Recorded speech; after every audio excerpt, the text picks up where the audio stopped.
Good morning. Will all Sergeant please start your recordings?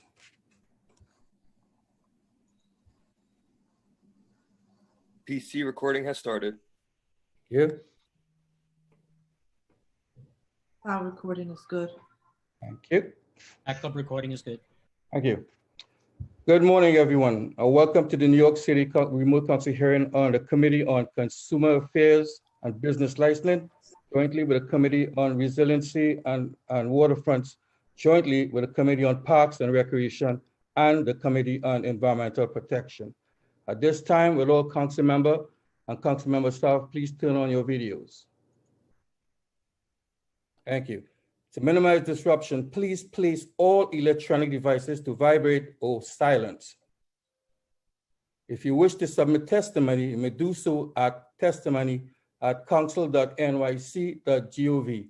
I repeat, testimony@council.nyc.gov. Thank you very much for your kind cooperation. Chair, we are ready to begin. All right, I'm supposed to gavel. Good morning. My name is Andrew Cohen, and I am the chair of the Committee on Consumer Affairs and Business Licensing. Thank you for joining our virtual hearing today. I'd like to acknowledge my co-chairs, Chair Councilmember Koo from the Parks and Recreation Committee and Chair Brennan from the Resiliency and Waterfronts Committee. And although he's having some technical issues, I hope to be joined by Chair Constantinides from the Environmental Protection Committee. I would also like to acknowledge my colleagues from the Consumer Affairs Committee and all the members who've joined us this morning. So far, we have Councilmember Chin, Councilmember Yeager, Councilmember Vallone, Councilmember Rose, Councilmember Rivera, Councilmember Adams, Councilmember Diaz, Councilmember Holden, Councilmember Moya, Councilmember Van Bramer, Councilmember Lander, and Councilmember Menchaca. All right. In May of this year, we convened an oversight hearing to question Con Ed on their summer preparations. Weather experts forecasted an unusually active hurricane and tropical storm season this summer. The City Council wanted assurances from Con Ed that it had undertaken all the necessary preparations and repairs to ensure that power stayed on this summer, particularly since the vast majority of New Yorkers are confined to their homes due to the COVID-19 pandemic. Con Ed testified before us under oath that they had more than adequate manpower and that they frequently carried out drills in preparation for severe weather events. Unfortunately, the expert predictions materialized, and Hurricane Isaias, later downgraded to a tropical storm, wreaked havoc on the city and surrounding counties, leaving approximately 267,000 customers without power for several days. The storm caused one of the worst blackouts in the city's history, second only to Hurricane Sandy in 2012. While one could understand how a storm of this magnitude could cause power outages, the expectation is that all competent, well-prepared utility would work around the clock to restore power as quickly as possible to residents.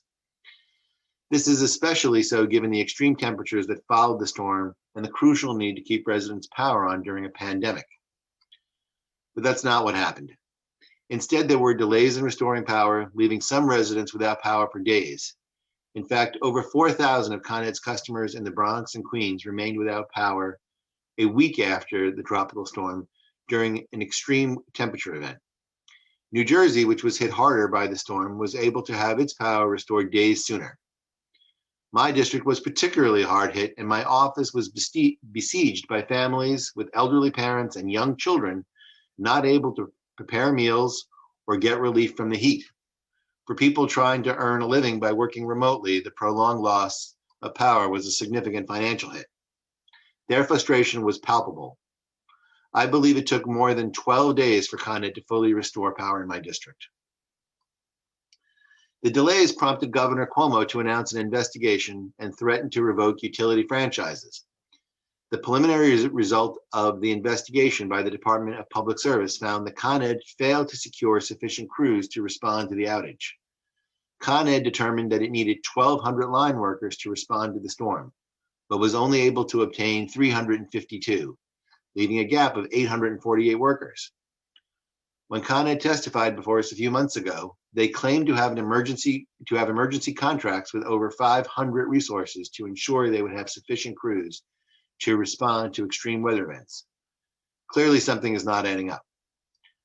The Department of Public Service also found that Con Ed was providing customers with wholly inaccurate estimates of the time it would take to restore power. This complicated their response and communications from local electeds to constituents, causing much anger and resentment. Today, we want to hear clearly from Con Ed why they were so significantly short-staffed and what steps the utility is taking to ensure that does not reoccur. We also want to understand why, once again, communications with electeds and residents was woefully lacking. And finally, we deserve to hear what concrete steps Con Ed has taken since the tropical storm and will continue to undertake to ensure that the power either stays on or is restored within a matter of hours, not several days. New Yorkers are losing patience with Con Ed. They deserve a utility that prioritizes their health and well-being, not shareholder pocketbooks. We are also hearing two resolutions today sponsored by Councilmember Malone. The first calls on Con Ed to cover the costs of fallen wires servicing residents' homes. The second calls on Con Ed to increase resources dedicated to service restoration on a borough-by-borough basis and to create a report of the most vulnerable utility infrastructure in each such borough. I'd like to now hand the meeting over to Councilmember Koo, Chair Koo, to make his opening statement, followed by Chair Brennan.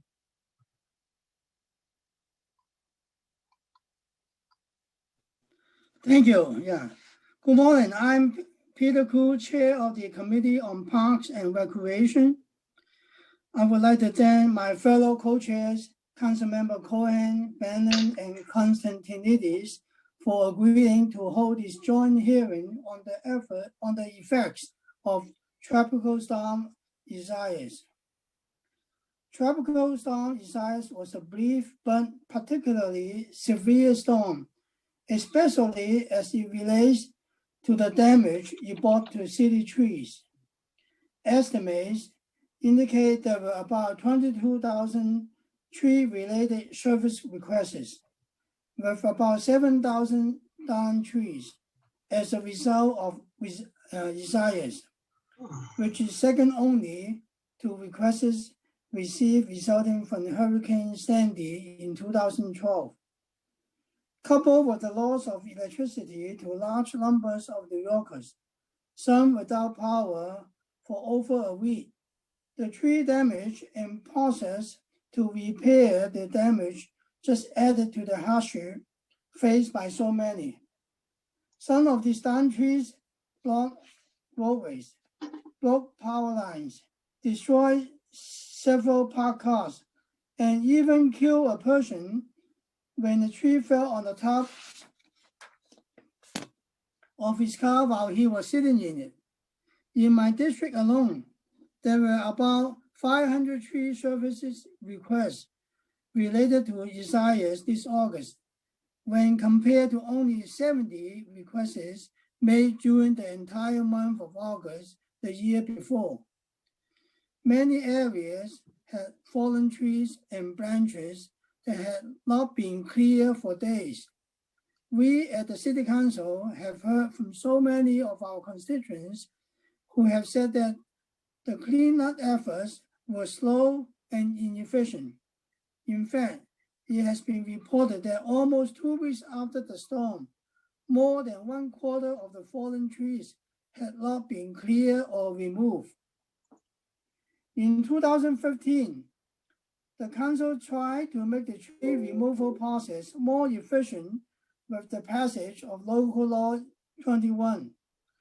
One of the common criticisms we heard from that when the fallen trees was entangled with a power line, both Con Edison and the Parks Department had difficulty coordinating how that tree should be removed. Local Law 21 created a tree removal protocol with the goal of eliminating some of those inefficiencies. Specifically, it required coordination between the city agency employees once the status of a downed tree is ascertained.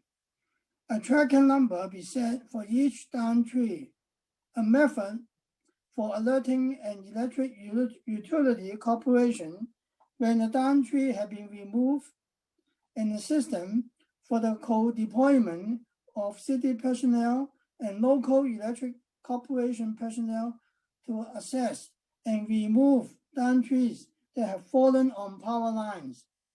I'm curious to understand how that protocol factored into Isaiah's cleanup process and whether the protocol works or needs adjustment. It's my hope that we can engage in an effort to improve the efficiency of this essential city service. While the Parks Department has done the best it can in terms of maintaining our tree stock, their resources are limited. Together with the administration, the council, during the last few fiscal years, greatly increased the budget of the Parks Department, which led to an increase in the tree pruning cycle and increased tree maintenance. I'm convinced that these efforts help lessen the damage caused by fallen trees and limbs during the storm. But as we know, fewer resources for trees mean more dangerous trees. For example, in my district on Beach Avenue, an 80-year-old senior living alone had her front door completely blocked when two large city trees fell down, also locking out the power. Calls to 911 and 311 weren't going through. Emergency situations like this can be lessened if adequately funded our parks. However, this year, the parks budget was cut by $85 million, with the possibility that the future budgets may suffer even further cuts. If this trend continues, we will reverse all the progress we have made in improving the quality of our tree stock and will result in poorly maintained trees that will present even greater threats to life and property when future storms occur in New York City. It is clearly becoming obvious that severe weather will be an increasing fact of life that we all have to live, and that the city trees and the benefits we derive from them will increasingly become victims if we don't maintain them in a smart way. Thank you again and welcome all of you.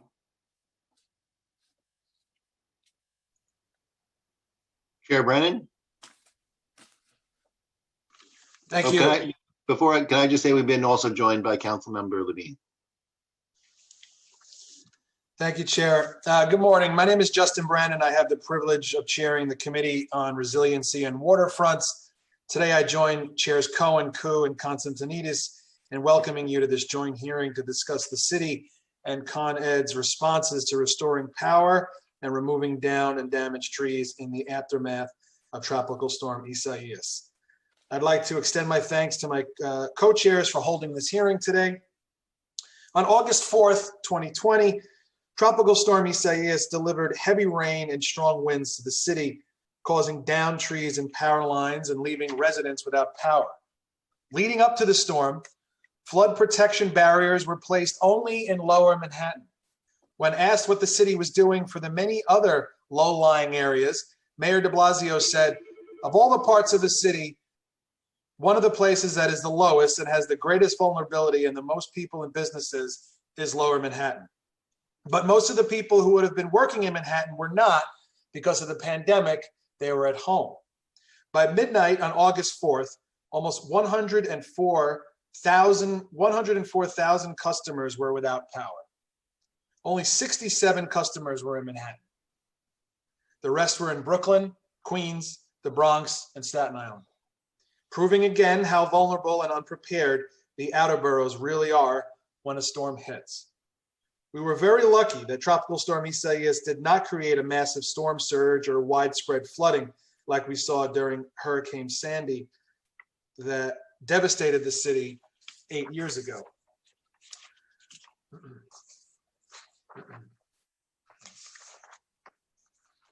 But 8 years later, Tropical Storm Isaias proved that the city and Con Ed are still unprepared for extreme weather events.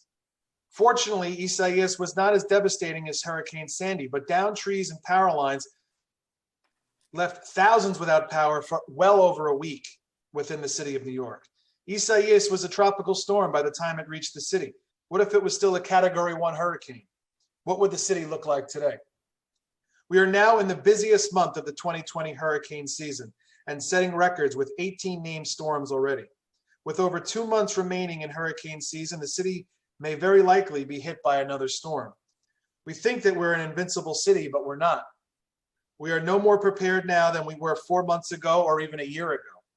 In May, Con Ed testified that it was taking significant measures to be ready for the forecasted high heat events. Not only for the forecasted high heat events, but also for the upcoming storm season. Con Ed also testified that the investments being made by the company should give the council and city residents comfort this summer. That cables and relays were upgraded and a new control system developed to provide better reliability to the overhead grid or above ground power lines were in place. The areas of the city with underground power lines, Manhattan and northern Brooklyn, saw very few outages after Tropical Storm Isaias. But the rest of the city, where Con Ed still relies on above ground power lines, lost power. And a week after the storm hit, and in the middle of a heat wave, more than 4,000 customers still had no electricity. Only 4 months after Con Ed testified to the council that they were prepared, we are here again to discuss the second biggest power outage in Con Ed's history, second only to Hurricane Sandy in 2012. I look forward to hearing the testimony of the Office of Emergency Management, the Department of Parks, and Con Ed, and to hear their answers to our questions about what they did to prepare for the storm and how they're prepared for the next one. Before we begin, I want to thank my committee staff, committee counsel Jessica Steinberg-Albin, senior policy analyst Patrick Mulville, senior finance analyst Jonathan Seltzer, my senior advisor Jonathan Yedin, and council staff from the Consumer Affairs, Parks, and Environmental Committees for all their hard work in putting this very important and timely hearing together. Thank you, Chair. Thank you, President. I think now we're going to have an opening statement from Councilmember Vallone, this prime sponsor of the two resolutions that we're going to hear tonight.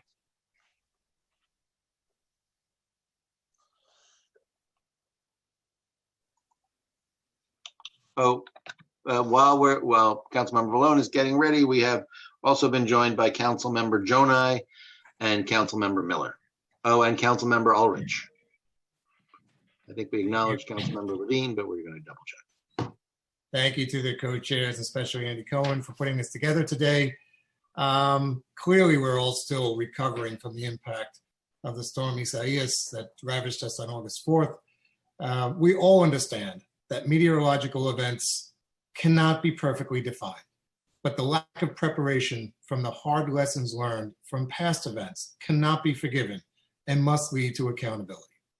Our ancient infrastructure is a recipe for disaster.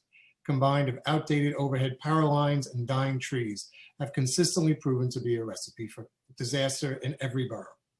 A lesson that we are doomed to repeat if we do not take action. And that's why today's hearing is so important. It remains completely unacceptable that thousands of families had no power over 1 week after the storm, with little to no information as to when their power would be restored. Our council offices received numerous reports of Con Edison showing up to work on the downed power lines, but would leave the premises without restoring power, claiming they never received the required permission from Parks Department. How is that still happening? It is unbelievable, and it is something we cannot relay to our constituents when that is the excuse that is given. Our Parks Department was completely overwhelmed with over 15,000 damaged tree requests reported to 311 on the day of the storm. This hearing must bring change to our cities and Con Ed's response to our ever frequently growing natural disasters. I want to thank Speaker Johnson and our committee chairs for allowing my preconsidered resos 6612 and 6614 to be heard today, calling on Con Edison to increase resources dedicated to service restoration, as well as to our resolution calling upon New York State to pass legislation requiring Con Edison to cover the cost of wires downed or damaged by a storm that runs from the private homes to utility poles on our streets. We must find a way for our city agencies in Con Edison to work collaboratively and immediately. Thank you, Chair Cohen, and thank you to my fellow colleagues. Thank you, Councilmember Valona. We've also been joined by Councilmember Karen Kozlowitz from Queens. I'd like to now turn the meeting over to Committee Counsel Balkis Marthig to address some procedural items and administer the oath for the first panel of witnesses. Thank you. Thank you, Chair. I am Balkis Marthig, Senior Counsel to the Consumer Affairs and Business Licensing Committee of the New York City Council. Before we begin, I want to remind everyone that you'll be on mute until you are called on to testify, when you will be unmuted by the host. I'll be calling on panelists to testify. Please listen for your name to be called. I will be periodically announcing who the next panelist will be. The first panelist to give testimony will be representing Con Edison. I will call on you when it's your turn to speak. During the hearing, if council members would like to ask a question of Con Ed, the administration, or a specific panelist, please use the Zoom raise hand function and I will call on you in order. We'll be limiting council member questions to 5 minutes, which includes the time it takes to answer your questions. Please note that for ease of this virtual hearing, we will not be allowing a second round of questions for each panelist outside committee chairs. All hearing participants should submit written testimony to testimony@council.nyc.gov. We will now call on representatives of Con Ed to testify. We have Tim Cawley, CEO of Con Ed, testifying, and joining him for questions are Robert Schimenti, Senior Vice President of Electric Operations, Kyle Kimball, Vice President of Government, Regional and Community Affairs, Matt Sniffen, Vice President of Emergency Preparedness, and Patrick Burke, Vice President of Brooklyn Queens Electric Operations. Before we begin, I will administer the oath. Please raise your right hands. Do you affirm to tell the truth, the whole truth, and nothing but the truth before these committees and to respond honestly to council member questions? Mr. Cawley. I do. Thank you. Mr. Schimenti. I do. Thank you. Mr. Kimball. I do. Thank you. Mr. Sniffen. I do. Thank you. Mr. Burke. I do. Thank you. Mr. Cawley, you may begin your testimony. Thanks so much. And I'm just confirming you can hear me okay? Yes, we can hear you. Great. So good morning, chairpersons, and to all the honorable members of the New York City Council. My name is Tim Cawley, and I'm the president of Con Edison Company of New York. As was discussed, I'm joined by several of my colleagues for the Q&A. We appear before you today to describe and discuss Con Ed's prep and response to Tropical Storm Isaias, a historically destructive storm which struck on August 4th and whose impact was felt from the Carolinas to Vermont. As I'll explain, we were prepared for the forecasted storm, and as the storm's impact greatly exceeded forecasts, we responded aggressively in our restoration efforts. I want to start by acknowledging that all of us at Con Ed are keenly aware of how disruptive it is to be without power for a few hours, let alone for multiple days. The purpose of our existence as a company is to provide energy to our customers safely, reliably, and sustainably.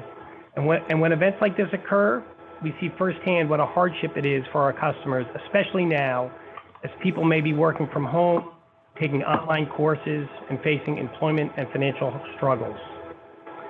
We've already heard from many of our customers, municipal partners, and elected officials, including many of you, about areas where we can better serve our customers and our communities. All of these issues deserve thoughtful diagnosis and remediation. We have a deep-seated culture of continuous improvement and are committed to addressing these issues. As Con Edison, we prepare for all kinds of weather events year-round. Our in-house meteorologists constantly track weather trends and model potential impacts on our system. We invest over $1 billion annually, including in storm hardening measures, in our electric system, and estimate that these efforts resulted in 20% fewer outages during Isaias than we otherwise would have expected. Con Ed spends approximately $14 million annually on a robust tree trimming program. And we are more than halfway through installing smart meters throughout the Con Edison service territories. Once this project is complete, smart meters will help to improve the accuracy and timeliness of outage and restoration information. We also leverage our productive and robust relationship with the City of New York by regularly coordinating with them through information sharing and drills. In addition to these system-wide blue sky resiliency preparations, we also make necessary prep for specific weather events such as Isaias. As forecasts became clear that Isaias would impact our region, we took many steps to prepare, including initiating storm preparations, requesting mutual aid, and retaining additional contractor crews to be on the ground, ready to respond as soon as the storm had passed. Prior to the storm, we also held calls with municipal and elected officials throughout our service territories.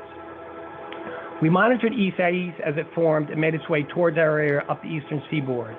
On Monday, August 3rd, based on information from the National Hurricane Center, we expected Isaias to pass just west of the New York City area. Early on Tuesday, August 4th, the forecasted path was roughly the same with slightly stronger winds. Just 4 hours before the storm hit the New York City region, it suddenly and without warning tracked 30 miles to the west toward Pennsylvania.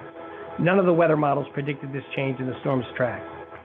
This change caused the storm's strongest wind gusts, 60 to 70 miles per hour, to hit the New York City area. The extremely strong winds caused widespread destruction. All told, nearly 330 Con Edison customers lost power, including approximately 205,000 in New York City. We serve a total of 3.5 million customers. In Con Edison's long history, only Superstorm Sandy caused more outages. Entire trees collapsed onto our poles, wires, and other core infrastructure. This damage was so severe that we were required to entirely rebuild sections of our system rather than simply repair them. Isaias brought down thousands of trees across New York City and our service territory. Our trouble tickets show that over 1,450 damaged our energy delivery infrastructure, including damage to more than 450 poles throughout the territory. Our understanding from the Parks Department is they received a huge number of service requests during and after the storm. The storm inflicted the third highest amount of tree damage, reflected by the number of work orders, in recent memory. Isaias also caused incredible damage to the surrounding areas as well. Roughly 3 million customers were impacted from the Carolinas up through New England. As with any storm we face, restoration work began as soon as the storm passed and it was safe to do so. While the damage was extensive, the pace of restoration for this storm was significantly faster than previous major storms. For our New York City customers whose service was interrupted, 68% were restored by the end of the second day of restoration, 87% by the end of the day 3, and 98% of those customers by the end of day 5. One of the reasons we're able to make such quick progress was the presence of mutual aid. We began requesting and securing additional crews 4 days before Isaias hit. After the storm passed and the extent of the damage became clear, we widened our search and began bringing in crews from all over the country. Thanks to these efforts, we had a total of 784 overhead and tree workers on site the day of the storm on August 4th. As the event progressed, we continued to add resources to our response. Overall, during this restoration effort, we applied 1.6 times as many overhead resources than we applied to Superstorm Sandy. So we had 1.6 or 60% more resources on the ground to respond to this storm over Superstorm Sandy. Many of the corrective actions that we implemented following winter storms in 2018 were helpful in this storm response. We began to use right of first refusal contracts for some mutual aid contractors, which enabled us to have additional workers on site before Isaias hit.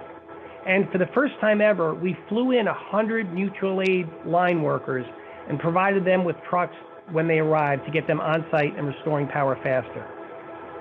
As I mentioned at the beginning of my remarks, Con Edison was prepared for the forecasted storm, and as the storm's impact greatly exceeded forecasts, we responded aggressively in our restoration efforts. We've implemented the recommendations from past storms and strengthened our system over the years to make it smarter and more resilient, but we know this is not enough. Our customers have made it clear that they have no patience for incremental changes, especially when they were out of power for multiple days, and I and we all understand their frustration. Ultimately, we're accountable to our customers, and under these type of extreme storm conditions, it's clear we're not meeting our customers' expectations. It's also clear that destructive storms like these have grown stronger and more frequent, and the realities of climate change are taking hold. Con Edison's expertise is in reliably transmitting and distributing electricity. We were among the first to do so nearly 200 years ago, and today we're one of the most reliable electric utilities in the country. We know what it would take to restore power to 100% of the customers very quickly after a storm like Isaias. And I hope we can have a conversation and begin that conversation today about what that would take. And really, there are three primary ways we can reduce major outages and more quickly restore power. First, all the trees near the power lines could be removed, but I know that's something that none of us want. Second, we could underground the entire system, and there have been several references to that in the opening remarks. We've studied this in the past and are open to continue to explore this idea in earnest, but we all need to be honest about what undergrounding entails. Previous studies have shown it would cost around $50 billion to underground the overhead system.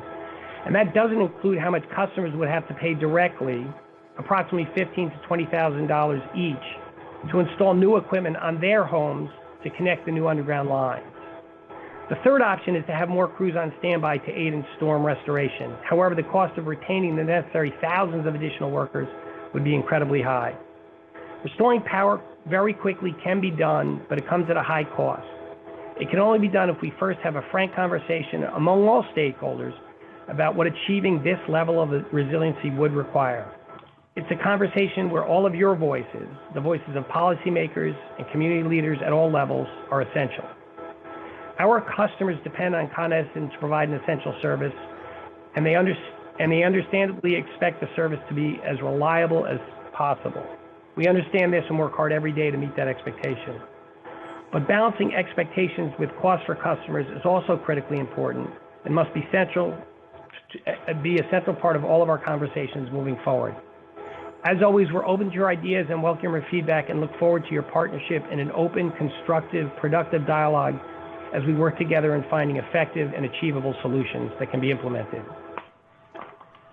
So in closing, 2020 has clearly been a tough year for everyone, and our employees are no different. They showed up every day during the worst days of the pandemic and every day during this long, hot summer. They worked tirelessly to serve our customers safely and to maintain what is widely regarded as the most reliable electric system in the country. I'm extremely proud of them and the work they have done and continue to do. Thank you for the opportunity to be with all of you today, and we look forward to your questions. It's my understanding that the live stream is only showing me because the audio is going through mine, so I'm going to walk this around. Thank you, Kyle. Perfect. Thanks. Mr. Colley, if you and your colleagues can please stay unmuted, I'm going to now pass it on to questions by the chairs. First, we'll have Chair Cohen, followed by Chair Koo, and then Chair Brannan. Chair Cohen, do you have any questions? Thank you very much.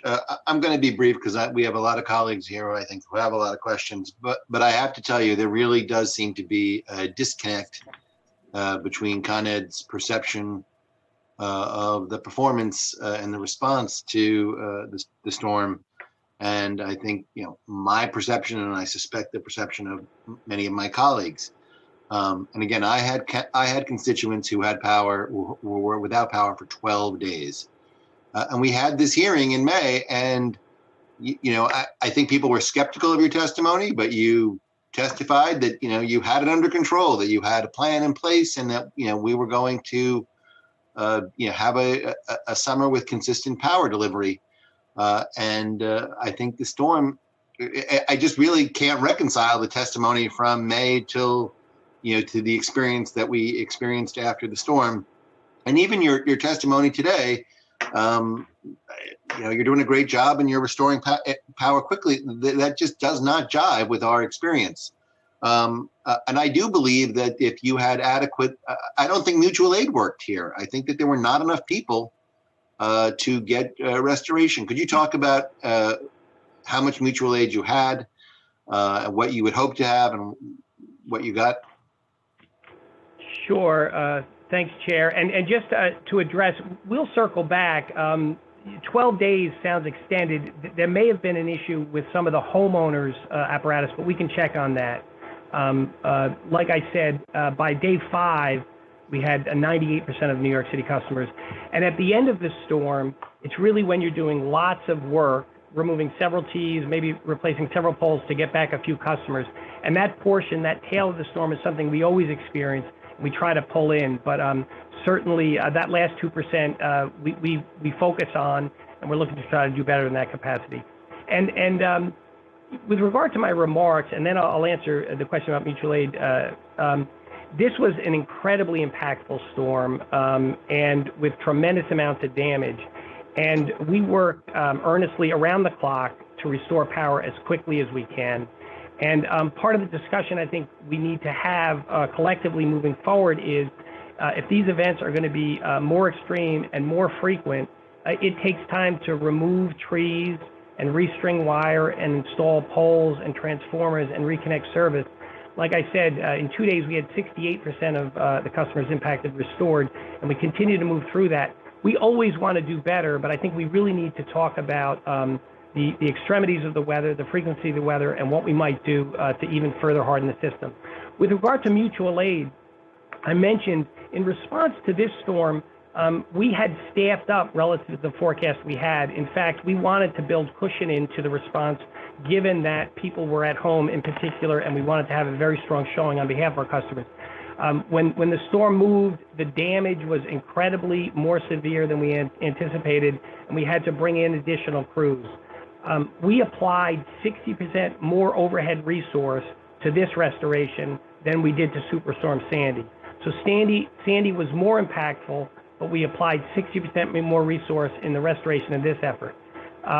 So when the storm hit, we had lots of folks on the ground to begin with through mutual aid and other resources, right of first refusal contract, et cetera.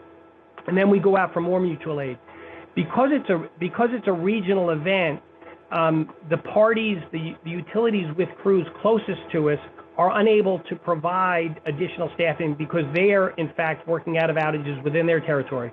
So we have to reach further for that mutual aid. And as the days progressed through that week, the storm hit Tuesday, we had lots of folks on the ground, but each day after that, we continued to augment staffing as crews came in from all parts across the country. We also flew crews in this case. I mean, Even 5 days for 98%, that's a long time. I don't know what your goal is on and I'm not saying it wasn't a significant storm, but that seems like not an acceptable rate to get 98%, not even 100%, 5 days. I mean, are you satisfied with that performance? Do you think, hey, we did a great job, we got everybody back in 5 days? Now, Chair Cohen, we always try to enhance and improve our performance, and we recognize the incredible hardship our customers go through when they're out of lights for a short period, multiple days, even more so. All I'm suggesting is that when powerful storms come through the area, it has an incredible impact on our infrastructure. And our infrastructure is not directly impacted. In fact,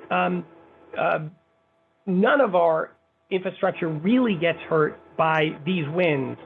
The trees get hurt by the winds, and full trees come down on our infrastructure. One way I like to try to scale it for folks, if you're out and about the neighborhood and you see one of our utility poles, the poles are about 45 feet tall, and about 5 feet of them are underground. So when you look up, you're looking at about 40 feet at the top. If your neck has to crane to see a tree that's much, much higher, the trees are 100 feet tall in some cases. And when they come crashing down, it can break multiple poles, and it's a rebuild job. So we always want to do it more quickly. But the point is that these are incredible rebuild efforts. And across the country, it's not unheard of to go multiple days in a restoration. We always want to do better. We're trying to find ways to do better. But these rebuild efforts, and I think that's part of what we need to talk about, what the expectations are and what the balance is between investment and restoration. Nobody restores these things in a day or two, notwithstanding what kind of staffing. And Chair Cohen, maybe I'll give you some. We had 2,300 line workers on board and into the action, and it took us 2.5 days to restore the last 3% of the customers.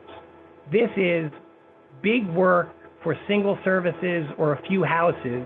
And so there's a tremendous amount of work that needs to be done. Our staffing is somewhere around 300 line constructors to do our normal routine new business, maintenance, etc. Within a matter of a day or two, we sort of go 8x or 10x in our staffing so as to bring the restorations in as quickly as we can. We're going, 8 times as many workers over the course of a day or two, and that yields the 98% in 5 days. Those last 2% are incredibly important, and it's incredibly hard on them. I'm just trying to sort of paint to the realities that these storms and the trees they bring down wreak havoc on our distribution system. And it takes time by skilled professionals to earnestly work hard and rebuild it. I have colleagues who have questions. I'm going to just 2 more quickly. One, just a point for the last 2%, it takes the longest to restore them in terms of the amount of work you're saying, but they've also been waiting there at the end of the line. So it's compounding. That was very frustrating. I did have individual homeowners who, like I said, were unequivocally out for up to 12 days. The other thing I just wanted to ask is, do you believe that the Service Commission's report that you were short about almost 850 line workers based on mutual aid, do you contest that? Is that not accurate? So I would have to look at the details. I'll tell you a little bit about how the mutual aid process works. And it's a clearinghouse to equitably distribute those companies or contractors that can offer crews to a region to those who are requesting crews. So effectively, early on the event, when the storm hits, we put a big request out. We want to expedite the restoration. Those companies closest to us are also engaged in that, so that the ask exceeds the offer. Within a day or two, as you reach out further and crews travel in more, the ask balances out with the offer, and we ultimately made that balance. In this storm, I'll say, with what we had pre-positioned and the mutual aid process, this equitable distribution of ask versus offer yielded a restoration effort that provided 60% more resource than Sandy during the restoration period. Can you just, as opposed to percentage, how many line workers who were not employed by Con Ed but by other utilities came to your aid? So subject to check with my colleagues, we had about 2,300 line workers working in and around there, and we have about 300 on staff. Those are sort of rounded rough numbers. So about 2,000 outside workers came in, service crews, overhead line constructors, and vegetation management tree clearing crews. All right. And lastly, could you talk about, there were challenges in my district on tree removal or dealing with downed trees, where either a homeowner or the parks, they couldn't remove the tree until they had gotten clearance from Con Ed that the power was off, and that seemed to not go as smoothly as it should. Can you talk about your understanding of those issues? Sure. We work closely, and that's really about safety, and I think you know that. We work closely with the New York City Down Tree Task Force and really work as a strike team. We have professionals that can evaluate the status of the conductors, that can clear those conductors, and then allow the city to remove the trees. It sounds like in certain cases there were some backlogs, and there were. You talked about 2,100 tickets early on the first day, so that's going to overwhelm, frankly, any level of staffing. But we do work closely with the city to be efficient and expedite the coordination between trees down that have wires in them. After any event, we do lessons learned and after incident reviews, and we'll take a look at our coordination with the city in this case to see where we might improve that process. Homeowners also experienced a problem where they couldn't get the restoration because they couldn't get the tree cleared because Con Ed wouldn't say whether the power was on or off. Understood. And we'll work with the Down Tree Task Force to see if we can enhance that process. Keith, I don't know the order in which my colleagues had their hands raised. I think Councilmember Yeager might have had to log off for a second, but if you could call on numbers. We're actually going to be turning it over to the chairs still, yes, and then we'll move on to Councilmember questions afterwards. Of course. Thank you. So Chair Koo. Thank you for coming in to testify before our committees.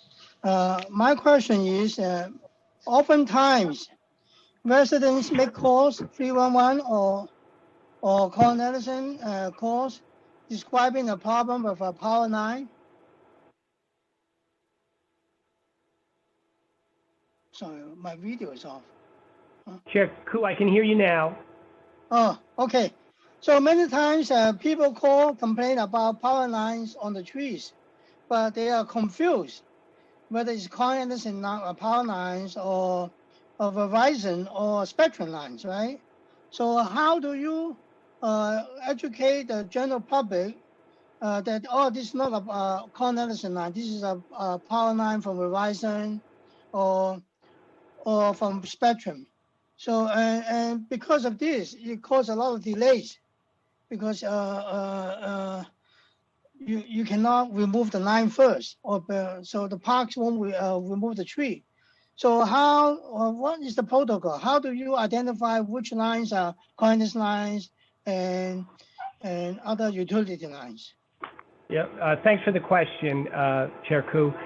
So we do a couple of things. As part of our storm response, we have what we call damage assessors.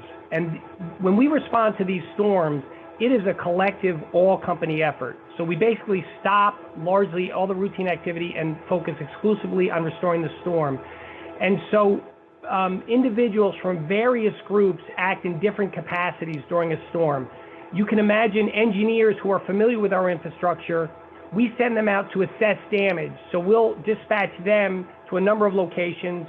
They will assess what the tree is and what the wires are and be able to report back and indicate either clear or Con Edison's effort. In addition to that, obviously our crews can do that.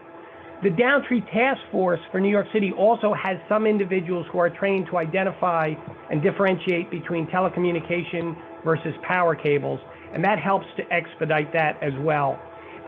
It's really important for citizens, though, to report the wire down, and oftentimes we'll ask them, is it from the top of the pole or is it a wire from the pole to the house?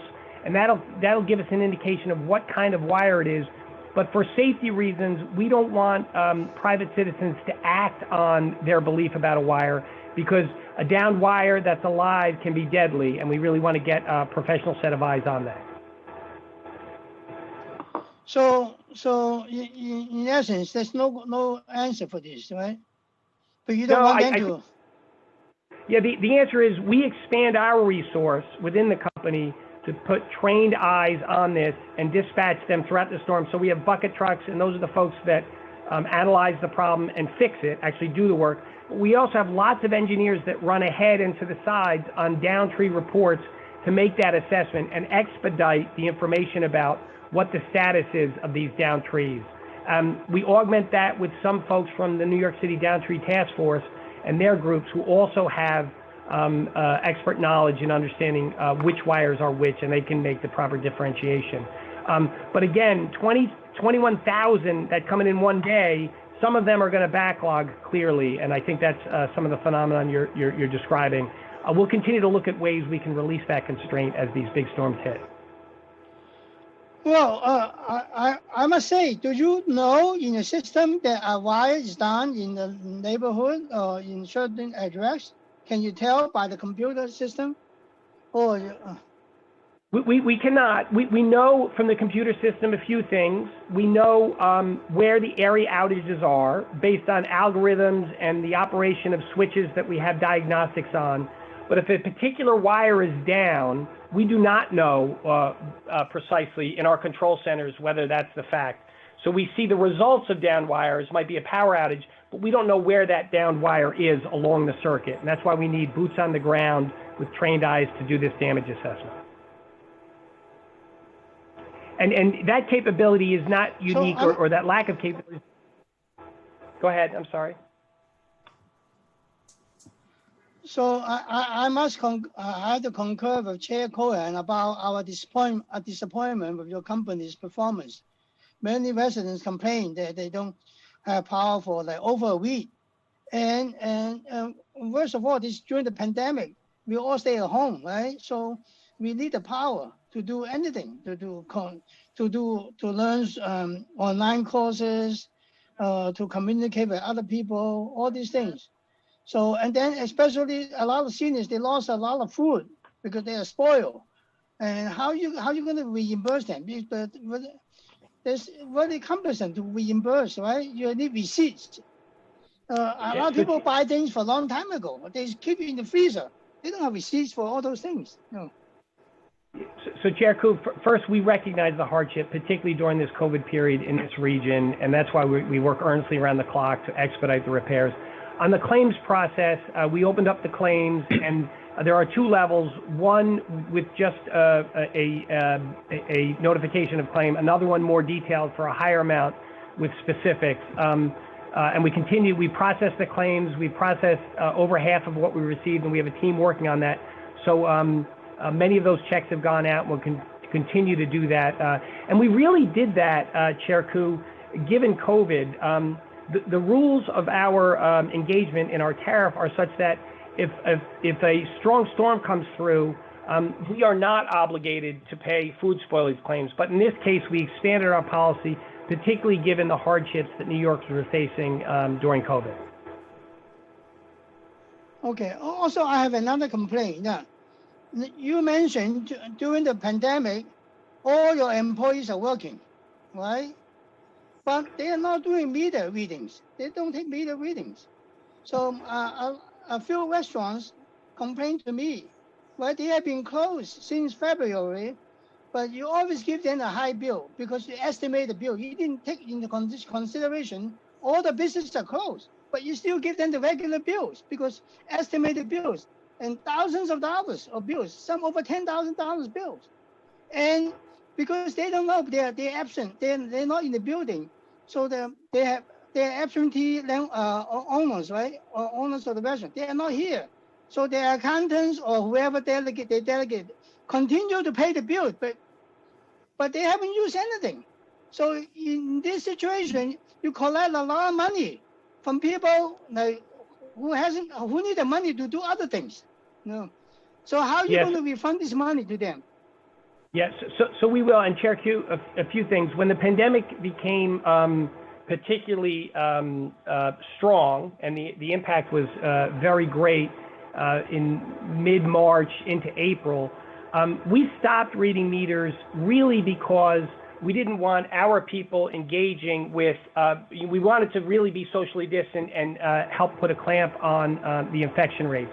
I should note that about half of our meters now are smart meters that don't require a meter reader to go to a house, and we continue to roll those smart meters out. In cases where we are reading meters now, so we're back at it, and we continue to read meters now. If any of your constituents have any issue with billing, please call the company. We'll work with them to both straighten out the estimated bill and get a true reading and do a reconciliation of that.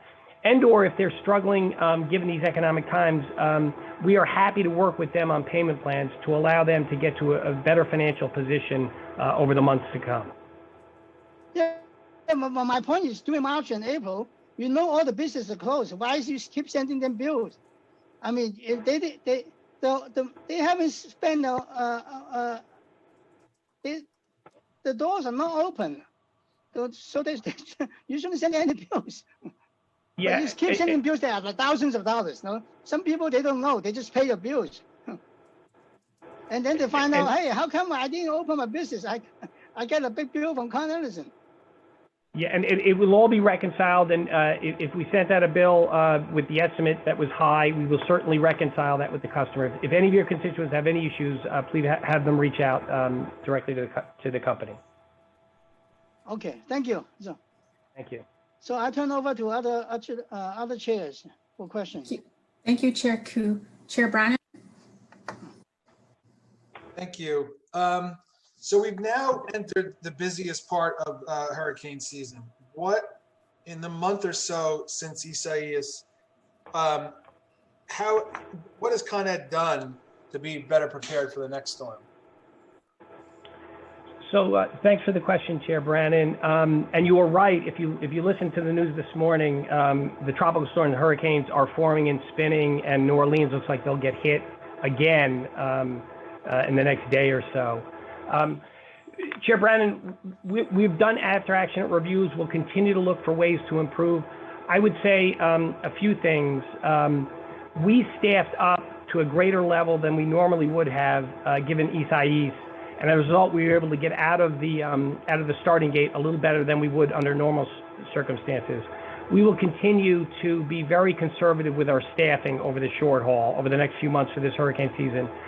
If you recall, Hurricane Laura came up through Louisiana and Texas and sort of made a right turn in Tennessee.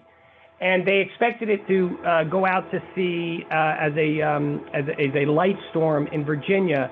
But given that the track had some uncertainty in it, given the fact that it had to move from Tennessee to the East Coast, we staffed up heavily and kept many of the contractors and mutual aid crews that we had for the Isaias response on for that weekend until, in fact, Hurricane Laura passed into the Atlantic Ocean. So that's an example where we've, over the short haul, just simply staffed up. We had many line workers in place going into that weekend and didn't release them until Sunday when it was clear that Laura had passed into the Atlantic south of the Virginia area. So that's an example where while we were not expected to get a hit with Laura, we held on to staffing in the event things changed. I would say over the short haul, that's the biggest thing we'll do is be even more conservative. I think we were conservative with Isaias, and we'll be more conservative as we were with Laura as these tropical depressions and hurricanes approach the area. The other thing we're doing, we've made quick work. I mentioned we flew in 100 line workers. And one of the advantages, and to fly in line workers, what you really need is a bucket truck to put them in, right? So typically on mutual aid, they will get in their trucks from Indiana or New Mexico and drive a day or two, and now they've got both their tool, their truck, and their presence. We secured 100 bucket trucks ahead of this storm about a year ago, and the advantage of flying line constructors in is they can get here more quickly and they can release back to their home organization more readily. So if a crew comes from New Mexico, they may travel for 2.5 days, do a few days work, and travel 2.5 days back. That home organization loses those crews for up to a week for 2 days of work. With the airplane, they can jump on a plane, they'll fly in, we put them in the buckets we have so we can get them here quicker to effect restoration and get them home to their organization. It allows for an easier, more flexible release from those home organizations. We have set up a purchase contract to purchase about 100 line trucks, bucket and auger trucks, for the explicit purpose of bringing in more flown in line crews. It's pretty new to the industry, but we think it makes us more nimble and flexible and allows us to, on shorter notice, get more resources here and return them back to their home company in a sooner spot. Do you feel that Con Ed was caught off guard by Isaias? I don't. In fact, going into the weekend, and we reflect on this a lot, Chair Brannon, we have been focused on storm response, and we are particularly appreciative of the fact that COVID is a new world for people. People are working at home, people are up against it, so our ability to serve reliably is more important than ever and was always incredibly important. So based on the weather forecast, we really put cushion into what that forecast was. Friday, Saturday, the winds were going to be about 30, 35 miles an hour, really no impact, but we brought a number of crews in anyway because we wanted to make quick work of any of the damage that occurred. Tuesday morning, when things shifted, we had a good core group of line constructors here and quickly augmented that, immediately went into the mutual aid process and right of first refusal contractors to bring more in. As I said, based on the start we had and what we were able to obtain, we had 60% more crews than we did during Superstorm Sandy, and that was an epic event. So I would say we prepared for the forecast with cushion, and the weather delivered something much, much more destructive. All right, I don't know. I mean, I don't know anyone that thinks Isaias hit us harder. I mean, the damage was worse than we thought it was going to be, but the storm forecast was not worse than we thought it was going to be. It was the opposite. And it changed, Chair Brown, it changed late in the game, and we were not seeing anything with 70 or 60 mile an hour, maybe 60, but nothing with 70 on it. And we saw a 70 mile an hour gust in New York City over that period of time. It was a fast mover, but it was powerful. And for us, the wind gust. OEM was telling us to expect 70 mile per hour winds the night before the storm. Yeah, so the night before the storm, we positioned people starting Friday. The storm was Tuesday. We start to bring people in on Friday. The night before the storm, it's on us. It has changed from Friday to Saturday, and Monday it really changed. And then Tuesday, in fact, even the morning weather changed significantly, and the destruction was greater. And in terms of the weather, we have sort of matrices that say, if you get this weather with full foliage, this is the kind of impact you're going to have on the system. And that's about what happened here. We did not expect 70 mile an hour gusts, but we got the damage. And, you know, I talked about tree trimming program in my opening remarks, about 14 million a year. That keeps things healthy in the blue and the gray skies, if you will. These storms take down healthy trees, full trees. They take down damaged trees. They take down large limbs. You've seen it in your in the areas that you represent. And so when these trees come down with 70 mile an hour gusts, it is a rebuilding effort. And we always want to pull in the restoration tighter, and we always do after accident reviews to improve. But the sheer fact of the matter is that it's an incredible amount of work to restore the electric system that faces this kind of tree damage. Okay, so back in May, Con Ed testified that they had made significant investments since Sandy, so that when a storm like Sandy hit, the effects of power outage would be decreased by 20 to 25%, and that trees falling on wires would knock out half of what they used to knock out. What happened there? So a few comments. After Superstorm Sandy, we did invest $1 billion in storm hardening. And that was really in two areas, Chair Brannan. What does that mean? We invested in resiliency and storm hardening post-Sandy. Much of that investment had to do with flood protection. So there are a number of occasions. During Sandy, we lost entire substations that were inundated with floodwaters from the East River and otherwise. We quickly went and designed and built moats and walls and raised equipment such that it would withstand significant flooding. We think that would significantly alter the number of customers, the number of outages that would occur should Sandy occur again. And those are flood-related outages.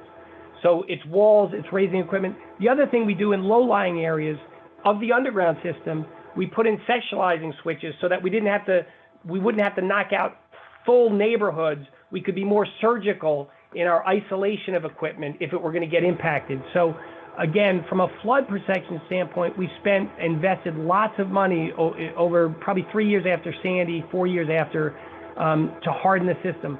On the overhead system, similarly, and a few things we do on the overhead system.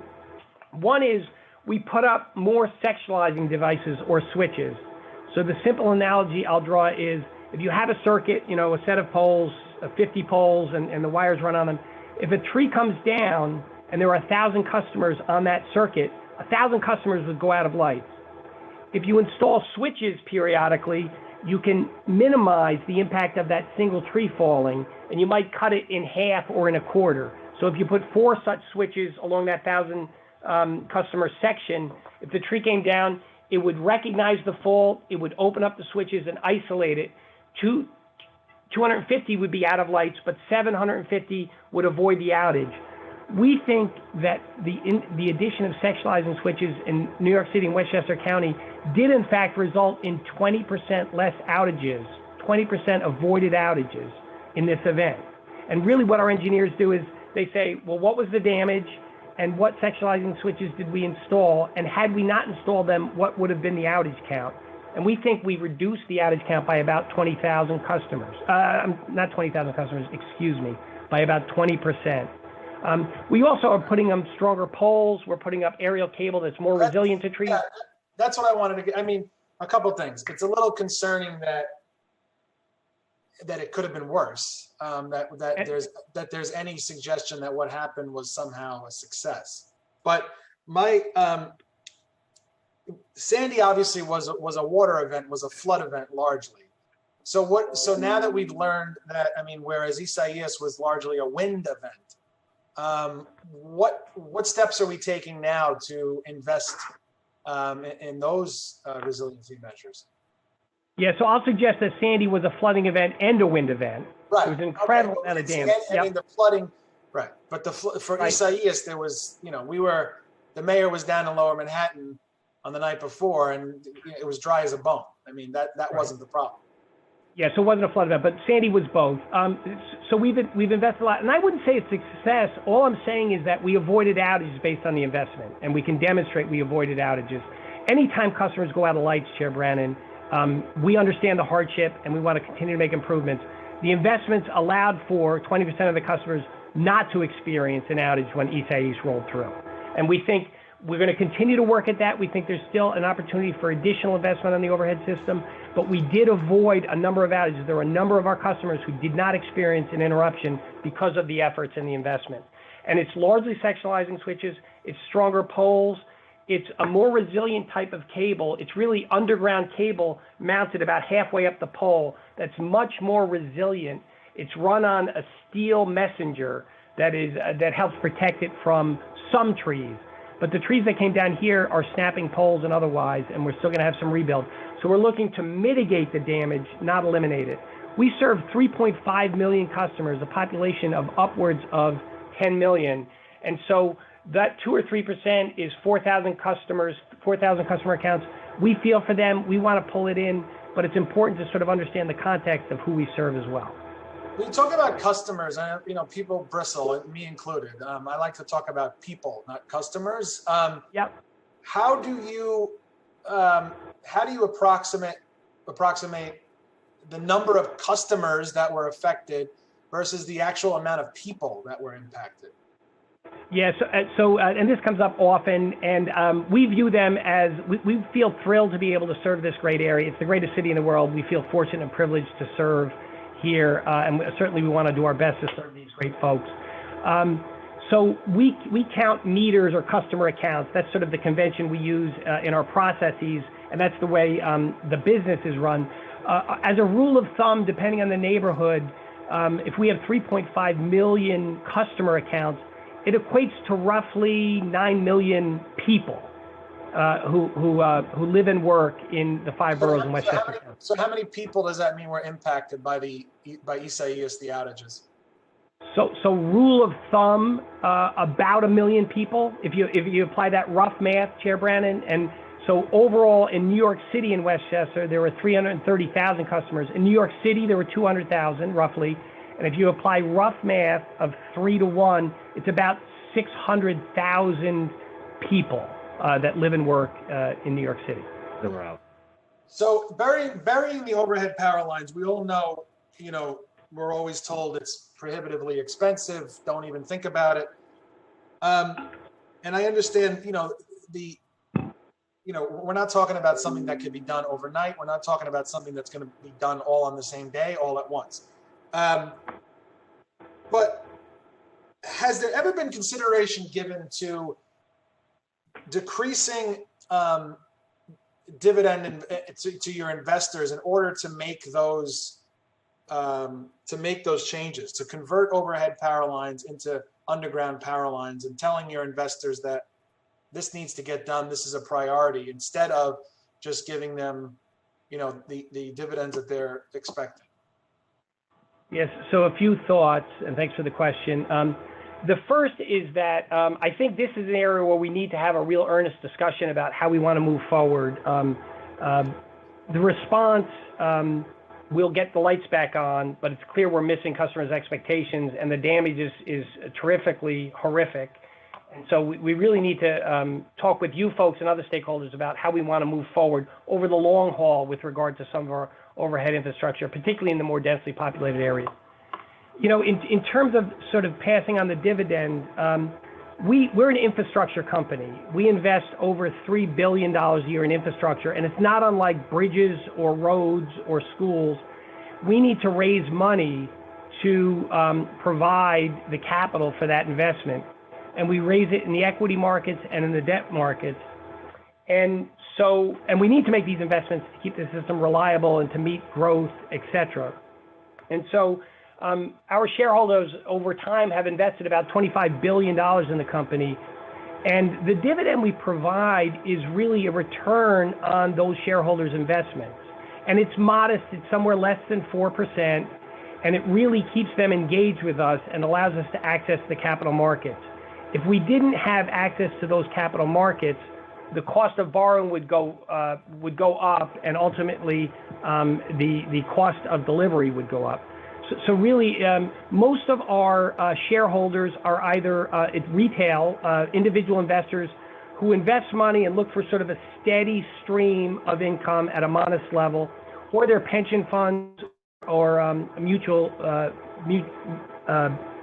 funds that look for this sort of lower risk, steady return. So if we forewent some of the dividend, our shareholders would go elsewhere, and ultimately financing the $3+ billion a year would go up. So it becomes a bad circle. So is it factual that Con Ed investors have seen a consecutive dividend for 50 years? I think it's in the high 40s, but consistent dividends, and frankly, that's why they invest in us. They don't get very high returns or incredibly high returns. They get a modest return with some level of certainty. So it's the risk reward that they're valuing in the company's performance over time. Yeah, I mean, the concern there is that I hear that you've got almost 50 years of consecutive dividends, but burying the power lines is too expensive. I mean, there's a cognitive dissonance there that's very, very troubling. And, you know, the constant problems that Con Ed has with providing power reliably to the residents of New York is one of the reasons why the governor has threatened the revocation of franchise. So if not for forward thinking and talking seriously about burying, I mean, look, there were 67 customers in Manhattan who lost power, while the rest of us in the Ozarks and the outer boroughs were in the dark. And it's, you know, enough is enough. I mean, you know, so when I hear that, I understand, I mean, you're a public company, the shareholders need to get paid. But when I hear that, you know, these aren't the droids you're looking for, and we can't make investments in burying power lines, and we're just going to keep spending money to clean up a mess and to fix a problem, I don't know. I mean, why do you think Con Ed should then maintain its monopoly over New York City residents? Turn the computer thing. Yeah, just hold on a sec. I'm getting a. So Councilmember Brannan, I wanted to take this question specifically because I think there's a big misconception around this undergrounding conversation. One is, this is not a unilateral decision, right? This is not us saying that we are not going to bury the power lines because it's too expensive. To bury the power lines, first of all, we're saying in this, and we have said, it is something that could be considered, and it's certainly something we worked with communities to study after Sandy. Most of those communities who studied it after Sandy decided themselves it was too expensive. Now, part of the issue is that, so first, I just want to address the misconception that this is something we have decided on unilaterally. That's actually not the case. It requires a tremendous amount of coordination with the other utilities, with Verizon, with Spectrum, with DEC. In certain boroughs, it would require coordination with National Grid to open up the streets. Okay. And I think what we're saying in this is that we can have that conversation. We wanted to have that conversation because it might make sense. But it's not something that we decide on unilaterally. I think the other thing you have to think about, though, is that you could be trading storms, right? So we have often talked about that in a case of of Tropical Storm Isaias, it was not an event for Manhattan, but heat waves can be events for Manhattan. So it's something to consider that you are, and potentially, we've often said that heat can be like a hurricane for the underground system. And when you have outages in the underground system, those outages take a lot longer to fix. So there's a lot of things to consider. I give you guys credit. When we had a hearing to see if Con Ed was going to be prepared for the summer for the heat, because we thought more people were going to be at home running their air conditioners. and it was fine. There were no problems. So, I mean, I give credit where it's due. I think, so you're saying when we had these conversations about burying the overhead lines, the communities balked at the price because how did you tell them that they were going to have to pay for it?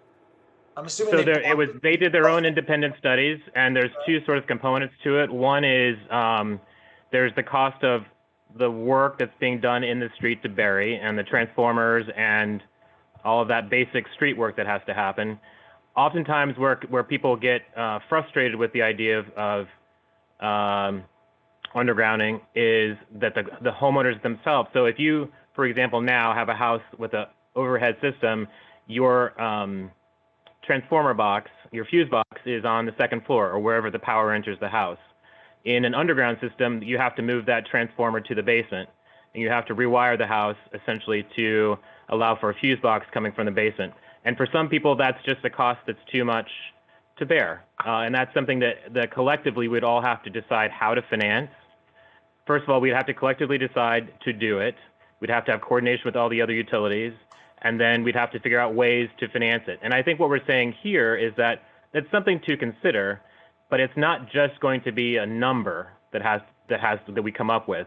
We're also going to have to work with the city to find ways to bring down that cost, because a lot of the costs are associated with coordination with the city agencies, with other utilities, potentially. But is this something where Con Ed could come up with how much they would be willing to invest in this? If the city was, I think you first have to. Again, I think the conversation first has to be about, does it make sense in the context of resiliency and coordination and for homeowners? And how can we, and what would the cost be? And then how can we work together as a group of city and public and private entities to bring down those costs? And then you figure out how to get those paid for. And I think as President Cawley said, you're going to have coordination between the public and private sectors, public and private investors, to get something of that magnitude done. It's a massive undertaking. No one's, I mean, even your harshest critics are not denying that. I just think that it just sounds crazy to me that we just keep doing the same thing over and over again. And somehow, eventually, 5-10 years from now, if we keep doing this, it's going to add up to the cost of burying the damn lines at some point. I mean, so if we're not burying the lines anytime soon, what investments are being made to fortify or make the above ground lines more hale and hardy? So I'm back, and I thank Kyle for some of that insight. And I'll answer that question in a minute. We really are open to that discussion, and it could be a long process, and it could be prioritized based on a number of factors. But I think it's a discussion we should have. If you do the straight math, notwithstanding the fact that the wires come down and we pick them up, and they come down and we pick them up, it's hard to justify the economics straight up, but there's an incredible inconvenience and frankly hardship for our customers. So the resiliency has a price, and if the storms are going to become more frequent and more severe, I'm in this business for over 30 years, and the first 2 decades were very different than the last decade for me in terms of storms and the severity. It's like night and day, and we're in this small footprint within New York City and Westchester County. And again, the first 20 years have been very different than the last 10. So I think it's something we really want to talk about and see what makes sense. Post-Sandy, there was a lot of good collaboration with stakeholders about what do we want to build to and how do we want to make the system more resilient. I think we benefited greatly from that collaboration, and I think it's time to have that kind of a discussion now. In terms of the overhead system and the hardening, I hit on a few of the issues. The most pronounced and the most cost-effective and the most effective is more sectionalizing switches. So if you have a tree come down and you can limit the number of customers impacted on a dollar-for-dollar basis, that is the biggest bang for the buck. We have done an incredible amount there. And like I said, when we do our backcast with our engineers, we took about 20% of the outages off the table in this event because we installed sectionalizing switches. And there's more to do there, and we continue to work earnestly and aggressively on that, but that's the biggest bang for the buck. An outage saved is really great. Those customers never knew they would have otherwise gone out of lights, and it allows us to focus on those who have gone out of lights. And like I said, Isais rolls through our region from southern Staten Island up through northern Westchester, we serve 3.5 million customers, and about 7% of our customers were impacted. That's 7% too many, and we're going to continue to work on it. But there's a fair amount of resiliency built into the system relative to rain and wind events, and we continue to build more in.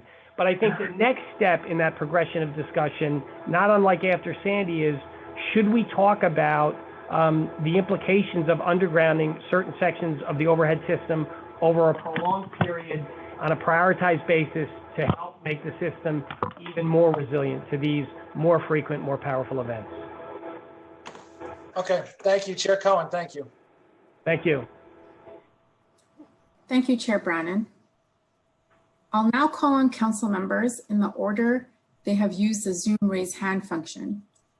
If you ask a question and you have not yet used the Zoom raise hand function, please raise it now.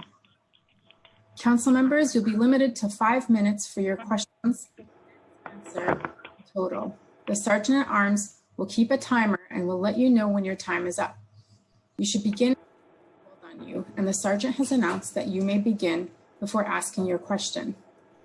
First, we'll hear from Councilmember Yeager, followed by Councilmember Holden. Councilmember Yeager. Time starts now.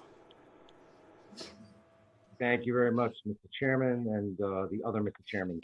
And thank you, Mr. Kimball, for your testimony today.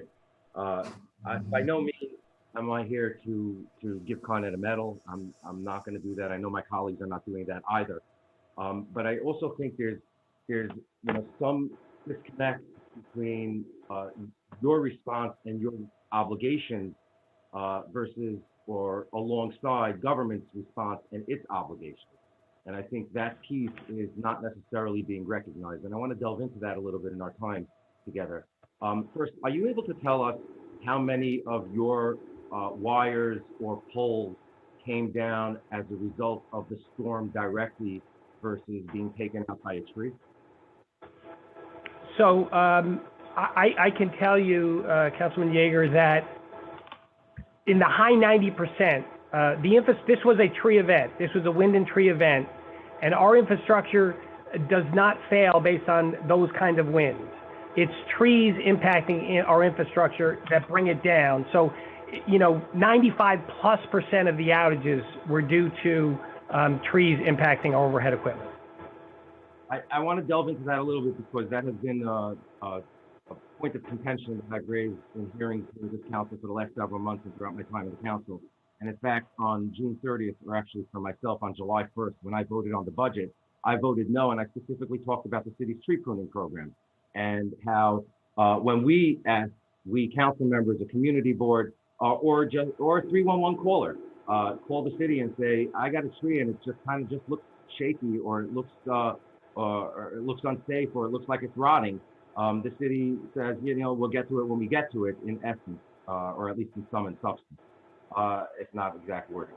And I think that there's a true problem with that because, the trees that I saw on June 30th, on the day of the budget, we had a stated meeting in the morning, a stated meeting in the evening, and in between, my assemblyman and I drove around our neighborhood looking at the downed trees from the June 30th storm.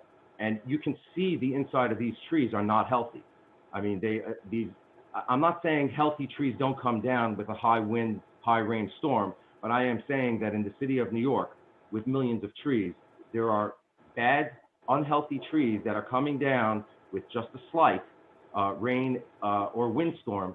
And the city, if it only would have attended to it earlier, would not have seen that. And I can't help but wonder that if the city was taking care of its own infrastructure and a tree program during the good times, that when the wind and the rain would come, we would have far less incidents of wires and poles being taken out. That's not necessarily a question because I want to get to the point that I'm talking about. In the days, I think we all saw past June 30th, there were outages on June 30th, and there were, and there was a somewhat slow response. It wasn't as bad as the tropical storm a few weeks later. I think that we saw the city's response was lax, I saw wires wrapped around trees that were there for a day or two. I know that your issue with the city is that the city won't take away a tree if your wires are there because there's a possibility of the wires being live. And on the other hand, there's very little you can do until the city comes and does its work. Let me ask you this question. If during normal times, good times, and nice weather, if your workers are see one of your utility poles in a wire, and there's a city tree that looks like it is too close or in danger or not healthy, can your folks simply take a chainsaw and start clearing away? No, so I'll share a few things, and thanks for the description and ultimately the question. So we have a tree trimming program on a 3-year cycle. We're trimming limbs around our conductors to keep them clear. We have arborists that do that, and it really allows us to keep reliability high during blue sky days and gray sky days. What we witnessed in Isaias is unhealthy trees and healthy trees in whole part coming down and wreaking havoc. We do work closely with the city. We're on the down tree task force with them, and we'll coordinate with them in certain instances when the city is going to remove a tree. Their tree clearance people have to make sure that it's clear of the wires when they actually perform the act of removal. So we'll send our crews, and what we say is top the tree. We'll take the limbs off away from the conductors such that the city's contractor can then remove the Time tree expired. clear of any interference from the wires. So we work closely with the city, and we'll top trees at their request to allow them to remove trees. There was a little leeway just to continue for a moment. I appreciate that very much, and I don't think that you never talk to the city, but what we're seeing in the city is that the city's tree pruning program in good times prior to June 30th was on a 7-year cycle. They would look at a tree and not come back for 7 years. And what we're also seeing is that when we have I have a case where a constituent has said that every time it rains or there's wind, the branches of the tree are knocking against her house. That is a tree that needs to be trimmed, not necessarily affecting your infrastructure, but the city won't come out and do it because as long as there are green leaves on it, the city is fine with it. And I think that the issue here is that there were an enormity of trees that were growing very close to your lines. And I'm not referring just to the conductors themselves, but when a line goes down an entire block, it could fall on a wire that is not anywhere close to the actual conductor equipment, and then take out one utility pole, and then 2 or 3 come down as well. That becomes a problem for you, and that's what you're here to get blamed for today. But the city would have come in earlier and taken out that tree when it needed to be taken out. We would probably be sitting here and saying, Con Ed, you could have done a little better, but not so bad. And I think that's part of the conversation, needs to be part of the conversation, because it can't just be that, you know, if only you paid your shareholders a little less dividend, none of this would have happened. I would be fine if you stopped paying your shareholders dividends. I don't hold stock in your company. But at the same time, there is an obligation of the city to take care of its infrastructure of trees, and I've been talking about it for a very long time. Thank you. My time expired. You can say whatever you want and answer, and thank you, Mr. Chairman, for your indulgence. Yeah, thanks for the questions. And like I said, we coordinate with the city on the downstream task force and topping, and you'd have to ask them about their program specifically. I intend to do so when they show up. Thank you. Thank you. We ask council members to please respect the 5-minute time limit. Your colleagues also have questions, and we still have testimony from the administration. Councilmember Holden, you're next, followed by Councilmember Miller. Time starts now. Thank you, chairs, for this hearing, and thank you, Con Ed, for your testimony. I just want to totally agree with my colleague, Councilman Yeager, and the Con Ed chair, because this storm was a tree event. And as far as tree pruning, an ounce of prevention is worth a pound of cure, as we found out. 14 million for Con Ed pruning sounds like a lot of money, but obviously it's not enough. What I didn't like in the chairman's answer to Councilman Yeager was that you have arborists, but they kind of react to the city saying, "Oh, this tree's going to come down. We work with the city," and that's where the weak link is here. Con Ed should identify the trees, the diseased trees. And by the way, going around my district, which is one of the hardest hit, the 30th Council District, I would say 95% of the trees that came down were diseased. They were hollowed out. There were carpenter ants everywhere. They were extremely vulnerable during a storm. Anybody can see that. And that's where I think some of your 14 million should be spent in identifying trees that should come down and talking to the city. And maybe even you guys help take it down if you work together with the park, since the city doesn't seem to be willing or able to take down trees that should be taken down. But I want to talk about some other things too, about the underground power lines and the connections to homes. In many blocks in my district, the power lines are underground from the pole, from the utility pole. So it's feeding the house underground already, yet the power lines are above ground on poles. And on one particular block, it looks like those utility poles were 100 years old. They snapped like toothpicks. So there was a lack of investment in the power grid and the structure in the poles. But there's also, I think, a priority that Con Ed should look at in placing it underground. These people have the power underground already to connections to their homes. It wouldn't be a lot of money. It would just be an investment. Con Ed should take every year part of the capital and start investing in miles underground to the most vulnerable areas. And I've been saying this all along. One other thing I want to say before, because I want to get my questions in.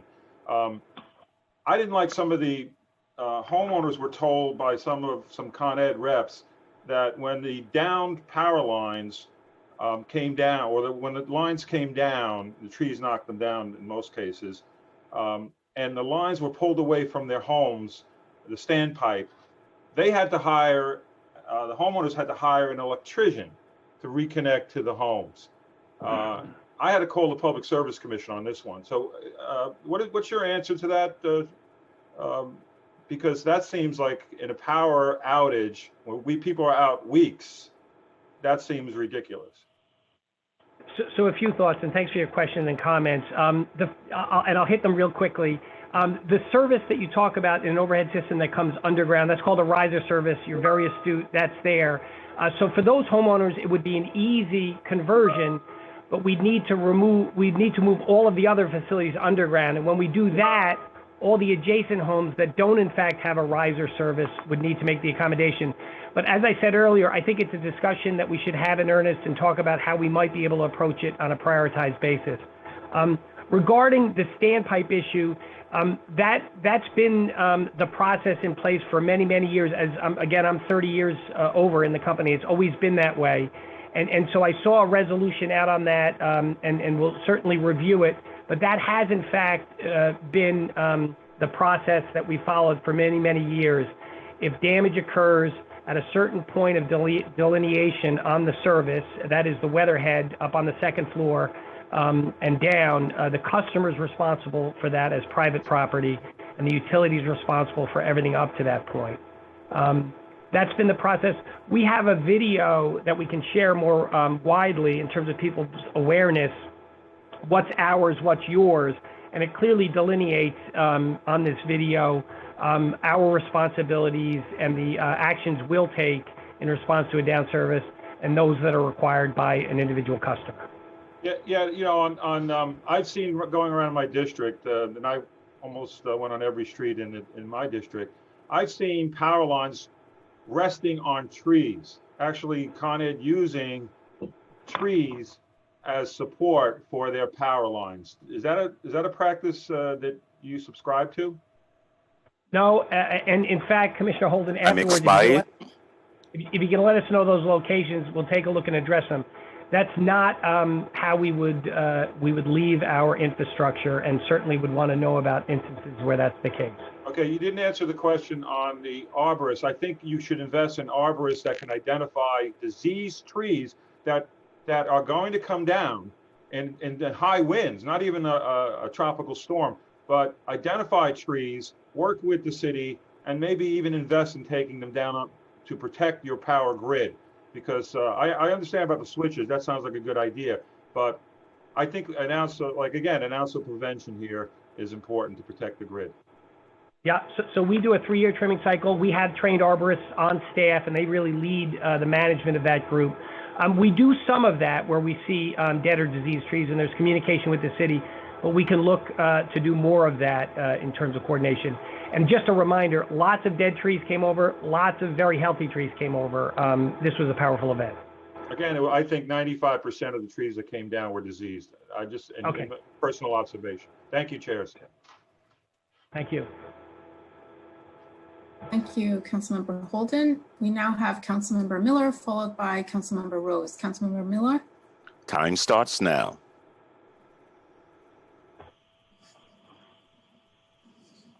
Can I get my videos on as well to the host and then revert back to the time? I know. Okay. So I'd like to start with a brief statement and talk about my district here in Southeast Queens, including the community of Jamaica, St. Albans, Hollis, Kingsborough Heights, Springfield Gardens, all of the neighborhoods that have constantly been plagued by power outages and street flooding. I appreciate the opportunity that was given this afternoon to this morning to address these issues faced by my constituencies around resiliency and preparedness. Many of us are here all too long familiar with the situation posed by inadequate energy investment, infrastructure investment, and energy response. But this bears repeating. The borough of Queens, in particular Southeast Queens, deserves better. To be fair, Southeast Queens as a whole did not fare well. Eastern Queens did not fare well as well.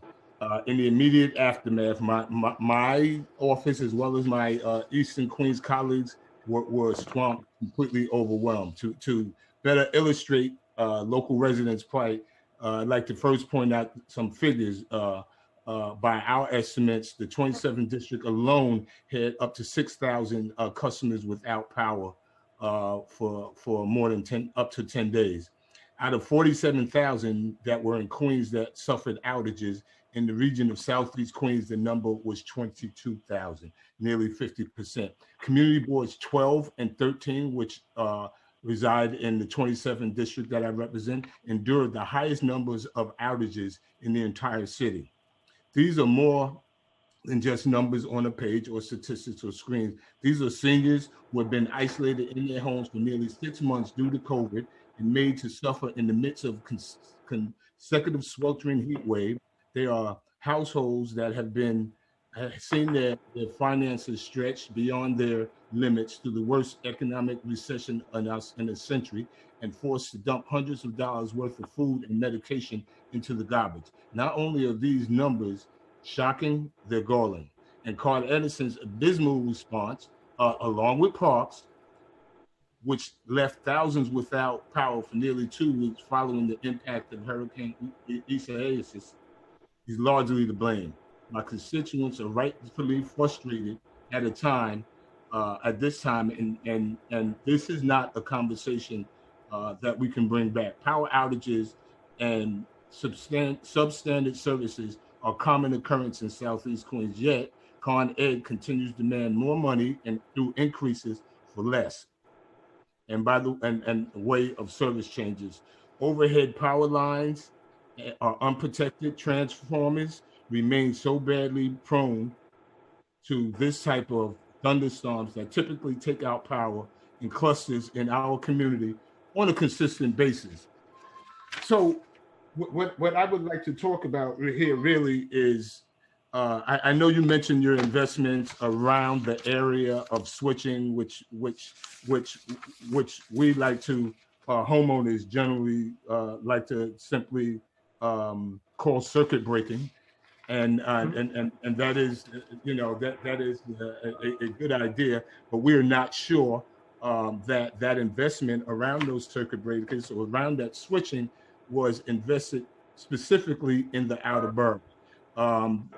So while you said that there's a 20% decrease in services that would have been lost, we are not sure whether or not that is the case in Southeast Queens.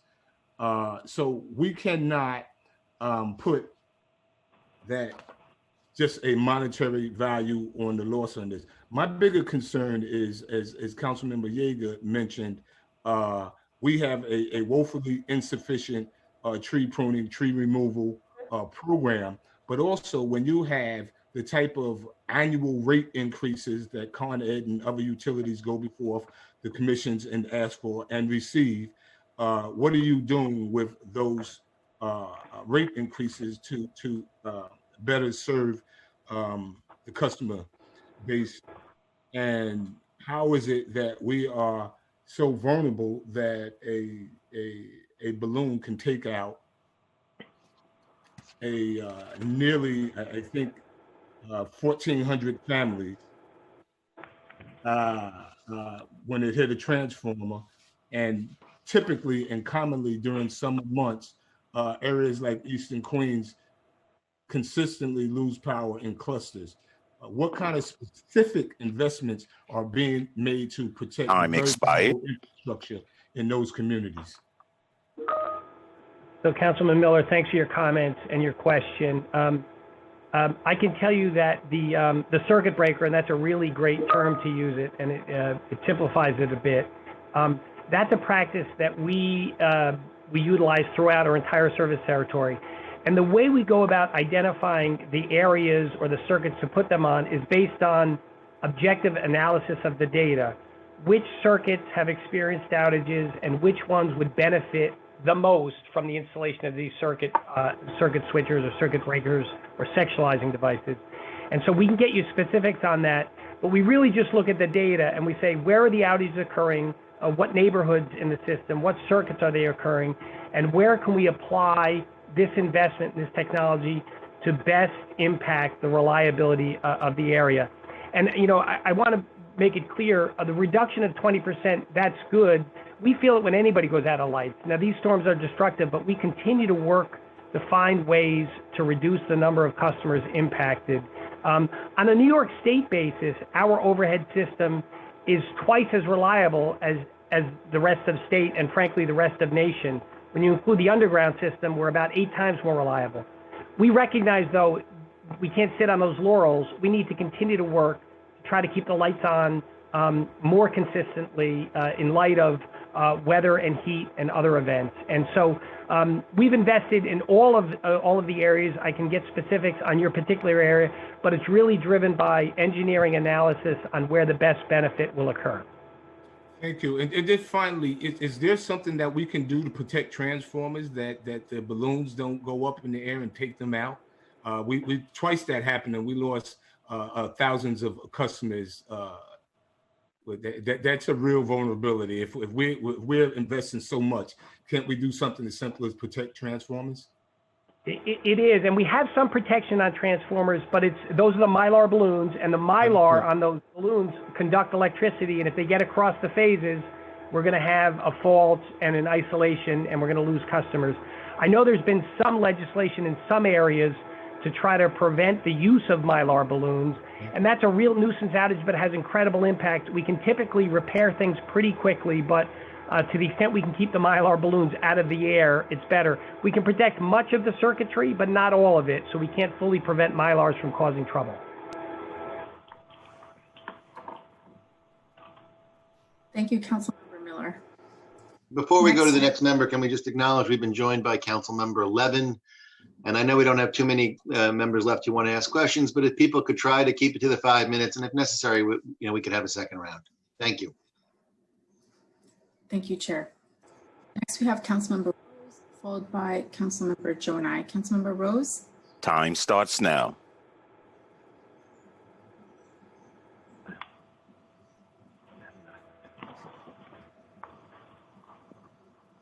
I'm sorry, I can't hear you, Councilmember. We'll give her a minute to unmute. Thank you. I believe she got off, so let's move on to Councilmember Jonai. Time starts now. Thank you. Mr. Kimball, really quickly, can you give me the total number of residents that were out of power? Yeah, and this is Tim Coy. I'm the president of Con Ed. I'm using, he's got the audio on, so that's why I chose Kimball. No worries, no worries. So in New York City, the total number was approximately 205,000 customers or customer accounts were interrupted. And how many were in the borough of the Bronx? In the Bronx, there were about 33,000 customers. Okay, so that's roughly 15% or thereabouts? No, close to Yeah, it. that's about right. Yep. Okay. What was the total number of trees down? 22,000? As I know, it's citywide. And how many were by borough? Do you have that number? I do not. 95% of the power outages were due to trees, correct? Yeah, the vast majority. I would say the vast majority. I also believe you made a statement earlier that it would cost roughly $1 billion plus 15,000 per household to take the overhead lines down and make them underground. Yeah, so we didn't, and let me correct the number, and if I misspoke, I will. So we did a study after Superstorm Sandy about what it would cost to underground the entire system. And that number turned out to be about $8 million per mile. And if you spread that cost across the system, it's approximately $50 billion, $50 billion, to do the whole system over time, all of the overhead apparatus you see, to bring it underground. In addition to those costs, Commissioner Holden mentioned some people have an underground service that goes under their front lawn to a meter against sort of their foundation.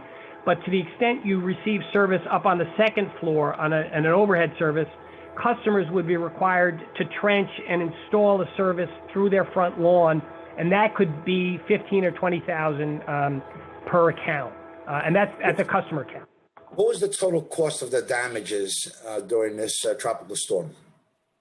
So I'm going to look at my colleagues, but roughly $130 million, and that's both maintenance and capital.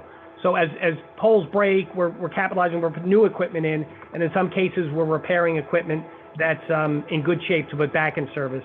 But in total, capital and O&M about $130 million. What percentage of Manhattan has underground wires? 100%. Very good. So it's just odd when I calculate the double standard, the tale of two boroughs. Manhattan has 100% underground. They didn't pay $15,000 per home or per office or per building to bring the wires in. That was all covered by Con Edison, correct? Well, no, and really it has to do with the history of how our systems have evolved over time, and I'm talking about over many, many decades. In around 1900 or so, there was an edict that said, given the congestion in Manhattan, all shall go underground. And so the system was built out in the underground. It never there was some overhead stuff that got crowded, but early in the system, the rule was we're going to put things underground. Homeowners and business owners at that time accommodated the connect to the underground over time. And this is, again, 100 years ago. Right. But someone made that decision. And the definition of insanity is doing the same thing over and over again and expecting a different result. We know we're going to continue to have storms. We're going to have more frequent storms. At what point do you say, you know what, that $130 million, maybe we should be investing in this so we can get ahead of this rather than behind it? And I'm going to continue going back to the borough of the Bronx, the hardest hit borough in power outages. Am I correct? No, you're not. And any outage matters. Frankly, no, Queens, during this event, East, the Bronx was not hit the hardest in terms of customer outages. Queens and Staten Island were. They have more overhead customers. Much of the Bronx is underground. A portion of it is overhead. And that's where the outages occurred. But it was not the hardest hit region. And again, we're really attacking the restoration as an enterprise, trying to get all the customers back as quickly as we can. But the Bronx has a smaller, go ahead. Well, because it has a smaller above ground number of customers, maybe we should start looking to make the borough of the Bronx 100% underground. And secondly, before my time is up, you refer to communications with the city on removal of trees and tree pruning. Explain that process to me. You visually inspect, you see that there's a problem, you don't do it in-house. Time expired. With the city, what happens at that point? How many of these communications do you have? Can you make them transparent with the city council? How many requests go in annually? How many have you had historically? And how many get addressed? So I don't have that data. I think we could likely get it for you. There's a lot of coordination. We're on a 3-year trimming cycle. I think they're on a 7-year trimming cycle.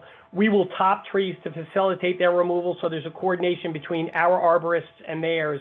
But in terms of referrals, I'd have to get back to you, Commissioner, to see the number and the extent to which that communication occurs.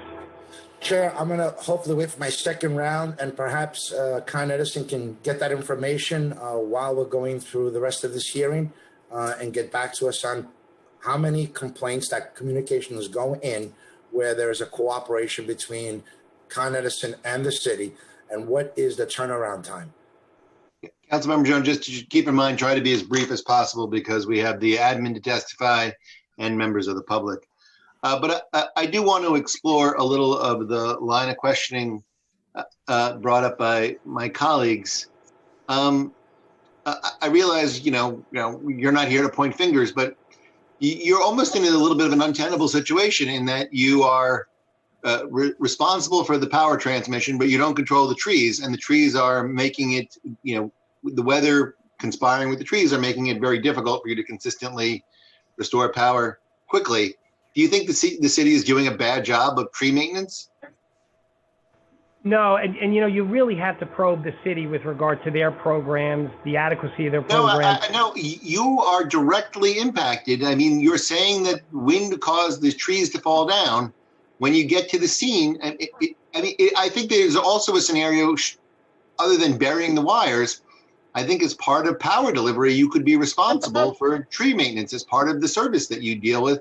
And you might be in a much better position to proactively maintain the tree stock, the street tree stock, to not reduce it, to avoid the impact of these kinds of incidents. Don't you agree with that?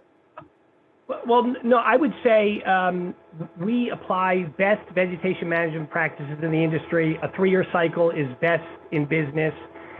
The clearance around the conductors that we provide is a wide berth and wide clearance. And with regard to the urban forest itself, healthy trees come down, diseased trees come down. You'll have to probe that more with New York City.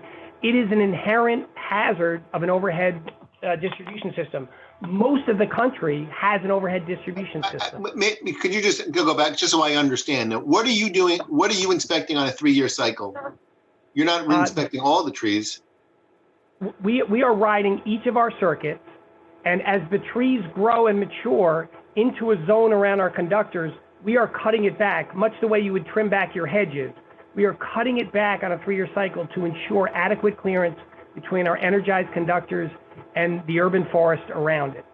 We are not taking full trees down, and I don't think anybody is an advocate of that.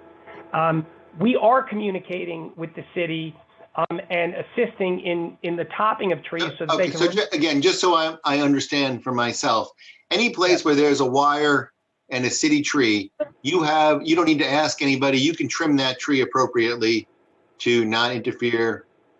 That happens now. That is correct. The tree limbs, absolutely. And we do it on a 3-year cycle, and we let them know where they are, and we often let the residents of the community know, and we likely let many of you know that we'll be trimming. When you say you let them know, you can trim it yourself. You don't need to ask anybody. That's right. We can trim it. And we trim it. Now, the damage, Chair Cohen, the damage is not from a limb rubbing against an energized conductor. It's from an 80-foot tree coming across from the other side of the block, in some cases, taking down 4 poles. And so it's the damage that we see in these wind events, while the trimming helps mitigate the damage, it does not prevent it. When trees come up at their roots, that is not a program that we engage in. That's part of what the urban forest is. We do communicate with the New York City trees and parks and closely aligned. And when they want to remove a tree, we are out there to make it safe for that removal.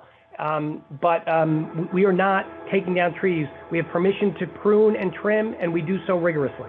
I understand you're not taking down tree. You could take down a tree if it somehow was fundamentally interfering with the wires, with the transmission of Yeah, and we'd likely work with the city in that case. We obviously, we don't own any trees. Can I don't know, I suppose probably there's some sort of internal document in terms of trees impacting power delivery. You know, I think this is accurate. A lot of times power delivery is on one side of the street only, and then you run a wire across to the houses on the other side. Do you have data on how often it is the trees that you are maintaining versus or pruning versus trees that you're not pruning that impact power delivery? Yeah, we could dig into that data, and a tree-related outage happens, and what we refer to as a blue or a gray sky day, sort of a nice day or marginal weather day, not a big storm like this. During big storms like this, the pruning helps mitigate the outages, but really when our crews, and you folks were all out there, you can't get down the block because of the trees across the block. And so these are large trees coming down, and the extent to which we clear conductors 6 feet on either side of the conductor and 10 feet above, that provides for reliable, very reliable service in rainy weather, in fairly windy weather, but it does not mitigate a tree or a large limb coming down, and those outages will still occur. So in other words, your internal data would show on a street that was 6 months into the 3-year cycle, so you'd been there relatively recently, there's no performance difference between a block that you hadn't been for the full 3 years? I haven't done a detailed study. There may be some, and but it is more of a mitigation. It all helps. The more clearance you have from the conductors in any weather condition, it all helps. But what I'm saying is, whether you had 4 feet of clearance or 8 feet of clearance, if the tree comes down, that 4-foot margin just doesn't matter. And so we've not done that detailed study, but hopefully I've described and given you some essence of the issue. Okay. Councilmember Jonah, can you briefly?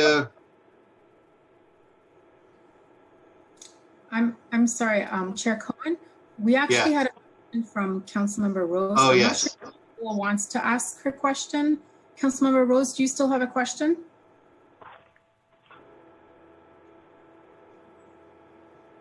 Councilmember I think Rose? you may be muted. It does appear she's muted. Hi. Yes. So, Gotcha. can you hear me? Yes, Debbie, how are you? Hi. Thank you so much for getting me in. Thank you, Chair Cohen. Good afternoon. In the briefing document, it said that most restoration work involved the rebuilding of old infrastructure, replacing old poles, and transformers. Can you explain why Staten Island had the most outages per capita and was second only to Queens in the number of customers that were without power? And why power lost in areas that had not been impacted by the storm, but later lost power several days later? And then my other question is, how many mobile units does Con Edison have? And why wasn't Con Edison able to provide mobile units that provide information and dry ice for over 29,000 customers that were without power in Staten Island? We only had one location. So could you explain to me how many units you have, how you determine where those units should be, and why all of the customers, all the 29,000 customers on Staten Island were not provided or you had dry ice for them when they were out several days, more than several days. Thank you. Right. So a few points, and nice to see you. On the front end, you mentioned that much of the damage was older infrastructure. That's not really the case, and I don't know that I read that in, but we had damage to our infrastructure, to our overhead infrastructure, and that required replacement. Some of it was brand new. If a tree came down, it would take a brand new pole down in some cases, or an older pole. We do inspections on all that equipment periodically. For the poles, we do a base inspection to make sure it's not rotting out at the base. And we also do an integrity test or a visual to make sure all of our equipment is up to snuff, and we put that into our maintenance backlogs to address timely. depending on the severity of the shortcoming. In terms of dry ice, I think that's what you mean by mobile units, dry and wet ice. I think we use the Staten Island Mall, and that was a centralized part. We really work with where the outages are and what is most accessible for folks. Given COVID, we wanted to have areas that had enough room to bring people in, to distribute the ice safely and to answer questions safely. But we can always take a look at additional ways to identify locations for that distribution. Staten Island has it's a large overhead fed borough. Most of the customers in Staten Island are served by overhead infrastructure. The storm came up from the south, and that's the area that was hit first. We were able to restore the vast majority of customers fairly quickly there. But again, we'll continue to look at it. And I think the undergrounding discussion we've been having is one that would pertain to all of the boroughs. But there was a problem. There was an area that had power when the initial storm hit, and they had power for several days after the storm. And they were without for several days. Right. So you're coming a little broken up for me, but I would presume that is likely an emergency interruption. So sometimes we'll restore power to an area. We do a thorough patrol of all of the circuits to make sure they're in good stead following the storm. And occasionally the crews will see something that they'll need to de-energize the circuit to allow for safe repairs of the issue. So sometimes they'll de-energize or interrupt customers. They'll do their work, and then they'll restore the customers so that the circuit is whole. In all likelihood, if that occurred a day or two after the storm, it was probably what we call an emergency interruption to allow us to make final and permanent repairs to all of the circuitry.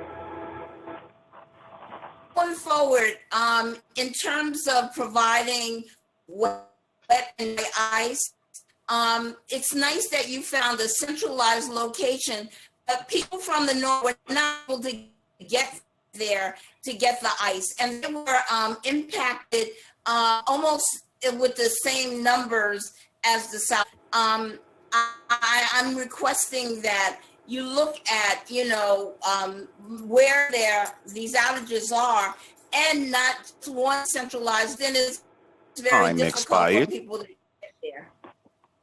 So your request is duly noted. My colleagues have noted it, and we'll follow up and see if we can optimize those distribution sites better in the future.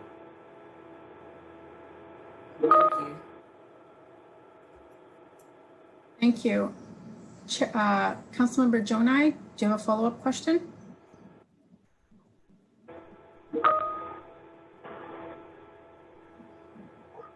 Yes, thank you. So, Mr. Cowley, were you able to get some of that information on those numbers? I have not gotten it yet, but we will follow up with you, certainly. Well, I would hope that you follow up with the entire city council. But let me ask you another question. What was the average cost of each repair? We'd have to do the math. I think that the entire storm, capital and O&M, was $130 million, and 330,000 customers were interrupted. Right, but not the number of customers that had interruptions, each repair. So 95% of the damages were due to a tree or a limb. If you calculate the actual repair by tree, I'd like to know that cost factor, and someone there must have that number. If you don't have a calculator, you can spit them out and I'll do the math.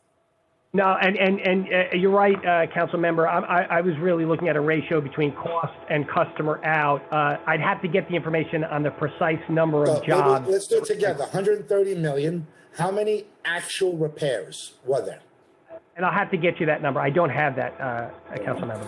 Well, that's another important statistic, because I'm sure that number is a lot higher than an actual tree pruning. So now it's about making sure that we spend dollars wisely. Things are getting worse, and if it's cost efficient to trim a tree or prune a tree to prevent a power outage, forget about the devastation to the customers. We're just talking about repair versus tree cutting. Let's do this, and let's do it right. Let's prioritize. And maybe you can just now follow up with that, as well as your communications between yourself and the city on tree, when you identify a tree potential problem. Yeah, Councilmember Jonah, I will ensure that we and my staff follow up to get you the answers that were not available today. But Chairman, I think he's able to answer, walking us through what it's like when he identifies a problem, or Con Ed identifies a problem, presents it to the city of New York, what happens? Walk us through that channel of communication. So effectively, the true groups get together and prioritize and work. I don't know how many cases there are that we are providing that information to them, but in cases where we do it, there's a coordination, communication. I can follow up on precisely what the city does with that. I can tell you that in cases where the city has a desire to remove an unhealthy tree, oftentimes they coordinate with us so that we can make it safe for that removal, and we'll clear the limbs nearest the conductors such that their employees or contractor can remove the tree safely. And that happens fairly frequently. I can get you the numbers there. You're saying when they have a desire, you present the problem, do you just forget about it? And you say, I did my part, I brought it to the city's attention, and now whenever they get around to it or whenever they find a desire, is that what happens?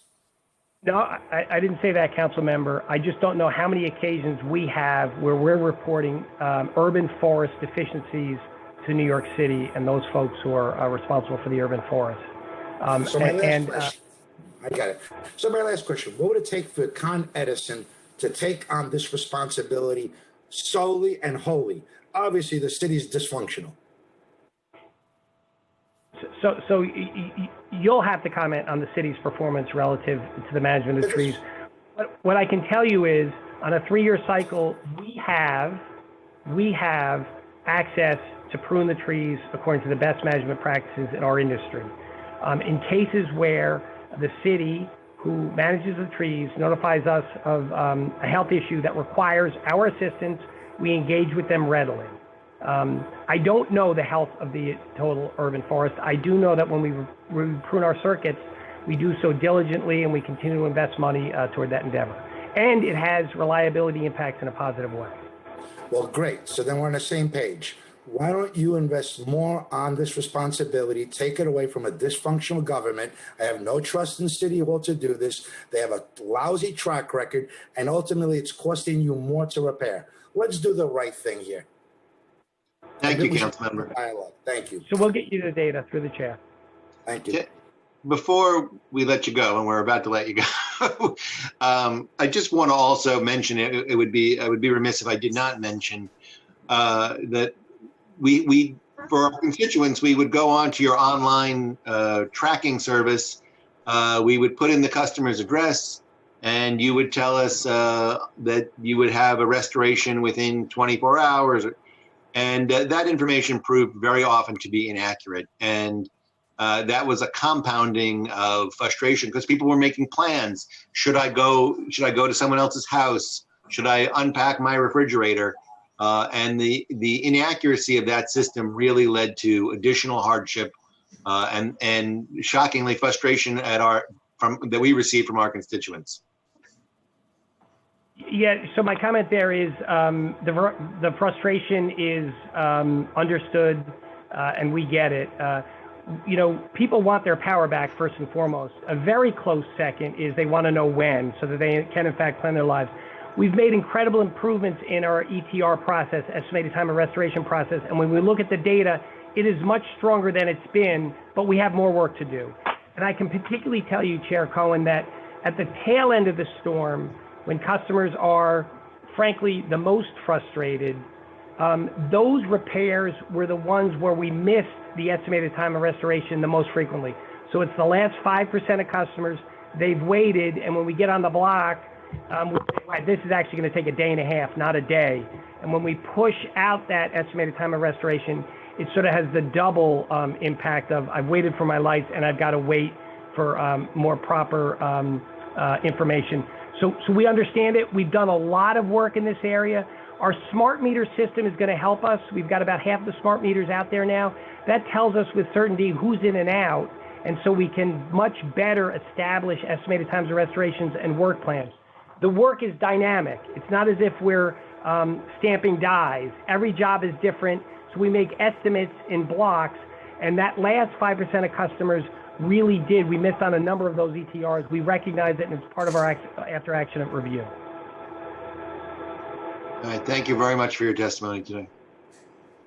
Thank you. That concludes the Con Ed portion of this hearing.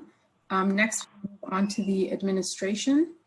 We'll now call on first we'll call on Commissioner Criswell from the New York City Emergency Management Department, followed by Commissioner Mitchell Silver from the Department of Parks and Recreation. And joining us for questions from Emergency Management is Deputy Commissioner John Grimm, and from Parks, First Deputy Commissioner Liam Kavanaugh, as well as Assistant Commissioner Jennifer Greenfeld. Before we begin, I will administer the oath. Commissioner Criswell, Commissioner Silver, Deputy Commissioner Grimm, First Deputy Commissioner Kavanaugh, and Assistant Commissioner Greenfeld. I will call on each of you individually for a response. Please raise your hands. Do you affirm to tell the truth, the whole truth, and nothing but the truth before these committees, and to respond honestly to council member questions? Commissioner Criswell. I do. Thank you. Commissioner Silver. Commissioner Silver had to leave the call, unfortunately. Okay. Is she coming back? Or, sorry, is he coming back? No. Okay. First Deputy Commissioner Kavanaugh? Yes. Deputy Commissioner Grimm? I do. Assistant Commissioner Greenfeld? I do. Thank you. Commissioner Criswell, you may begin when you're ready.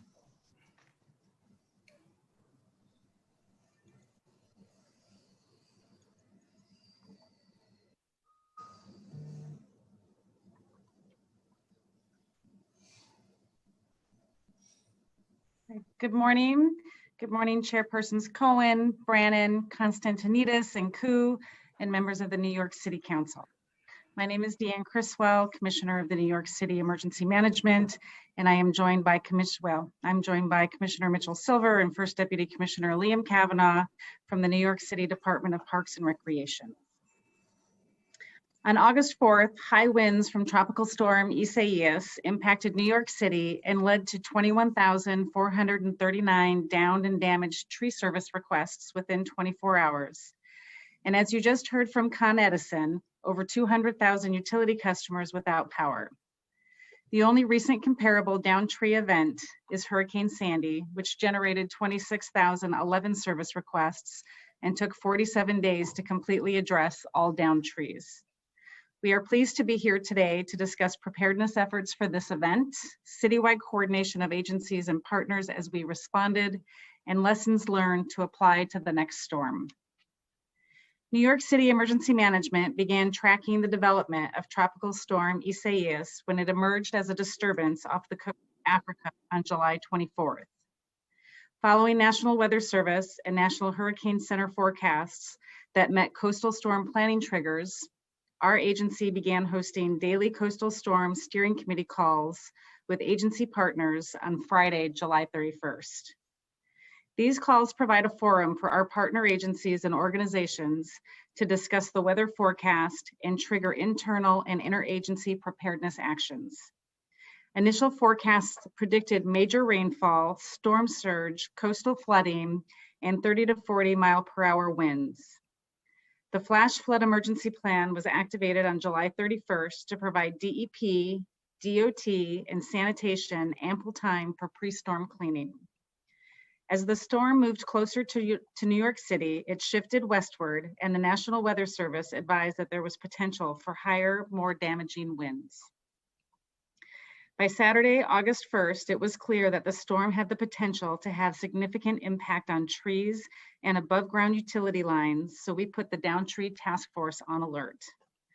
The Downtree Task Force is a component of the debris management plan that outlines the roles and responsibilities of New York City agencies and utility providers and sets priorities for tree removal following a severe weather emergency. It is comprised of several city agencies, including Parks, Emergency Management, Transportation, NYPD, FTNY, Sanitation, DEP, and Con Edison. The Parks Department also activated its emergency forestry contracts to supplement city crews. Beyond city resources, Con Edison and PSEG-LI activated mutual aid from around the country for additional overhead line workers and tree cutting crews. New York City Emergency Management leads development and implementation of the city's Interim Flood Protection Measures, or IFPM, a program that provides temporary deployable flood protection to critical facilities and neighborhoods ahead of longer-term mitigation projects. Leading up to a coastal storm, New York City Emergency Management uses models provided by the National Hurricane Center that show potential impacts based on the wind speed, forward speed, and the angle of approach.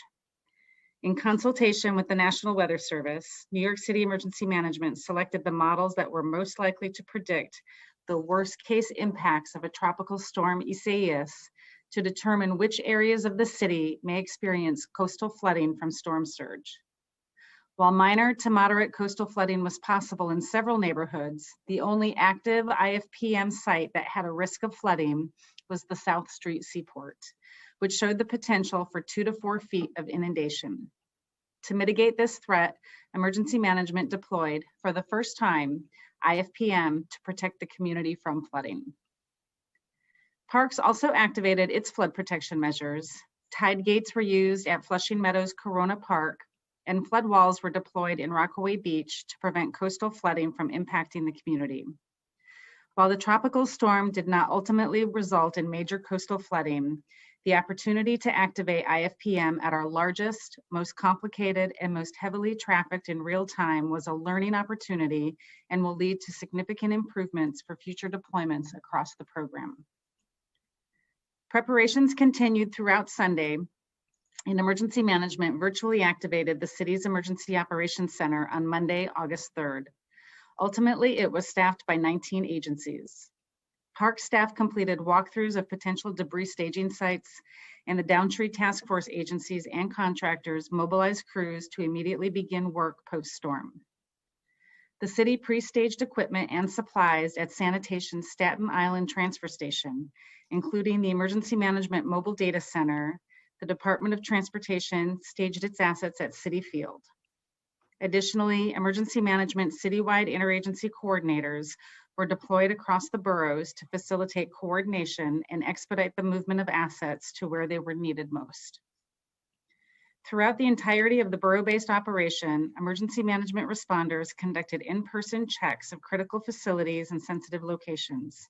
These included hospitals, nursing facilities, DEP facilities, NYPD precincts, and other locations.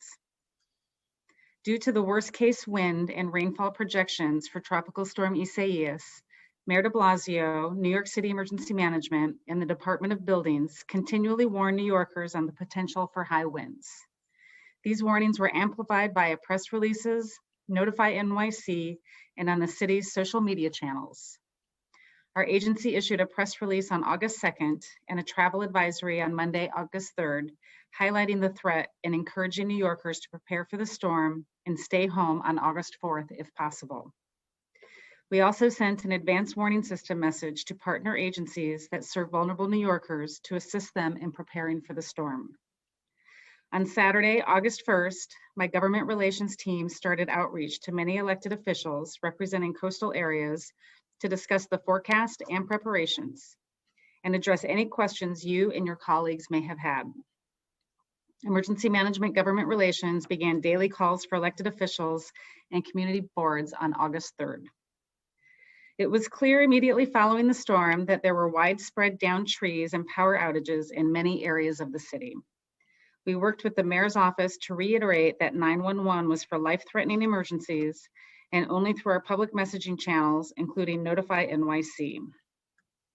We also messaged that New Yorkers should report non-life-threatening tree and limb damage to 311, preferably via the website or mobile app, which feeds directly into Parks' forestry management system and is the fastest way for parks to prioritize requests. Daily conference calls continued with elected officials through Thursday, August 6th. My colleagues at Parks will speak in more detail about tree removal and their processes and procedures. From an emergency management perspective, the Down Tree Task Force activated August 4th through August 18th and staffed 24/7 by emergency management and partner agencies. To expedite tree removal and minimize crew standby time, Parks and Emergency Management adjusted the task force response strategy by establishing borough-based command posts, the majority of which were co-located near borough forestry offices. At the command posts, work orders were provided directly to field crews, expediting clearing operations. Due to the scale of this event, emergency management coordinated the deployment of 42 additional cut and clear crews from New York State and worked with DDC to activate 2 vendors from the city's on-call emergency contract program to supplement city crews. Agencies worked together to prioritize the removal of trees that were blocking roads, fallen on homes, or were tangled in live power lines. Given the volume of downed trees, the Down Tree Task Force made several innovative adjustments to improve operations. Emergency Management, Con Edison, and Parks established tiger teams and co-deployed work orders needing utility action, which led to faster resolution. On a subset of work orders, Con Edison deployed ahead of Parks to shut down power and cap live wires in preparation for Parks to cut and clear the tree. This helped to minimize standby time of Parks and Con Edison crews who were able to complete other work orders in the interim. However, coordination challenges remain. Con Edison and city agencies have different work order priorities and have separate technology systems for service requests that has led to information sharing challenges. New York City Emergency Management, Parks, and Con Edison have already documented initial best practices and lessons learned from this incident to improve our operations for the future for future severe wind events. We are focusing on improvements that can be quickly implemented in light of the active hurricane season we are experiencing, and will continue to improve Down Tree Task Force operations to better serve New Yorkers during future events. I will now turn to Commissioner Mitchell Silver of the New York City Department of Parks and Recreation, who will provide a more detailed description of that agency's response to Tropical Storm Isaias, after which we will be able to answer your questions. Thank you for your time today and attention to this matter. We are, as always, available to you and your staff 24 hours a day, 7 days a week, and happy to assist in any manner. Thank you, Commissioner Criswell. Next, I'd like to invite First Deputy Commissioner Kavanaugh to testify.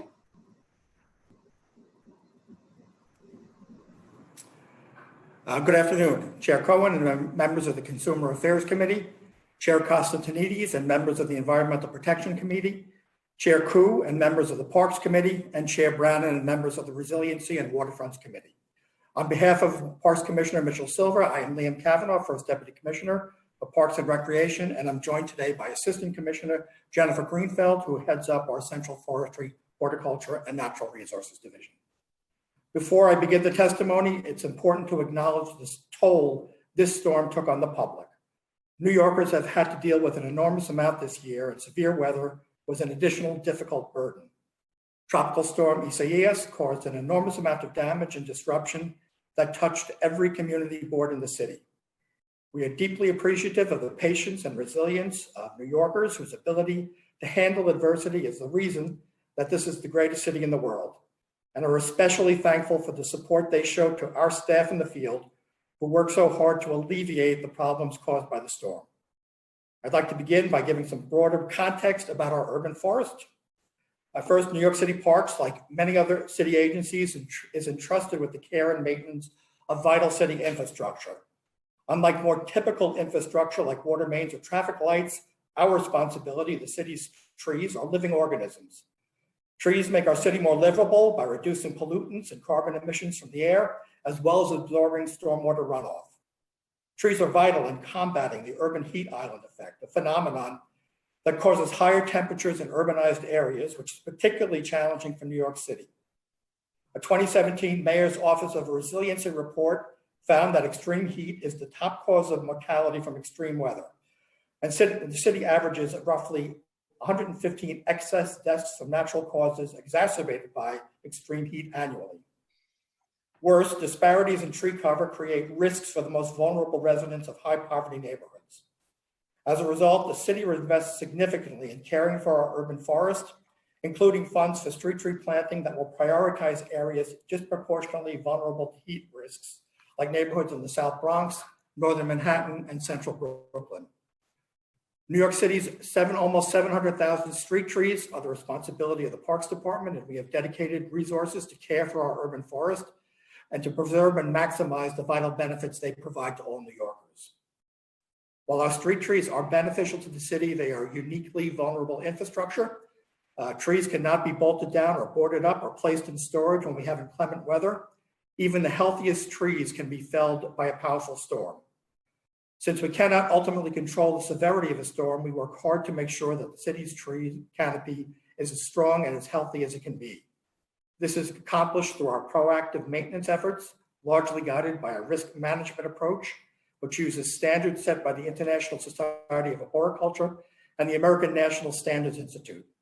Included in this approach is our block pruning program, which, thanks to significant investment during this administration and support from the council, over $492 million from FY15 through FY20 has allowed us to, in recent years, to prune roughly 1/7 of our entire tree inventory annually, and on top of the risk inspections that are prompted by public service requests.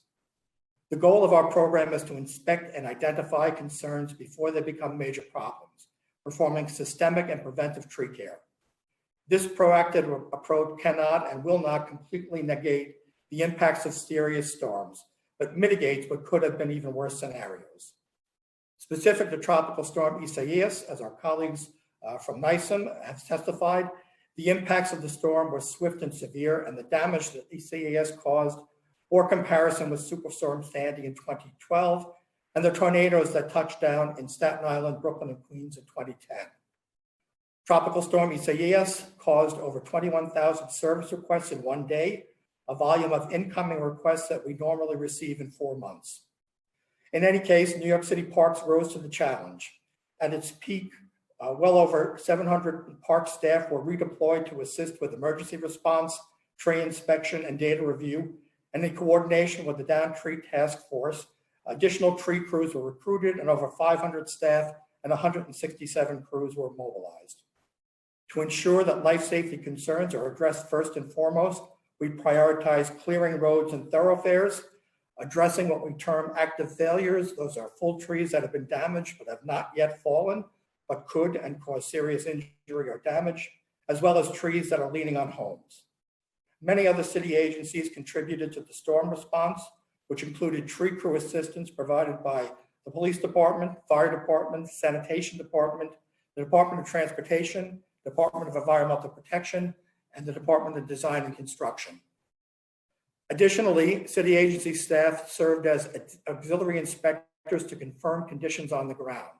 Staff was provided by the Department of Buildings, the Department of Corrections, Homeless Services, HPD, NYCHA, and the Mayor's Community Affairs Unit.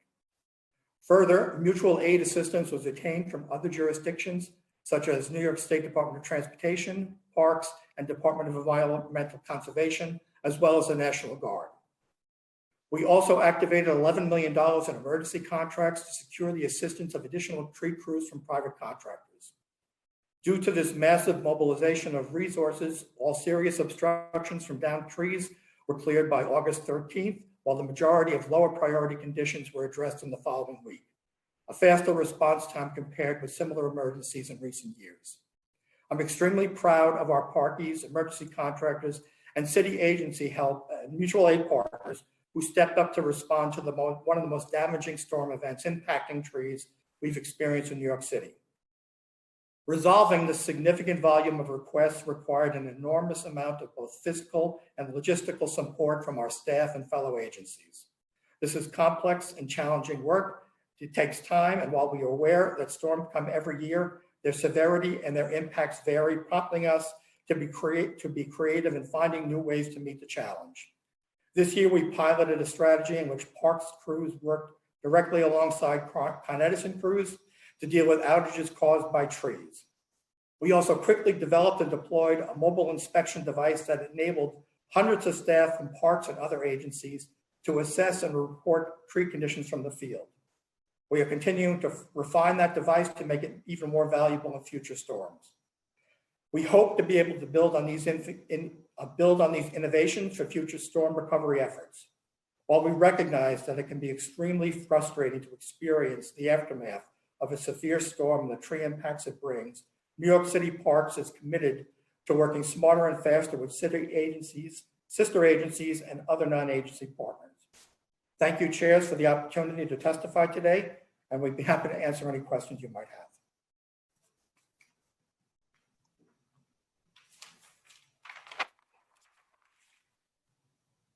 Well, Keith, I'm going to start, all right?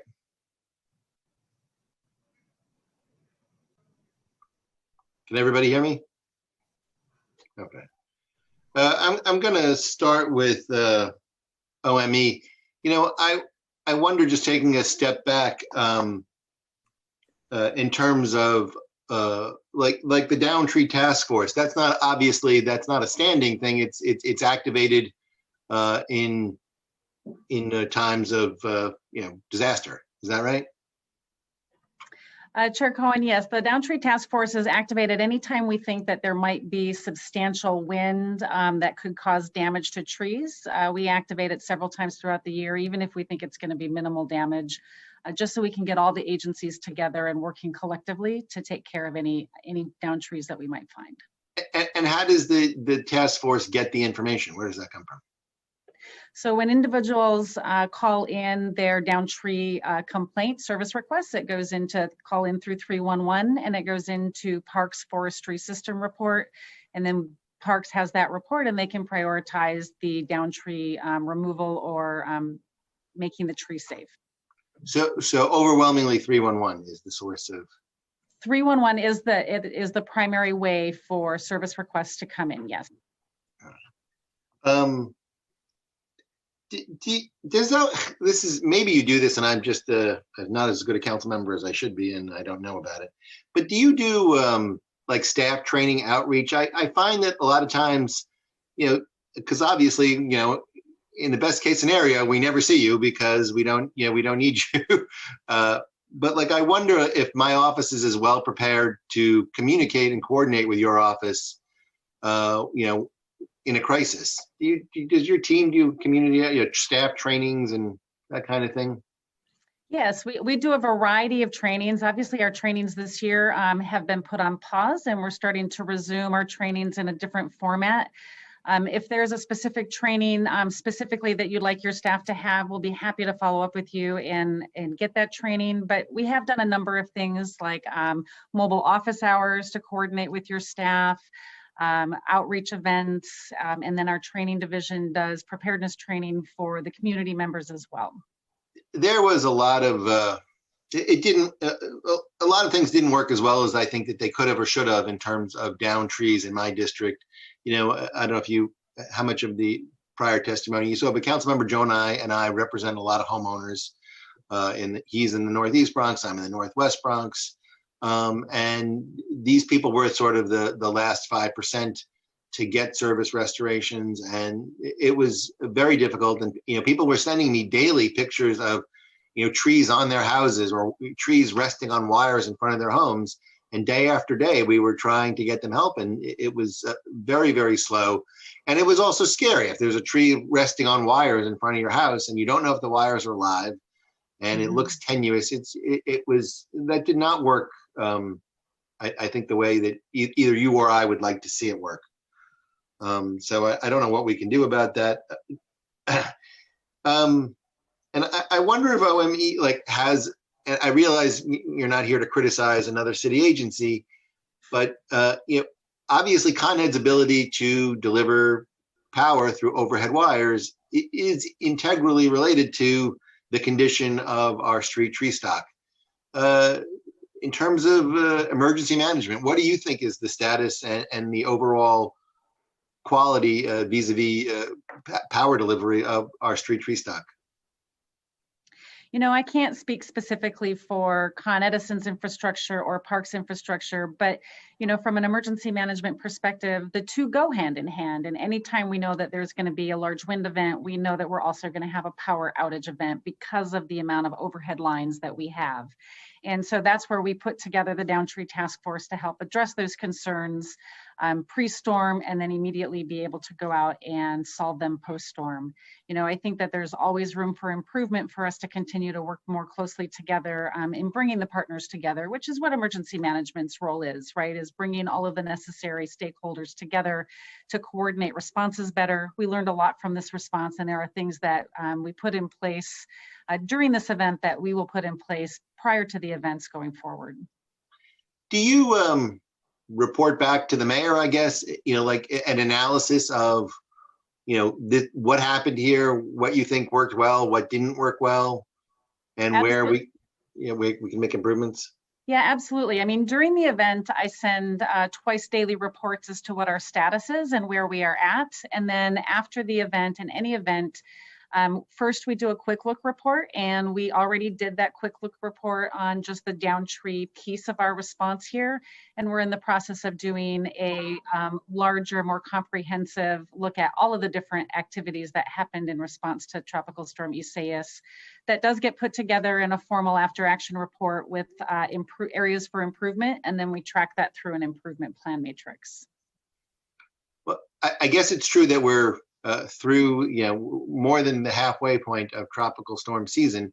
But I mean, do you think in your capacity that the tree stock in New York City is that we're well prepared for another tropical storm, or do you think we're going to see widespread outages? Is this part of the norm in terms of how we, and are we doing, again, like if the trees present a dangerous condition in terms of delivering power and everything that's encompassed in that, that seems like something that you would want to be aware of and try to mitigate, and obviously we want to. Yeah, and again, I can't speak specifically to what the tree stock is, not my area of expertise, but can you speak to the liability, the danger presented by the tree stock? I think that anytime we have a wind event and overhead lines, regardless of, you know, the stability of the tree, there is always potential for the trees to come down and cause power outages. And we know that, which is why we want to be able to put in place crews, procedures, data sharing, so we can, as quickly as possible, begin to mitigate the impact from that storm. And I think, you know, we will see that if we have another tropical storm hit us, we will most likely have down trees with power outages, even if it's just a small wind event. I guess, and I feel it may appear that I'm picking on you about parks trees, but I'll pick on them next. But it does seem to me that there's a bit of a double standard in the sense of if the city, you know, DOB, if there's a facade issue, DOB is aggressive about going after a private property owner and making sure that their facade is safe and that the public does not get hurt. Here, it seems like, you know, the trees, poorly maintained trees, and obviously I love trees as much as anybody, but poorly maintained trees present a risk to people's safety and to power delivery. And because it's city property, it's like, well, when it falls down, we'll cut it up and let Con Ed restore the power. It doesn't seem to me that we take our responsibility as seriously as we should, based on the impact it has on New Yorkers. You know, and I think, you know, you make a fair point, right? And you know, maybe there's an opportunity for us, if we know where there is areas of trees that are more likely to be damaged than others, we can pre-map that. I'd have to get with Parks and we could see what we could do there. But it's really about balancing the risk of what we're going to see coming in and making sure that we have the resources. You know, again, I do believe regardless of the storm that comes next, we will also see down trees, whether they're all healthy or some of them are damaged already. And so it's my job to make sure that we have the resources in place ready to respond to those events. I guess I'm interested in your role in emergency avoidance versus cleaning up the mess. And I think that there is an opportunity here for us to do better in terms of emergency avoidance. I think, when you talk about avoidance, we're talking about mitigation, and anything that we can do to reduce risk is mitigation. And, we have a very strong mitigation program here at Emergency Management that looks at a number of things. And we can certainly take a look on and work with Parks on perhaps any other mitigation measures we might be able to take in the future. Thank you. Commissioner Kavanaugh, it's good to see you, by the way. How are you? Thank you, Commissioner Cohen. Councilmember Cohen, how are you? I'm good. I didn't see you on the boardwalk in the Rockaways at all this summer, but I'm sure you probably made more than one visit or two. Yes. I'm a little concerned. I understand that we got an email about Commissioner Silver's lack of availability after 11:30, but the runner show was disclosed to the admin and agreed to the admin well in advance of the hearing. And I have to say, I'm a little distressed or dismayed that he couldn't be here with us. So I'd appreciate it if that was communicated to him. I don't know what happened. And again, maybe he had something personal and pressing that he couldn't move. But again, run of show was disclosed to the admin. We knew that Con Ed was going to testify first. It was not realistic to expect that for him to expect that he would be done by 11:30. So I just really want to go on the record with that. If you could explain to me, just so I'm clear, between Con Ed and the city, their responsibilities in tree pruning where there are overhead wires above the city trees or in the city trees. Yes, I'll try to do that. Roughly, I think it's approximately 35% of the tree population on the streets of New York City, which totals about 666,000 have utility wires passing through them.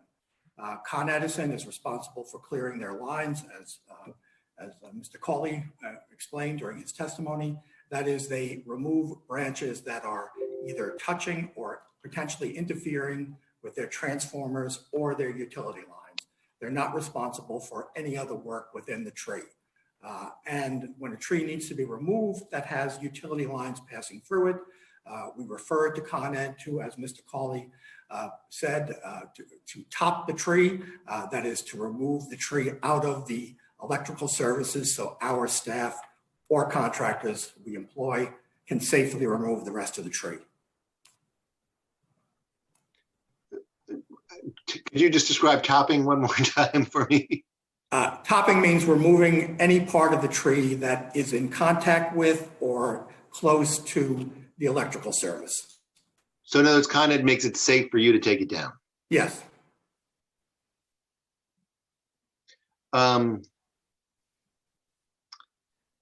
Again, I guess I'm concerned about sort of a complicated process. Someone's going to identify that there's a problem. Someone's going to get Con Ed to come and do the topping, and then you're going to come back.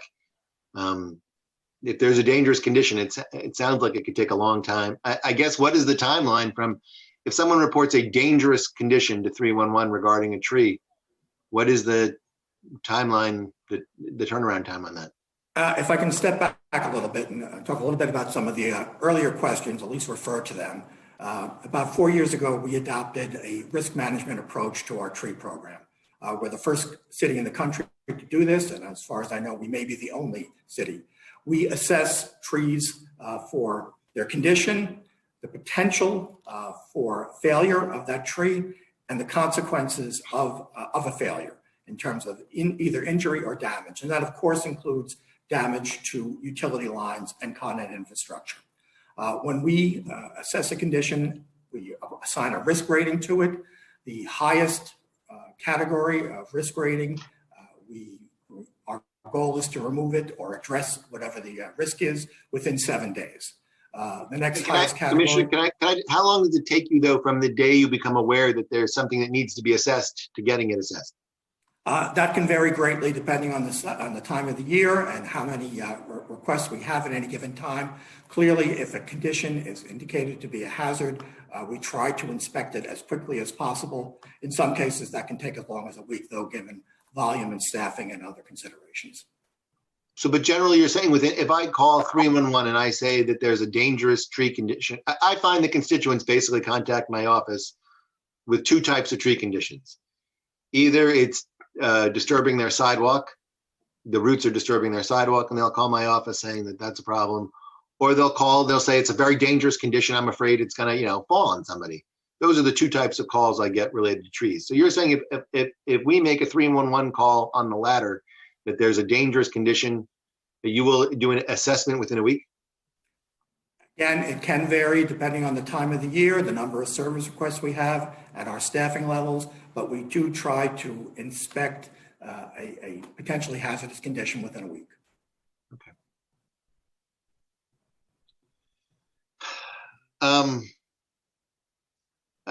I realize that the Parks Department is not in the power delivery business. But obviously there, as we've talked about repeatedly, there is a nexus between power delivery and the condition of the street tree stock in New York City. And I know we're now on a 7-year trim cycle. Is that the only inspection our trees get, is that once every 7 years when they're there to be trimmed? No, we inspect trees based on service requests that we receive from the public. And if the public indicates that a tree is either dead or in poor condition, has some other kind of serious damage or a hazardous condition, we will inspect it and do a full risk assessment on the tree and determine what's the appropriate course of action to take with the tree. So again, that's based on reporting through 311. Yes.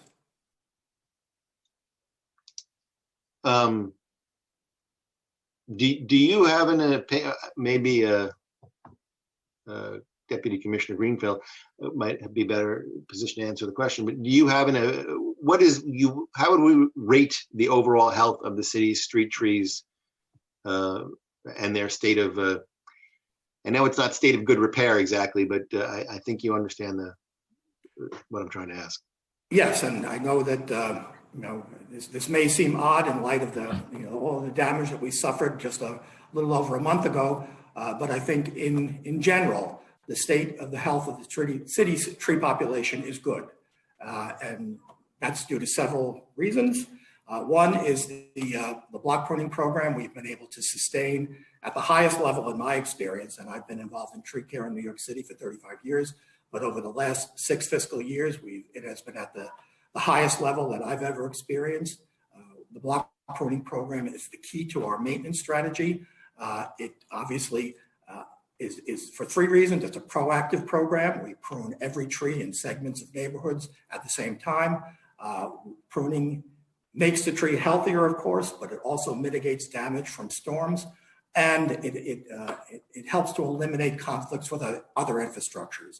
One of the council members who asked a question earlier mentioned a tree that was touching a house, and that is certainly one of the things that we address during our block pruning cycle. We've had consistent high funding for that. As you mentioned, we've had a 7-year pruning cycle.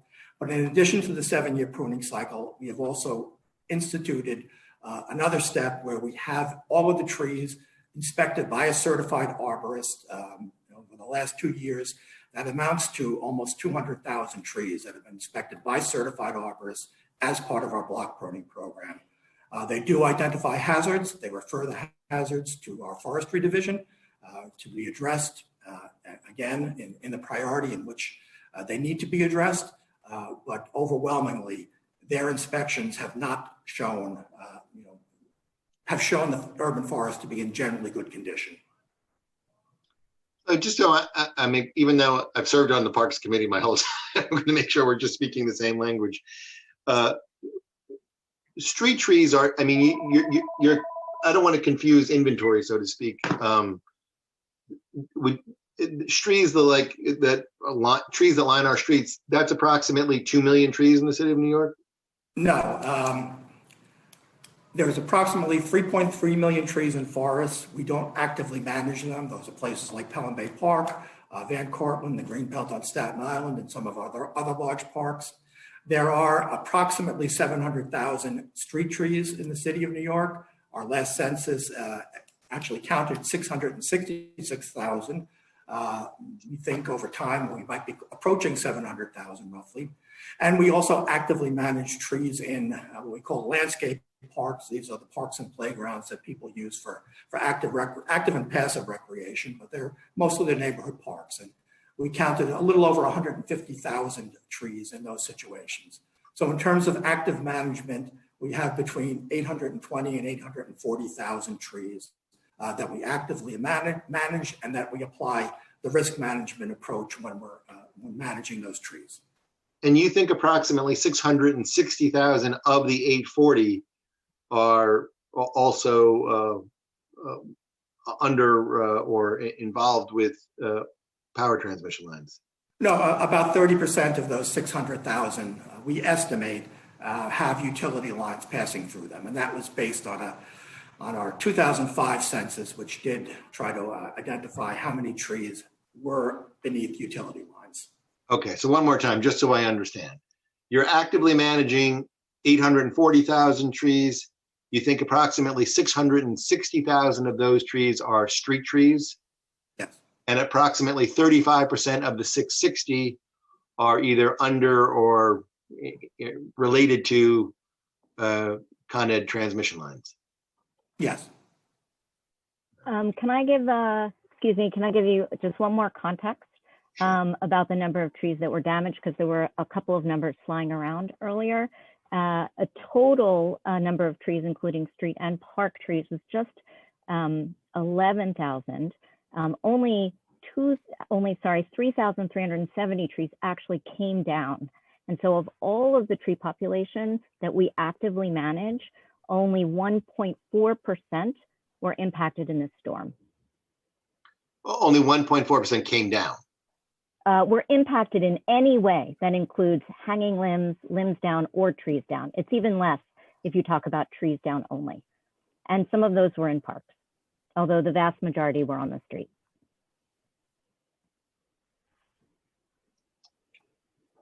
I'm going to take a break. I don't know if Chairs Koo or Brennan have questions. Sorry, before we turn it over to questions from Chair Koo, I'd like to remind panelists from the administration to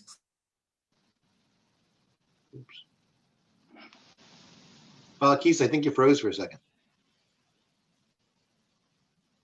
Yep.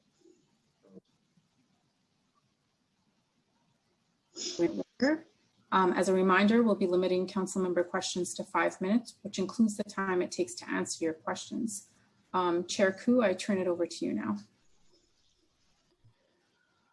Thank you. Commissioner Kavanaugh, how are you? Yeah. Good, thank you. How are you? I'm Commissioner of the OEM. Thank you for coming in to testify, even though we are a little bit disappointed that Commissioner Silver had to go and he is not able to answer directly to our questions. But I believe you will give us a very good answers too. So my first question is, can you describe the process of the down tree protocol employed by the administration as required by Local Law 21 of 2015? Can you give us a summary of that?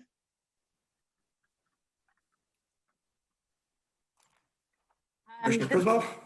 Yeah, this is Commissioner Criswell. You know, I'll have to say that I am not familiar with the local law that you are talking about, but our down tree task force protocol really talks about how we bring the city agencies together in order to manage trees that come down. And it follows 4 priorities to address trees that are down. First priority being life safety issues and obstructed roadways.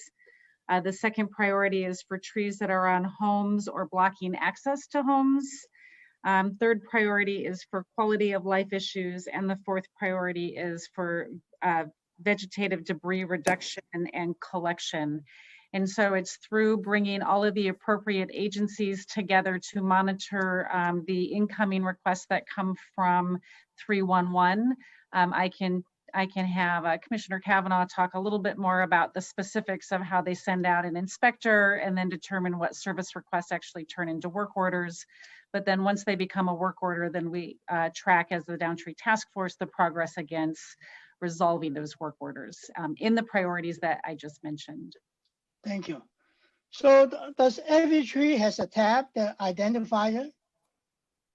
After you inspect a tree, do they have a tab on it? Or tree number? tree number, how do you identify the individual trees? Our system geolocates every tree on the street and every tree in a park that obviously in the active parks, not in the forests. It was created as a result of the censuses that we conducted.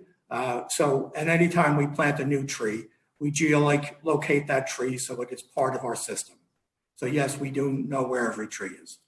So, does the public know if I want to report a dying tree, can I say 311 tree number 1074 is not doing well? Can you send somebody to inspect? Yes, you can. We have what is called the New York City tree map, which shows every street tree in the city.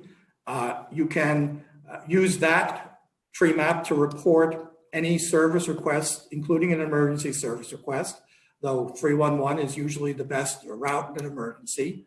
You can click on the exact tree that you're concerned about, tell us what your concern is, and it will be submitted into our forest management system. Oh, but what I want to ask is does the tree has a tab to identify this tree? It doesn't have a tag on the tree now. No? I mean, if you put after inspection, you put a tab on it, and it says suppose this tree is not doing well, it's not healthy, then maybe you can color code it. No, color code the health of the tree, and with the identification number, then the pedestrians or the neighborhood people can pay attention to this tree, see whether it's doing better or doing worse. That's an interesting thought. We have considered barcoding in different ways. It's a technology that we have not been able to employ for this purpose. We do use it in our planting program to some degree, but to barcode all of the trees in the city, it's not something we've been able to do, but it may be something worth thinking about. Well, if Amazon can barcode millions of merchandise, I think the city can do it too. It's not that the technology is not that hard. It's not it's really it's feasible to do. So and my other question is our understanding is the trees within parks are the lowest priority for removal after a storm. However, there are historic houses and other structures inside parks that make this dangerous. Some reported that they cannot access certain areas of their properties because of fallen trees. So what is the tree removal prioritization within parks for trees that impact park structures? Councilmember, we do treat park trees the same as street trees when it comes to risk. So if a park tree presents an immediate hazard to the public, we will address it in the same priority that we would for a street tree. However, trees that are not life-threatening or have the potential for causing additional injury or damage, we do prioritize street work over park work because the trees in the street impact more people on a regular basis than do the trees in parks. Because like some historic houses in my neighborhood, in my district, they reported fallen trees, but it has taken Parks Department a long time to remove the tree, and much longer than expected. I understand, and we would, of course, like to complete all of our work as quickly as possible, and we do not want to put our partners in the historic houses in a position where they can't operate. But again, we think that prioritizing work on the street that affects New Yorkers in their homes and in their daily lives takes priority over work in parks during a storm. So, Commissioner, what has been the cost of all the tree removals and repairs associated with Tropical Storm Isaias? We're still tallying it up, but we estimate we've spent about $20 million so far on response to Tropical Storm Isaias. $20 million? Yes. Approximately? Yes. Okay. So during the council's hearing on 3/11 back in May, we heard that Park's own reporting system was also overburdened. So, but that Parks made changes to its system. So what are those changes? I will defer to Commissioner Greenfeld on this question. I may get a little tripped up on some of the technical aspects of it, but yes, Okay. there was a slight delay on the first day, but our staff was able to rectify it fairly quickly. But Commissioner Greenfeld, can you provide a little bit more detail? Certainly. So the requests came in many ways. One of them was through the New York City Parks website, and there was a sort of a queue that got caught up because we literally had more requests come in the shortest amount of time than we have ever had before in the history of these systems.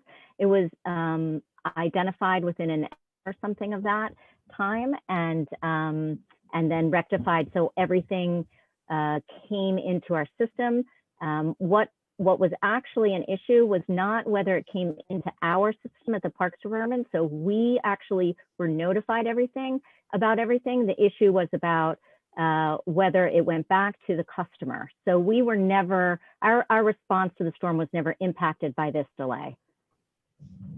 So have you fixed the problem for future storms? Yeah. Yes, it was fixed during the storm immediately. Okay. Thank you. So do we know if 311 closed all the tree-related service requests from the storm, and roughly how long it took them to do so? I'm sorry, Councilman Cook, could you repeat the question? I said, do you know if 311 closed all the tree-related service requests from the storm, and roughly how long it took them to do so? Are they closed all the cases now?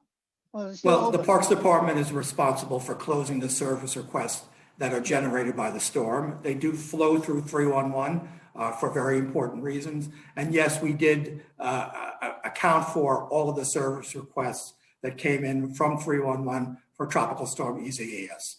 In any large storm like this, we receive an enormous number of service requests. As was testified earlier, we received over 21,000 in the first day.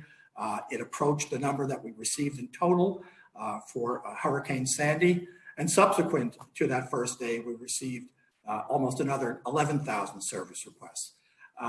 We rely on the public to tell us about emergency conditions. It's extremely important to us to know where these situations occur so we can send our inspectors and crews there to address them as quickly as possible. But unfortunately, it happens that many people can report the same condition, and we do have to review service requests to make sure that there aren't duplicates. And we also receive requests for conditions that are outside of our area of responsibility. So it is a lot of effort to review the service requests, to combine those that are duplicates, to get them into the hands of inspectors so that they can assess the damage, make sure we get the right crew there as quickly as possible, and to work and to proceed through our work order process to its conclusion. Thank you. So my other question is about tracking trees. It's really important we keep tracking all the trees in the parks or on the streets. So because if they fall down on someone, you may hurt someone or you may damage other people's property. So of the thousands of trees that already fell during Isaias,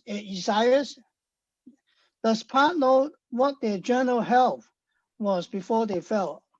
Were many of such trees already under threat of falling, or were they healthy? So do you have a percentage or how many already on the brink of falling down?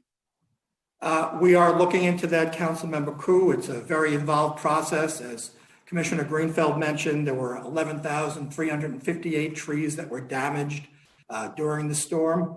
Our initial analysis showed that only 9% of those 11,358 trees had an open work order prior to the storm, and only 2% of those trees had an open work order for tree removal prior to the storm.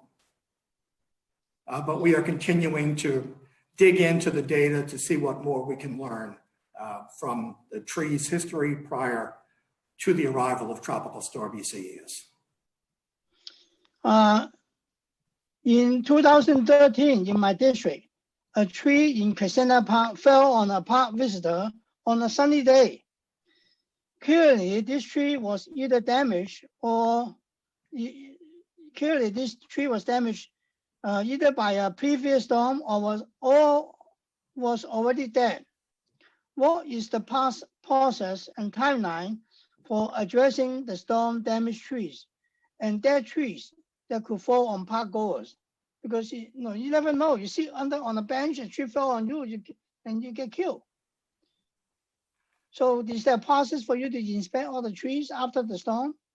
Yes, we inspect trees in parks on a regular basis. Park supervisors in every district in the city are responsible for conducting monthly written inspections of their properties, including the trees in their properties. They are not arborists, so they cannot identify sophisticated tree problems, but they report anything they're concerned about to our forestry division, which inspects the trees. And again, because we do have an inventory of park trees where we can actually locate each individual tree, our arborists assess the tree just as they do for trees on the street. They apply the risk process to it, and they determine whether the tree does represent a hazard, what level of hazard, and based on the level of hazard that the tree poses, we maintain it with our own staff. How many arborists do parks have? How many on staff? We have approximately 80 staff who are certified arborists by the International Society of Arboriculture. About 55 of them are assigned to the inspection function in all 5 boroughs, though some of them do work on our contracts, but they are capable of performing a tree inspection and a risk inspection at any time. On average, how does the arborist go to inspect trees? How long it takes them to inspect you? Or for one day, how many trees can they inspect? It varies greatly depending on the nature of, I guess, where the trees are to be inspected. For example, as I mentioned, under our block pruning program, we have certified arborists conduct what we call a level 2 inspection. It's a risk assessment of every tree that is intended to be pruned. In that circumstance, you could inspect easily 100 trees in a day. However, or maybe not quite 100. However, if you have service requests that are spread out over a large borough, like Queens, for instance, where there's significant travel involved, it might be as few as 20 trees in the course of the day. So how long, what is the timeline when you guys completed a 311 complaint? What's the timeline? I'm sorry, Councilmember Koo, could you repeat the question? So can you give us a timeline of when parks completed the addresses of the 311 complaints that come in? What's the timeline? When someone called 311 to complain about tree on their property, how long it takes you to finish the job on the average? Councilmember, it's hard to provide an average. It is based on the time of the year and the nature of the service requests that we receive. From roughly May through October, we receive a large volume of service requests, more than we can process in the normal course of business. We prioritize them based on the information that the member of the public provides us. Again, if they tell us that the tree is dead or in poor condition, the tree has some sort of a hazard, a broken limb, or uprooting in some way, or some other damage that could indicate a potential failure, we prioritize those inspections and we try to do them as quickly as possible. But it's difficult to give you an average because it does vary, in terms of the volume of requests we receive over the course of the season. For example, after November and through the winter, when service requests are much lower in volume, we can inspect those conditions far more quickly than we can during the busier times of year. So how long did parks take to address all 311 complaints related to the tropical storm? It took us, Councilmember, it took us 11 days to get through the 32,000 public service requests. That's a third of what we normally get in 1 year. So after people complain about a falling tree, right? How long parks will remove the tree from the property? Sometimes it takes too long. There's an open order there. The tree already reported that is blocking a driveway or blocking a sidewalk. How long will it take for the Parks Department to physically remove the tree? Councilmember, it does vary depending on the priority that the tree represents in terms of our system. As Commissioner Criswell mentioned, any tree that's blocking a street that prevents emergency vehicles from passing down the street is our top priority. If it has wires involved in it, that becomes even more of a priority. Those jobs tend to be large and complicated. You need skilled staff and specialized equipment. They can take an extremely long amount of time to do safely, both for the public, our staff, and to prevent any future damage. But we do prioritize those conditions. Again, conditions where what we call an active failure, a tree that is split but hasn't fallen, or is uprooted and hasn't fallen, but could cause injury or more property damage. And then after that, our third priority are trees that are on houses or blocking the entrances to houses. And again, in any of those three scenarios, a tree that has utility wires damage become the highest priority in those categories. So it's difficult to say exactly how quickly it would take any one job to be done. We can tell you how quickly we were able to resolve those priorities for the entire storm. So if a tree is not in all those high priorities, you could take months to remove the tree? No, the three priority conditions that I described require highly skilled staff and specialized equipment to address. There are lots of other conditions that occur during a storm, like Tropical Storm Isaias, that can be addressed by people who are not full-time tree workers, but who have the training and experience to address those conditions. And we employed literally hundreds of them during this storm. So we're working simultaneously on all levels of tree conditions during a storm like this. Clearly the priorities that I mentioned get the most attention from the most skilled staff, but we had police, fire, crews from New York State Parks, DOT, Department of Environmental Conservation, and our own staff from our gardening crews, our maintenance crews, and our district crews who have been trained to use chainsaws safely to help address those kind of conditions during the storm. And they all worked extremely hard to address those conditions. And Councilmember, we did substantially complete all the street work within 18 days. So Commissioner Kavanaugh, you mentioned that of all the trees that were damaged due to the storm, some trees had open work orders or were slated for removal prior to the storm. How long those work orders were open prior to the storm?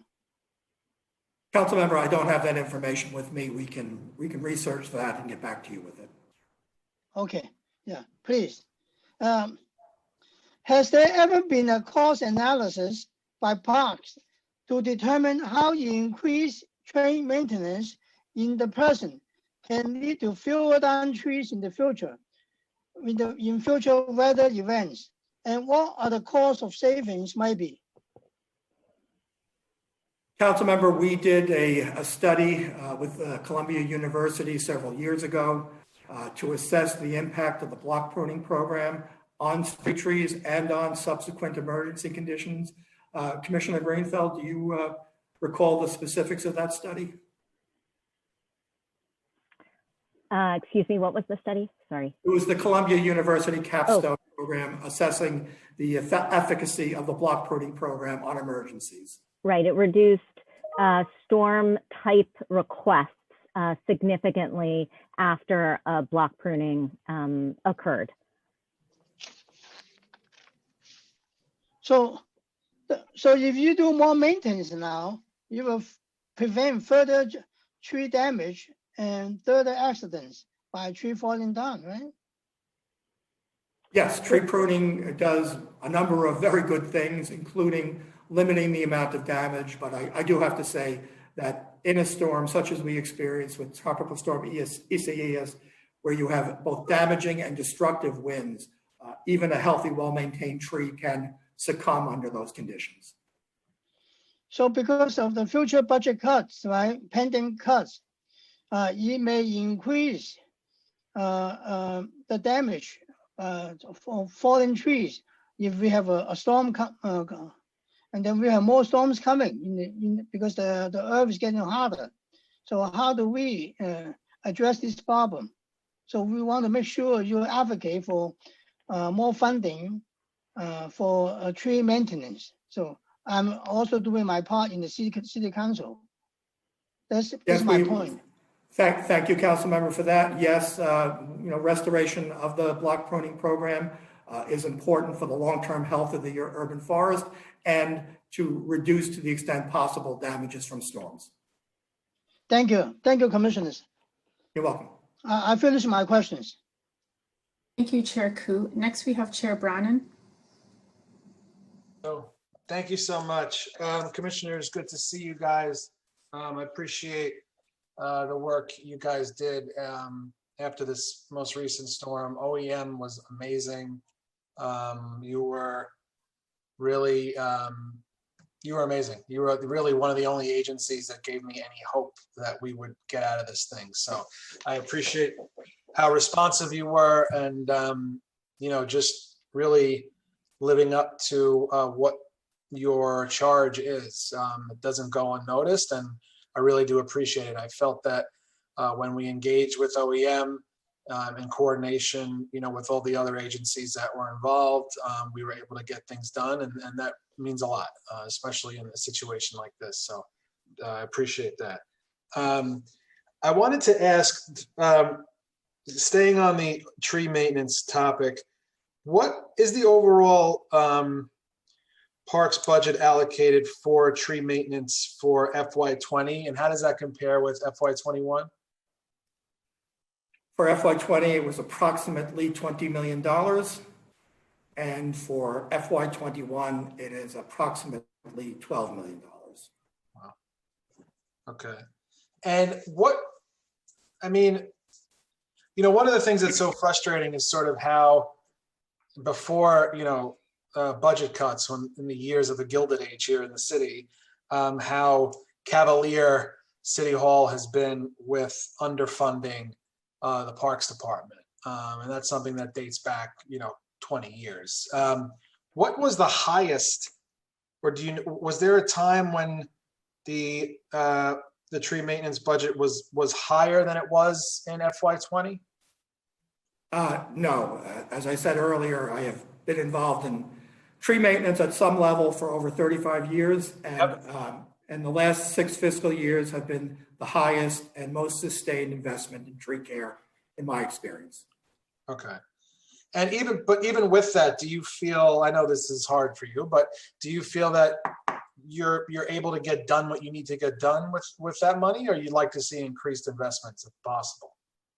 Like any manager responsible for a service or operation, we would like to do the best job possible. But do you feel limited?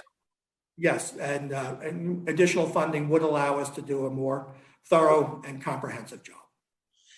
Do you have an idea, and this is something I'm digging into from the couple of community boards that I represent, sort of the immediate aftermath. The first thing that we thought of, and just going anecdotally, we haven't actually we're working on digging into it now, but I'd love to know citywide, and I assume it could be done through 311.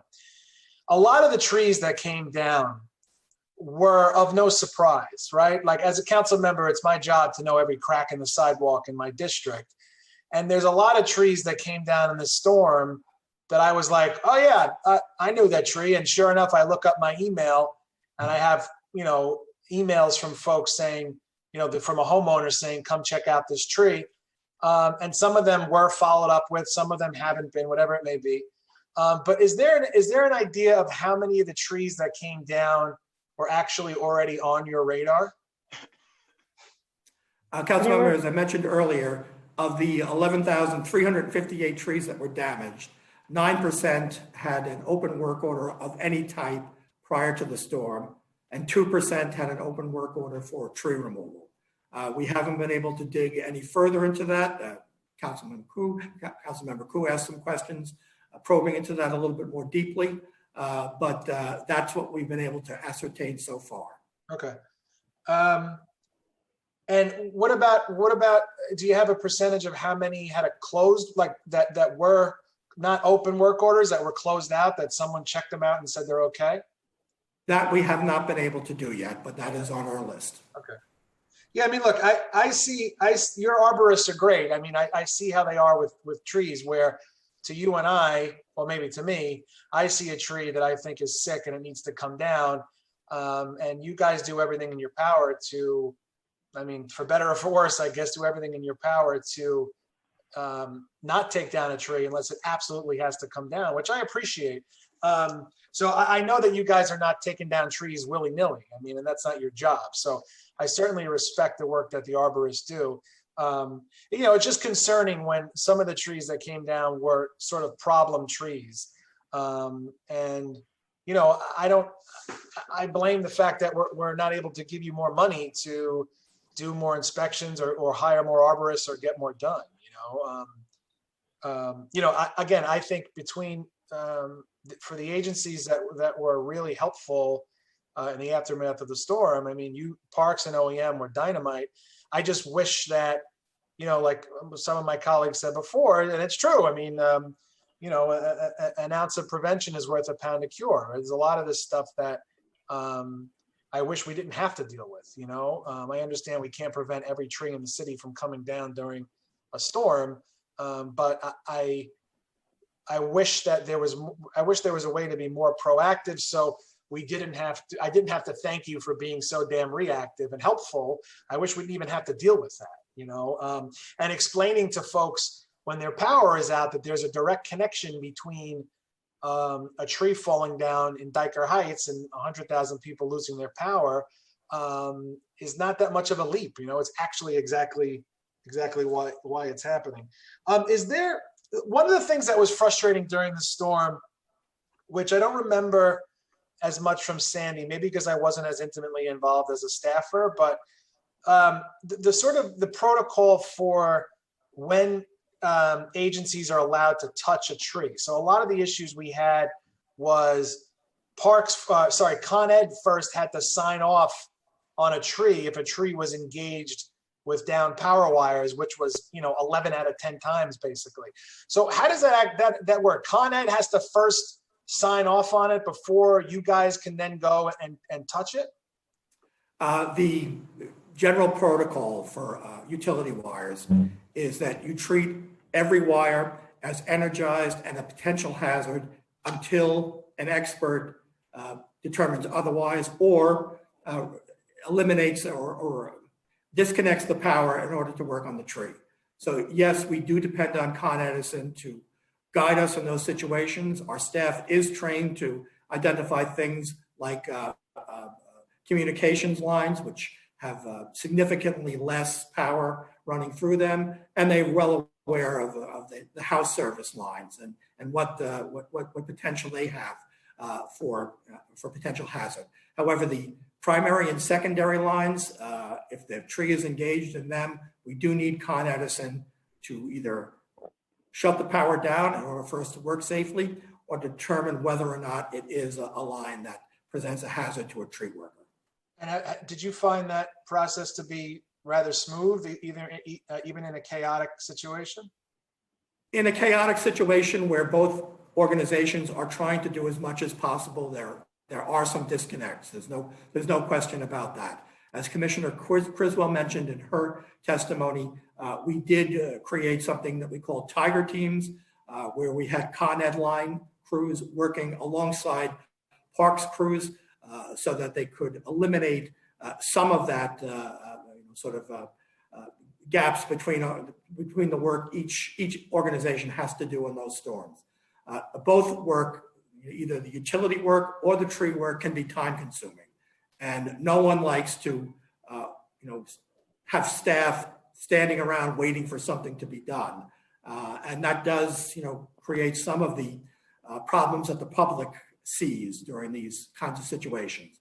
But I think the Tiger Crew was a successful adaptation, and it's something that we're hoping to build on with Con Ed in future storms. So Con Ed had testified at a hearing that they want to develop a universal process of tagging power lines that have already been de-energized and deemed safe for tree removal, which I guess would help in this situation. Do you know if this process has been developed? Has it started? Is it in progress? It's not in progress to my knowledge. It is something that they've raised, and we think it's something that could be very helpful in situations like this. So basically that would mean that if they were there, so right now, if Con Ed goes out, the tree falls down on a power line, Con Ed's got to go out first and make sure it's okay. They go out there, their guys go out there and they shut off the power or whatever it is, or they decide these lines aren't theirs, whatever it is. What happens then? They report back to you and say, okay, we took care of this one?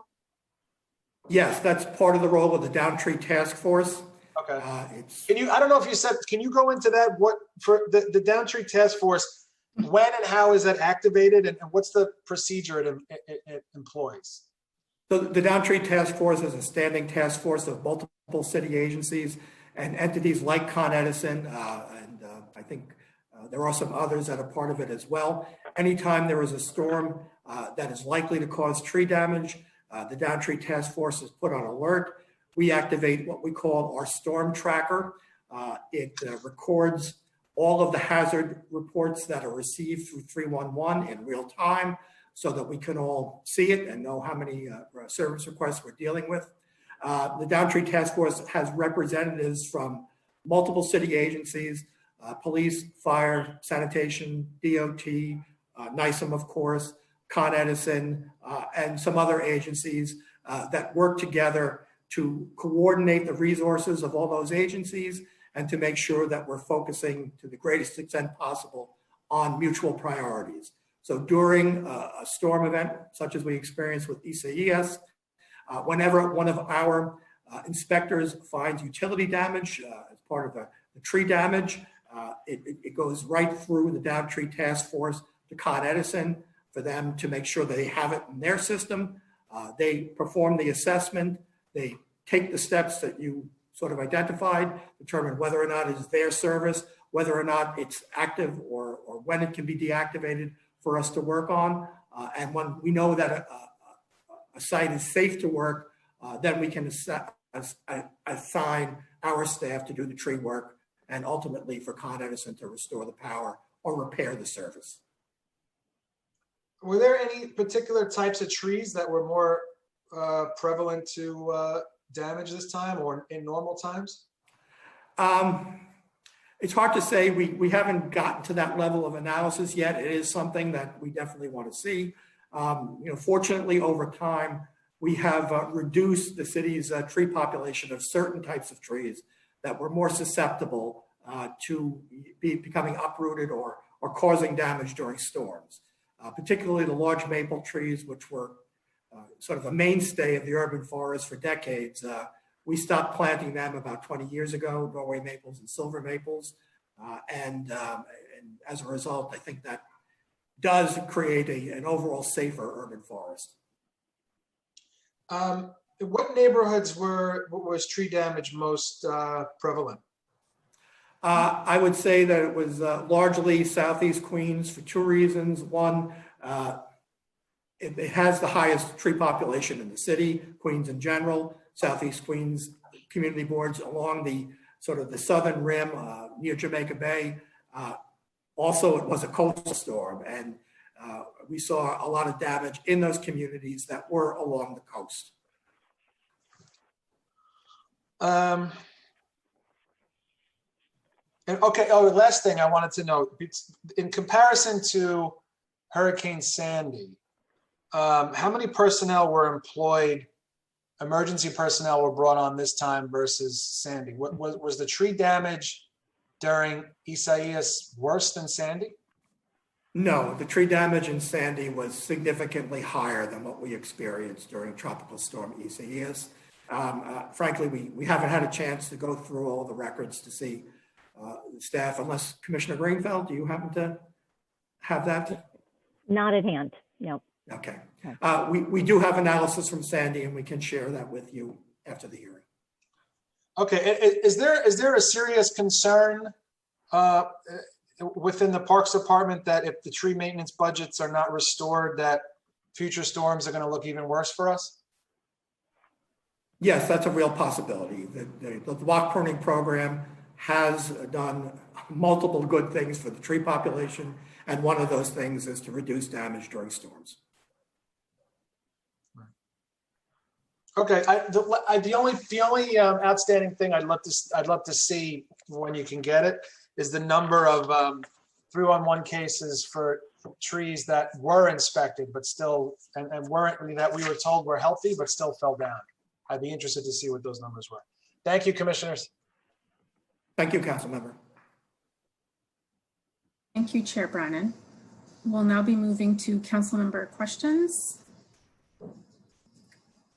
I will call on you in the order that you have used the Zoom raise hand function. You should begin once I have called you and the sergeant has announced that you may begin before asking your question. So first we have Councilmember Holden, followed by Councilmember Adams. Councilmember Holden, you may begin.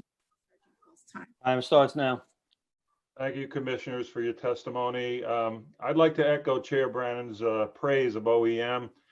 I was so impressed with their performance. Total professionals. The borough reps were great. Great job. I know you guys were working night and day, so I just wanted to do a shout out. I visited the mobile unit out in Flushing Meadows, and it was really enlightening. And every council member should do that. Hopefully, we won't have more storms, but I just want to ask Commissioner Criswell. When was the National Guard called to help remove trees, or were they? How many days was that? So we requested mutual aid assistance the night of the storm, so on Tuesday. And when we request assistance from the state, it's up to the state to determine how they're going to provide that. The National Guard was one of the resources that they sent to us, in addition to state parks, DEC, and I believe state DOT. Yeah, and so they were great. They came with the Army, and there were so many of them. On big trees were removed very quickly.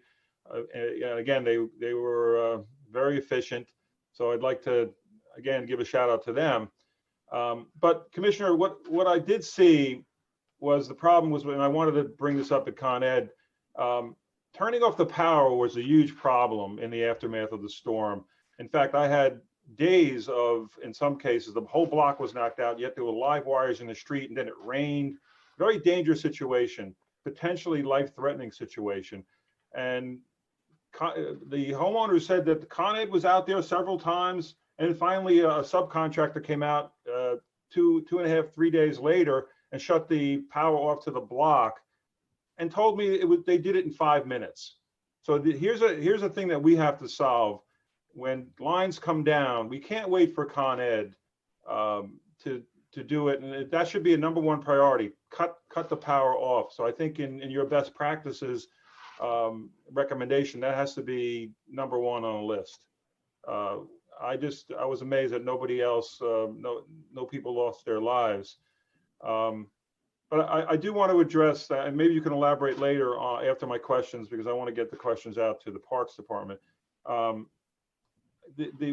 the best practice is, what kind of recommendations will you make to not only utilities but to our city agencies for a better response? Because there were a lot of wasted time and city, utilities coming out, then leaving, coming out and leaving. not getting Parks Department there right away. I understand that, but I do take issue with the health of city trees being labeled good. Because what I've seen going around my district were I saw trees that were rotted. They had cavities. When the ones that came down, cavities, cracks and splits, missing bark. There were carpenter ants. And then most of the homeowners that I spoke to about the tree that came down either on their house or on the wires, they had complained about several times to Parks on 311, and they were rated fine. And that's not what we saw. I saw trees split in half, not at the root. I saw trees come down in half because there was rot in the center. Now, I'd like to ask maybe Commissioner Greenfeld or Kavanaugh, how does Parks evaluate the condition of a street tree? Is technology used? Ultrasound? I mean, how is that viewed, especially if the rot is way up the tree? Council member, I'll start.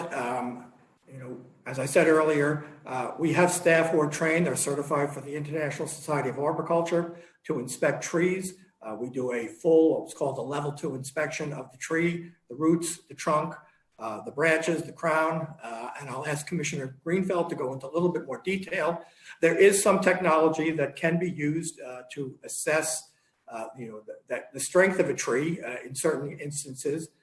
It's not something that can be deployed, unfortunately, for every situation. And it's something that we hope evolves over time that would give us more tools to look inside of a tree.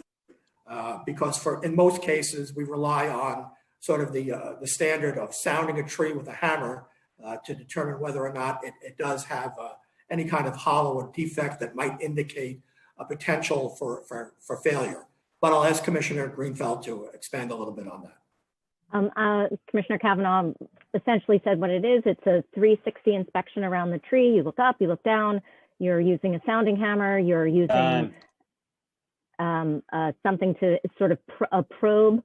And it's based on professional training and years of arboricultural industry standards that looks at many different trees over time, what constitutes weakness in a tree. Our professionals know the species, understand decay processes, and look at the signs. It is true, we are not doing aerial inspections of these. That would require a bucket truck or some other device. And then if we are suspicious of a problem, we will send that out. That's a level 3 inspection. And then there are ways of doing internal sort of sonograms, so to speak, on the tree to get a look inside that tree. But that's a very significant that's a significant evaluation. Yes, but like what I said before, an ounce of prevention obviously is important here, especially all the people that lost power. If you look at the failures of the Parks Department inspection, it's quite profound. The trees were hollowed out to the point where this was a tropical storm, commissioners. This was not a hurricane category 2 or 3. This was a tropical storm that took down trees very quickly and wiped out power for so many people. Thousands of people were wiped out. So I understand the parks budget, but we have to do better as a city, and we have to identify these sick trees, and not just with somebody walking around a tree a couple of times and banging on the tree. There are these large trees that can kill. And I love trees. I planted, with obviously a civic leader, thousands of trees. I identified locations, and I was a big proponent of trees, but I'm also a proponent of checking these trees because they can kill people and take out power, obviously, and damage property to the extent we've seen. So I think we need some answers. And some trees that were inspected, commissioners, and were given a good bill of health, and then came down and you could see the rot, that needs some accountability of the person that inspected it. Because if they were inspected multiple times and they came down and it was looked at, and I have photographs, I'll show you, almost every single tree that came down in my district had extensive rot or infestation. You can see carpenter ants everywhere. Thank you, chairs. Thank you, commissioners. Thank you, Councilmember. Now we have a question from Councilmember Adams, followed by Councilmember Yeager. Time starts now. Thank you so much. Good afternoon. Commissioner Criswell, it's so good to see you. Nice to see you again. I have to echo sentiments of my colleagues of how terrific you are. NOEM, the great partner that you were to us in our South Ozone Park emergency last year. No better partner could I think of to help us out with that horrible sewage emergency. And you're just such a great leader. So we thank you very, very much. And personally, I want to thank you for sending condolences on the loss of my father a couple of months ago. I'm able to now say thank you for that as well.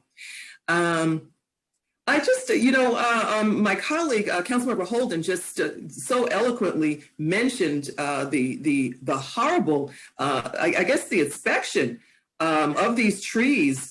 I'm looking at notes that I've had from day after day meetings with Con Ed and DPR.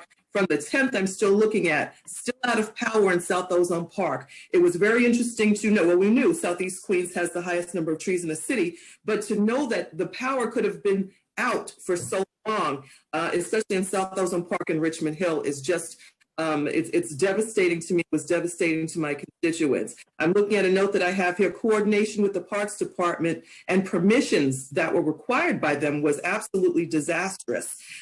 Dead trees and lack of pruning and et cetera will create even more problems in the future. So while we heard in the beginning of your testimony that there is, good relations and coordination amongst the agencies, I think that we really need to be assured. My colleagues need to be assured, and our constituents need to be assured that this great coordination amongst the agencies, because what I saw, quite frankly, was a lot of finger pointing that didn't really get us anywhere. It got us frustrated, and it kept our constituents out of power for an inordinate amount of time. So first, Deputy Commissioner, I think I'll ask you to please give us some assurance that, God forbid there is another devastating event like this, that there won't be the level of finger pointing and that there will be accountability for a lot of things, and specifically for the tree inspection that we know is obviously wrong. Something's wrong, and there has to be accountability for that. Well, Councilmember, I will say that we are committed to working with Con Ed to improve response during any type of storm event, especially a tropical storm event. As we mentioned earlier, Commissioner Criswell mentioned it, I mentioned it. We did institute a new practice where we teamed up with Con Ed, with our staff, to more quickly address utility tree conflicts. That worked well. We hope to build on that. Another aspect of our response, our joint response, is improving our communications. And one thing that is extremely important during any emergency situation is having timely and accurate information that can be shared quickly among all the participants.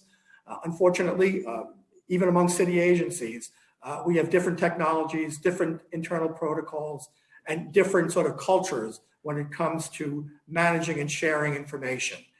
This is something we've worked on subsequent to earlier storms.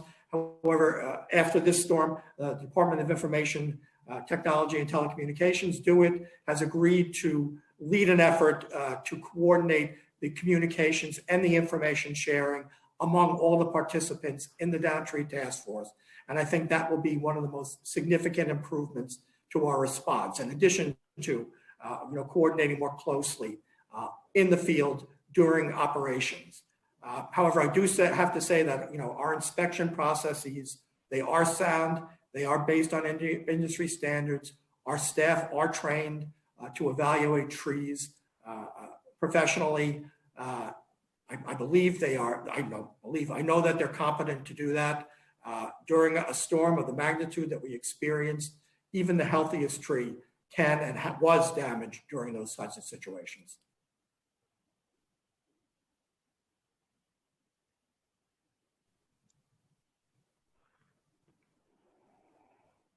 Thank you. Okay, I've just lost some time because I wasn't able to unmute myself. But I thank you for that, First Deputy Commissioner. I'd also just like to say, just in monitoring parks in my district, Baisley Park in particular, we had trees that were down and were taking up street space for a very long time as well. So again, I question prioritization of tree removal. The dangers that were in the parks after this storm, to me, took way too long to clear up potential dangers. And as Councilmember Holden said also, very grateful that there was no loss of life or any significant injury because of the trees. So thank you very much for your testimony, though. You're welcome. Thank you, Councilmember Adams. We ask that council members remain unmuted while they ask their questions because it takes a couple of minutes to unmute again. Next, we have Councilmember Yeager. Time starts now. Thank you, Mr. Chairman. Commissioner Kavanaugh, good to see you again. I don't know if you were here for the earlier portion of the hearing when Con Ed was here, and yes. I don't want to beat the proverbial dead tree, if you will. But as I said, and as I think Councilman Holden said, Councilmember Adams, some other members, I can't and I won't take issue with healthy trees coming down in a heavy windstorm, and I certainly don't want to leave the impression that I wish for my lack of expertise on the science of arborists to replace your experts who work for you. They're better at it than I am. But it's very, very clear in the things that we've seen in my time in the council and for my 18 years as a community board member, that when, as a citizen of New York, when I identify a tree that just looks to my own untrained eye as problematic, and knowing that the answer to when Parks is going to get there is, in sum and substance, kind of whenever we feel like it, and then to see how many unhealthy trees came down, and they are clearly unhealthy. I don't want the impression to be left that, trees are going to come down in a storm. Yes, trees are going to come down in a storm when we accept that.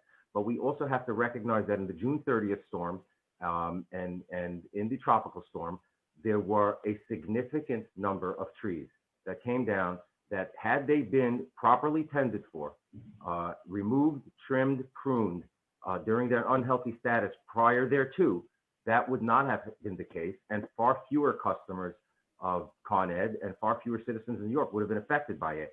So what I would be very interested to see, as you've indicated you'd give my colleagues, I would like to know of the trees that came down, the records going back to whether or not they had been previously reported as problematic, and notwithstanding that question, whether or not Parks had checked it, when they checked it, whether they checked it pursuant to a complaint, and if so, if the complaint had a date, I'd like to know when the follow-up was looked at, Commissioner, because the problem is if and I know this, if I call 311 and say bad tree, you get there a year later. It's to call myself and call your department and beg that there's a lady with branches swinging against her house every time there's a slight wind, to know that one of your guys would get out there. It shouldn't have to be that I call in a favor, and I appreciate that you are responsive and your department is responsive to members that call.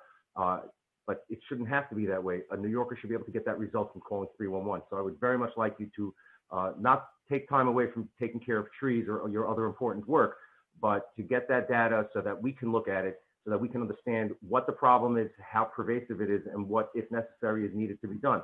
And I will, Commissioner, remind you that I voted against the budget, as I said in the last session when we were speaking earlier this morning. I voted against the budget, and I specifically mentioned the cuts to your agency as one of the reasons why. I know you've been cut. I don't like that you've been cut. I did not support a budget that cut you.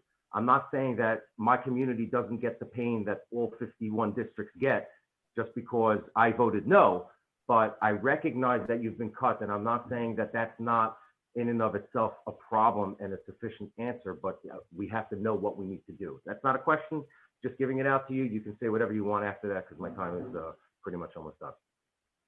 Well, council member, as I said earlier, we do rely on people to tell us what they see, whether a tree is dead or dying or has some problem that concerns them. However, we do depend on our arborists to make a determination as to what action should be taken. And again, we prioritize risk. We want to avoid injury. We want to avoid damage caused by that tree. And it's not a case of we'll get to it when we get to it. We try to get to, we We have high standards for the most hazardous conditions, and we try to address all of the other conditions as efficiently and effectively as possible. Granted, I know there are situations where people have made requests and we were not as responsive as they would like. There's usually a very good reason for it. And it's sometimes difficult to explain that to a person who believes that they have taken all the right steps to notify us of something that they're concerned about. We need to improve the way we communicate around those kinds of situations. And it really gets back to something that Councilmember Cohen asked at the outset of the hearing, actually of Commissioner Criswell. I think we could do a better job of communicating with council members and staff about what our processes are, how we go about assessing trees, and what the outcomes people can expect. It's not going to solve every question or assure everybody, that their concern is being given the exact level of attention that they believe it deserves. But I think it will help us and you and your constituents understand what we're trying to accomplish and how we're going about it. Commissioner, just my final point, and I know this doesn't need reminding, but I just want to remind, because you just mentioned risk, assessment and the point of trying to make sure that, you're not, you're measuring risk in accordance with the scale. But when the city finds out from a 311 call or from a 311 message over the internet that there's a tree at risk of falling, and then the city doesn't address it, and then the tree falls and hurts someone, the city had the constructive, not just the constructive, but the actual notice that's required by statute for a lawsuit. The damage is not just in the actual damage of the tree falling, but when the city finds out that there's a tree that might fall and the city doesn't deal with it, the city becomes liable to the tune of far more than it costs to get rid of the tree. So when I'm asking for the data and what it would cost to have the city have a parks program that can actually deal with it, we're talking about saving real money in real time. It's far better to put an extra $20 million into the Parks Department's budget than to put $100 million into tort settlement budget. And that's I hope what we're going to try to accomplish by getting this information. I completely agree with you on that point, Council Member. And risk assessment, one of the goals of risk assessment is to reduce liability by proactively addressing hazardous conditions. So we are in complete agreement on that point. Thank you. Thank you, Mr. Chairman. Thank you. Commissioner, can I just follow up a little on this? First of all, the 600 and some odd thousand actual street trees, do you know what it costs the city to inspect and maintain those? Well, we spend approximately $10 million in park staff to both inspect and maintain trees. Our maintenance work largely consists of removing trees, and we do remove approximately 11,000 street trees in the course of a year. We respond That's $10 million though for your entire inventory, not just street trees, but that's parks also, in park property also. And parks properties as well. All of the 840,000. So less than that to just do street trees, less than $10 million. Yes, but based on the risk assessment program, we prioritize risk, and frankly, there's more risk on the streets than there is in parks for a lot of reasons. And then in addition to that, we have about $10 million in contract money, or actually a little bit more in contract money a year we had, for block pruning and other maintenance activities. You said in the most recent tropical storm, only 2% had been even identified, trees that fell had been identified as having an issue. Do you know of the trees that fell, how many had been inspected in the last year, 2 years? No, we haven't gotten to that level of analysis yet, but let me just clarify. Of the 11,358 trees that were damaged, including those that were completely destroyed, 9% had an open work order of any type prior to the storm, and 2% had an open work order for tree removal prior to the storm. I know, but I guess really, I guess this was the point of the questioning from my colleagues, is how many trees had you inspected and said we're fine and then fell? Right, that requires a more detailed level of analysis than we've been able to do so far. That analysis, I think, is very important. I mean, it's at the bottom line. What are we spending $10 million for if it's not predictive of, tree health. It doesn't give us any information to work with. So I think that's really it's nice that you were able to identify the open tickets, but it doesn't really highlight a qualitative analysis of the work the Parks Department is doing in terms of tree maintenance. Councilmember, that was the first step in the process. It's a very involved data mining exercise to uncover the level of detail that you've asked about. There are valid questions. We asked them ourselves. We started the process. Do you have any idea when that assessment will be completed? We're doing about a dozen different things after the storm to try to both prepare ourselves for future storms and to understand what happened. I would have to say it's probably going to be maybe another month before we can get to the bottom of that question.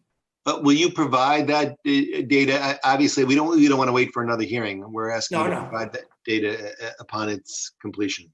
Yes, we will. Okay. I'm going to add, this is the last question, and I don't know if you're in a position to answer it, but I'm a little concerned about the sort of duplication of services, even though I know it's not actually, you're doing different things between Parks and Con Ed. But I wonder if, and again, I'm not an expert on what I'm about to say, so maybe it doesn't even make sense. But when we give the Con Ed the right to provide power to the city of New York and make money doing it, I wonder if the tree maintenance, New Yorkers wouldn't be better served if Con Ed just did that portion of the work. That instead of just coming and sort of trimming around the wires, but you're already there with the bucket truck. Why aren't these trees just your responsibility? As part of your contractual, is your franchise? I'm not sure it's a franchise utility exactly. But you understand what I'm saying. I don't know if you have an opinion about that, if you think that could work. It's possible. Obviously, there are costs involved, and the costs are borne by the ratepayers whenever Con Edison adds services. The taxpayer and the ratepayer are essentially. Taxpayer and the ratepayer. Yes, one and the same in most cases, or in all cases.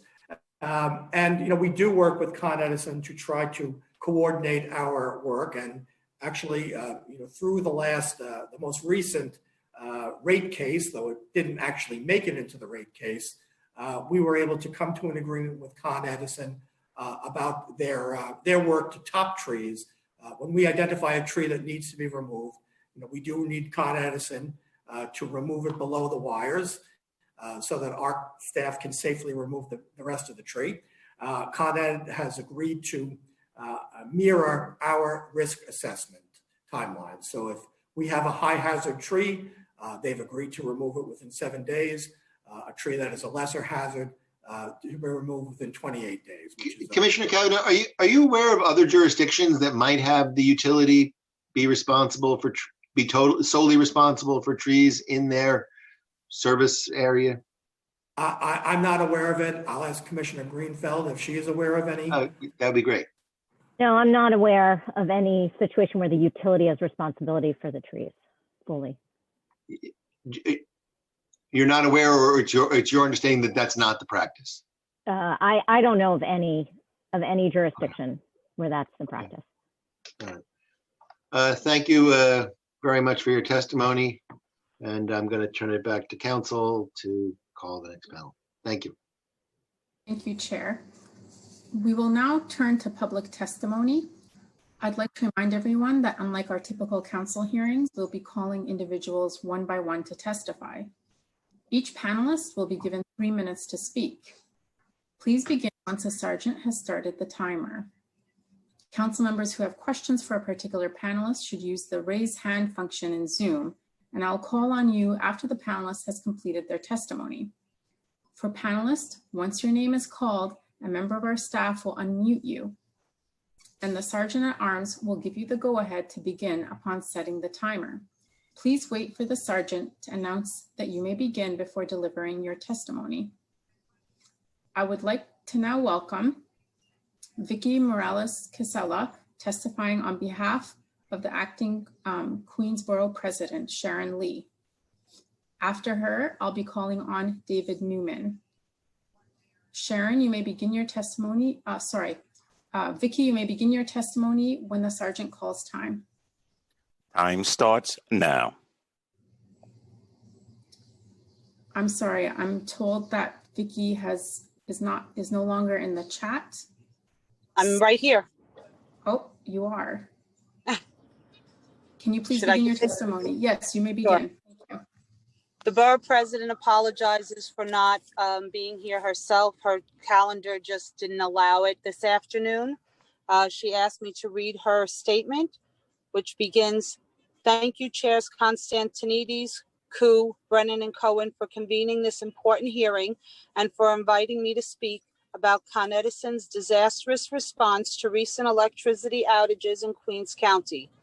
These outages rendered over 73,000 of Con Edison's 737,000 customers in Queens powerless, some for as long as 9 days in the wake of Tropical Storm Isaias. Understanding our borough's experience is necessary to inform any future actions resulting from this hearing. Con Edison has acknowledged that Tropical Storm Isaias hit Queens particularly hard, but focusing only on the storm minimizes the company's role in what happened in the mitigation efforts before the recovery efforts in the immediate and prolonged wake of this storm. Con Edison has not explained, first, why the response in Queens was disproportionately slow and inequitable compared to the other boroughs of New York City, thereby unnecessarily compounding the danger posed to the tens of thousands of Queens families, nor have they explained whether the impact in Queens could have been lessened by more storm mitigation planning in the borough. In short, Con Ed needs to explain its planning and decisions both before and after the storm, and the company must be held accountable. Queens was hit hardest citywide from the start, with 73,000 customers losing power, which is approximately 38% of the total 193,000 powerless Con Edison customers in New York City, and over a fifth of all customers impacted in the region. When we talk about Con Edison hurting 73,000 customers in Queens, the actual number of people impacted is much greater. An outage affects everyone living under the roof of a customer, all coping with a lack of power amid relentless heat and humidity day after day, night after night. For days and nights post-Isaias, I witnessed down power lines and uprooted trees, many blocking home entrances and exits, driveways, sidewalks, and roadways. I heard from Queens residents who felt trapped and in danger of going outside, not dissimilar to the fears at the height of the COVID-19 pandemic. I know that it did not have to be this way. Con Edison's own outage numbers indicated that the company surged power restoration in other boroughs, but failed to prioritize restoration in Queens, the hardest hit borough from the start. Time expired. Okay, I will submit the rest of the borough president's testimony to You can finish your testimony, Vicki. We have some time. Please. Okay. Con Edison's own outage numbers indicated the company surged power restorations in other boroughs, but failed to prioritize restoration in Queens, the hardest hit borough from the start. In the critical 48 hours after the storm hit on August 4th, Con Edison restored 89% of outages in Brooklyn and 81% in Staten Island, but at the same time had only restored 59% in Queens, where 30,000 customers remained powerless on day 3, nearly as many as the rest of the city combined. By August 8th, almost 100 hours after the storm, Con Ed finally broke the 80% threshold in Queens. But even then, 14,000 customers continue to be left in the dark, constituting more than half the remaining 24,700 outages citywide. By that point, Con Ed had already long restored about 95% of impacted customers in other parts of the city.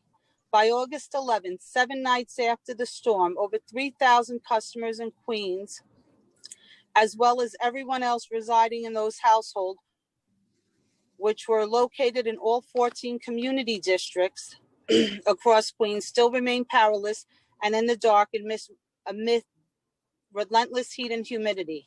On August 13th, a full 9 days later, did Con Edison report having fully restored power across Queens.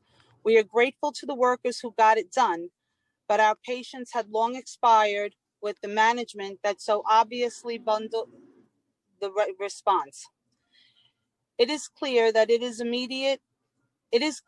the immediate and extended wake of the tropical storm, Con Edison failed Queens utterly. Once the delays began to drag, my office asked Con Edison how many crews they have to cover Queens. Their answer was that on any given day without a storm, they have a total of 25 crews to cover Queens and Kings County combined. That is a tremendous amount of ground to cover even without a storm. It is still unclear how many more crews beyond the standard 25 were tapped in anticipation and preparation of the storm. It is also unclear how many of the out-of-state reinforcements were dedicated to Queens, again, the hardest hit county in New York City. We also asked how they were prioritizing restorations, a pressing question after we saw Con Edison's numbers restoring at a much faster pace in Brooklyn and Staten Island. Con Edison responded that outages concentrations dictated their response. For example, if a cluster of 1,000 outages and another had 100, the cluster of 1,000 would receive priority. Yet, if we were solely about the numbers, then why weren't the hardest hit communities in Queens on the top of that priority list? Furthermore, a response to widespread utility outages should be informed by more than just the raw numbers. Priorities should go to the most vulnerable, such as those who rely on medical equipment like CPAP machines, or where there are larger populations of elderly. Within the first few days following the storm, we asked Con Edison how many of the 73,000 customers without power in Queens relied on electricity-dependent medical equipment. Their answer, 109 customers across Brooklyn and Queens.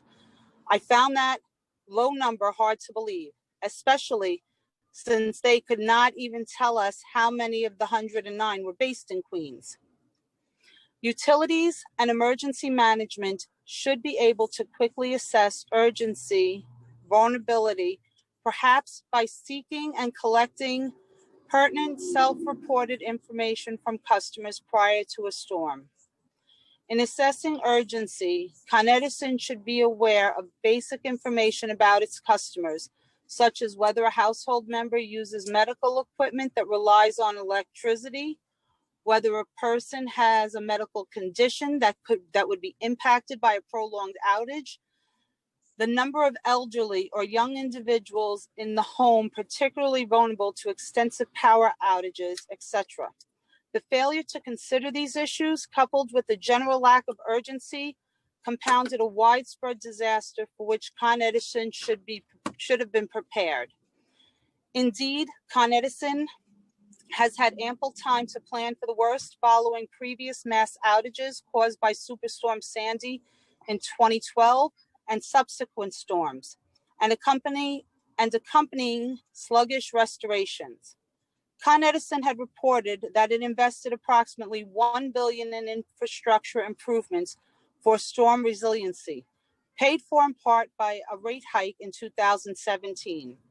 Queens customers were on the hook for that rate increase. So did Con Edison make appropriate investments and plans to protect the most vulnerable across areas of Queens? Have the investments made actually resulted in safer, more reliable service and speedier restorations? The most recent Con Ed rate hike approved by the PSC earlier this year was a 13.5% increase in residential electricity rates over 3 years, which again was deemed necessary to improve infrastructure, safety, and reliability.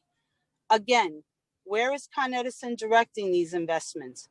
And will future investments be made equitably in Queens, which is so vulnerable in disastrous service failures?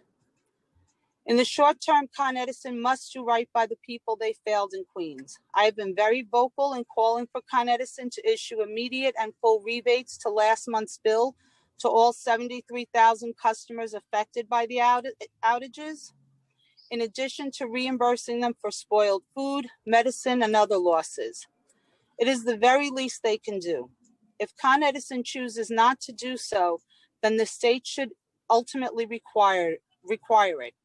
This is not without precedent. In June 2006, a Con Edison power outage in Astoria, Long Island City rendered up to 174,000 Queens residents and business owners powerless for 9 days. In January 2007, the New York State Public Service Commission determined that the blackout resulted from Con Edison's failure to address a multitude of pre-existing problems and issues associated with the operation, maintenance, and oversight of its Western Queens infrastructure. And in 2008, facing legal action by Queens residents and business owners, as well as an ongoing investigation by the Public Service Commission, Con Edison agreed to a settlement that provided $46 million rate benefit for its customers and a $17 million benefit fund for those directly affected in Western Queens, half of which is dedicated to significant bill credits. Ultimately, even though the storm itself was not in its control, Con Edison is fully responsible for its decision in the lead up and aftermath of extreme weather events. Con Edison needs to explain why the families and communities in Queens were the ones they decided should bear the disproportionate and extended burden. Thank you again for this opportunity to testify. Thank you, Vicki. Do the chairs have any questions? I do not. Thank you. With that, we'll proceed to the next witness. We have David Newman. David Newman, you may begin your testimony after the sergeant calls time. Time starts now. Hello, and thank you for the opportunity to speak today. I'm going to try to be brief, and I'll speak about some facts and then some conclusions that I had. First of all, we rent a connected house in the Riverdale neighborhood in the Bronx. Our power went out on August 4th, on Tuesday, at around 1 p.m., and I immediately called Con Edison and let them know. About 6 hours later, Con Edison sent me a text message indicating that they were evaluating the situation. It was not until Friday, 3 full days later, that I next heard from Con Edison, at which point they said that we'd be back up Saturday night at 11 p.m. I heard again from them on Friday, and they pushed that back to Sunday night at 11 p.m., which was sort of dead last in the city. That was their overarching deadline for everyone. So we were sort of last on the list. I made numerous calls for updates to Con Edison, and basically they were fruitless. There was no information, and the operators seemed to be reading from a script. And in addition, the tracking was poor because when my neighbor called them, she was told that the power in our neighborhood was on, which led to a panic. It's a 93-year-old woman who lives with her housekeeper. And of course it was wrong. So they did not really seem to know exactly what was going on, and they certainly didn't give us any information. Although I pressed and said, I need specifics, not, a public relations script. And eventually I heard that really no work had begun in our area. And even by Friday, not even a scouting party or anything had happened in Riverdale. I informed them that a massive tree, the size of a skyscraper really, came down with wires, boxes, and all sorts of things everywhere, crossing Fieldston Road at 250th Street. And that's the area where our power comes from. And that frequently causes our outages. So they advised that I needed to call 311, which I did twice, but nothing was done. To add to this, we had a battery-powered radio and heard Mayor de Blasio announce on Friday that all trees blocking traffic were cleared by the end of the day. And that wasn't even close to true because it was greater than 10 days later that the tree at 250th Street in Fieldston was dealt with. according to our Assemblyman Jeffrey Dinowitz, the tree that fell created some sort of conflict between Con Edison and the Parks Department Time expired. over who should go first. So the Parks Department was saying, we can't do anything till you clear the wires. And Con Edison was saying, well, we can't do anything until you clear the tree. And they went back and forth, which was outrageous to me. I mean, these are the sort of protocols that need to be in place in advance. This was not a surprise. The trees fall in Fieldston. We knew this storm was coming, and yet they were completely unprepared. The traffic lights on Mosholu Avenue, two major intersections at 256th Street and Fieldston, they went down, and there were not even temporary stop signs. So for the lady who felt that Queens was ignored, I feel your pain. We also felt ignored. Major intersections were left with no traffic light or even a stop sign for 6 days. Finally, on Sunday night, 15 minutes past their deadline, the power came on. We were dead last. I guess we were among the last 2%. And so we've had power, but a little footnote. Last Thursday on September 10th, there was a sort of a minor rainy day, and we had a power outage. And I called Con Edison, and they said, this is a general outage affecting 400 customers, which was exactly the same scope as what we experienced in Tropical Storm Isaias. So it seems to me that they may not have fixed this very well. It was down for a few hours before it came back, and it was merely a rainy day. So I was a bit concerned. So those are the facts. Very quick set of editorials. After Sandy, we were promised fixes to our structural issues, sort of in return for rate increases. And we were told, we were promised that if we pay these rate increases, this kind of thing will never happen to us again. So we paid the rate increases, but this kind of thing did happen to us again. They failed to resolve the issue. The management on this particular storm was abysmal. The communication, the transparency, planning, coordination, preparation, it was all poor. It was below anything. And I've done project management. And if I did a job like that, I would have been fired. They seemed to have little sense of responsibility and just kept moaning about how bad the storm was. And it seems to me that the storm was not a surprise, and their job is to be prepared for things like that, not just to collect our money. So given that I would have been fired for this, my feeling is they ought to be fired for this. I think they forfeited the right to do this job. And I was sort of leery as I listened earlier about, oh yes, we need to look into that. We can have sessions on that and so on. I don't think they should be the ones to do any of it.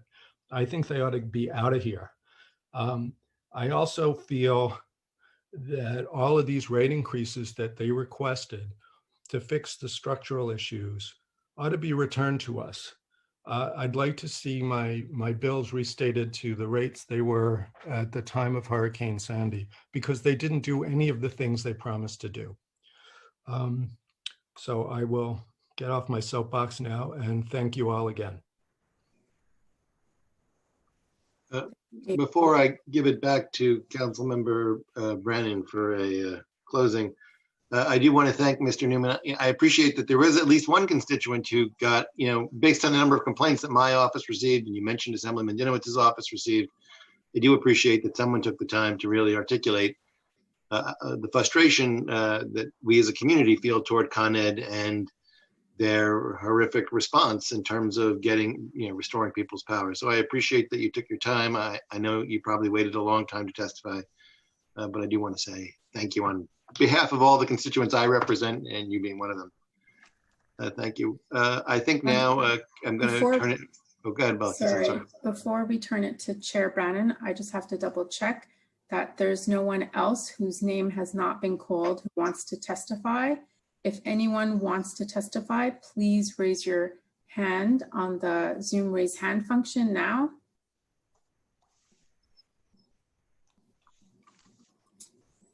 As I don't see any hands raised, I'll now turn it over to Chair Brannan for some closing remarks, followed by Chair Cohen for closing remarks and gaveling out. Chair Brannan. Thank you. Thank you for everyone who testified today, and all the council staff for putting together this important hearing. I think for me, it's clear Mother Nature doesn't care about budget cuts. And we say that an ounce of prevention is worth a pound of cure. And I'm concerned that, especially in the outer boroughs, we're lucky if we get a teaspoon of prevention. I think every reform we defer or every investment that we delay is likely to be more costly just as time goes on, not just in the price tag of implementing it, but in the loss of jobs, homes, and lives due to inaction. When it comes to extreme weather and rising tides, I think time and again, City Hall has proven that they still only care truly about Lower Manhattan. Residents living on the city's 520 miles of shoreline, the rest of us, primarily low-income communities of color in the outer boroughs, we get thoughts and prayers. There's a direct connection between New York City not prioritizing 311 tree calls and 200,000 households losing power in a storm. Like a lot of us said today, we appreciate OEM, Parks Department, and even Con Ed for being reactive and somewhat responsive in varying levels. I mean, OEM was super responsive in the aftermath, but we need to be proactive. The reality of climate change is that these storms will be more violent and more frequent in the years ahead, and we're not learning from our mistakes. Speaking about Con Ed, their shareholders have seen nearly 50 years of consecutive dividend increases. Maybe, this is a crazy idea, maybe, just maybe it's time for a few less dollars in dividends and some more infrastructure investment. The combination of overhead power lines and the decimation of our parks budget and the cavalier underfunding of our parks budget over the past 2 decades, just for tree pruning, is proving to be a very real recipe for disaster. And not only do we need to seriously look at getting the power underground like it is in Manhattan, but we need to take care of New York trees more seriously. And I think if the city won't pay for the tree upkeep, then we need to consider making it easier for New Yorkers to take care of the trees on their block on their own, which is something in legislation that I'll be looking at shortly. So I appreciate everyone for helping with this hearing today, and thank you very much. Thank you, Chair Brennan. I want to thank Chair Koo also for his partnership on this hearing. I'd like to thank the Sergeant at Arms staff, Committee Counsel Balkis Merkab and Leah Serpic, as well as my own Legislative Counsel, Patty and Trader, as well as Joanna Castro for making all the technology work. So thank you very much. This concludes our joint committee meeting, and I'm gaveling out.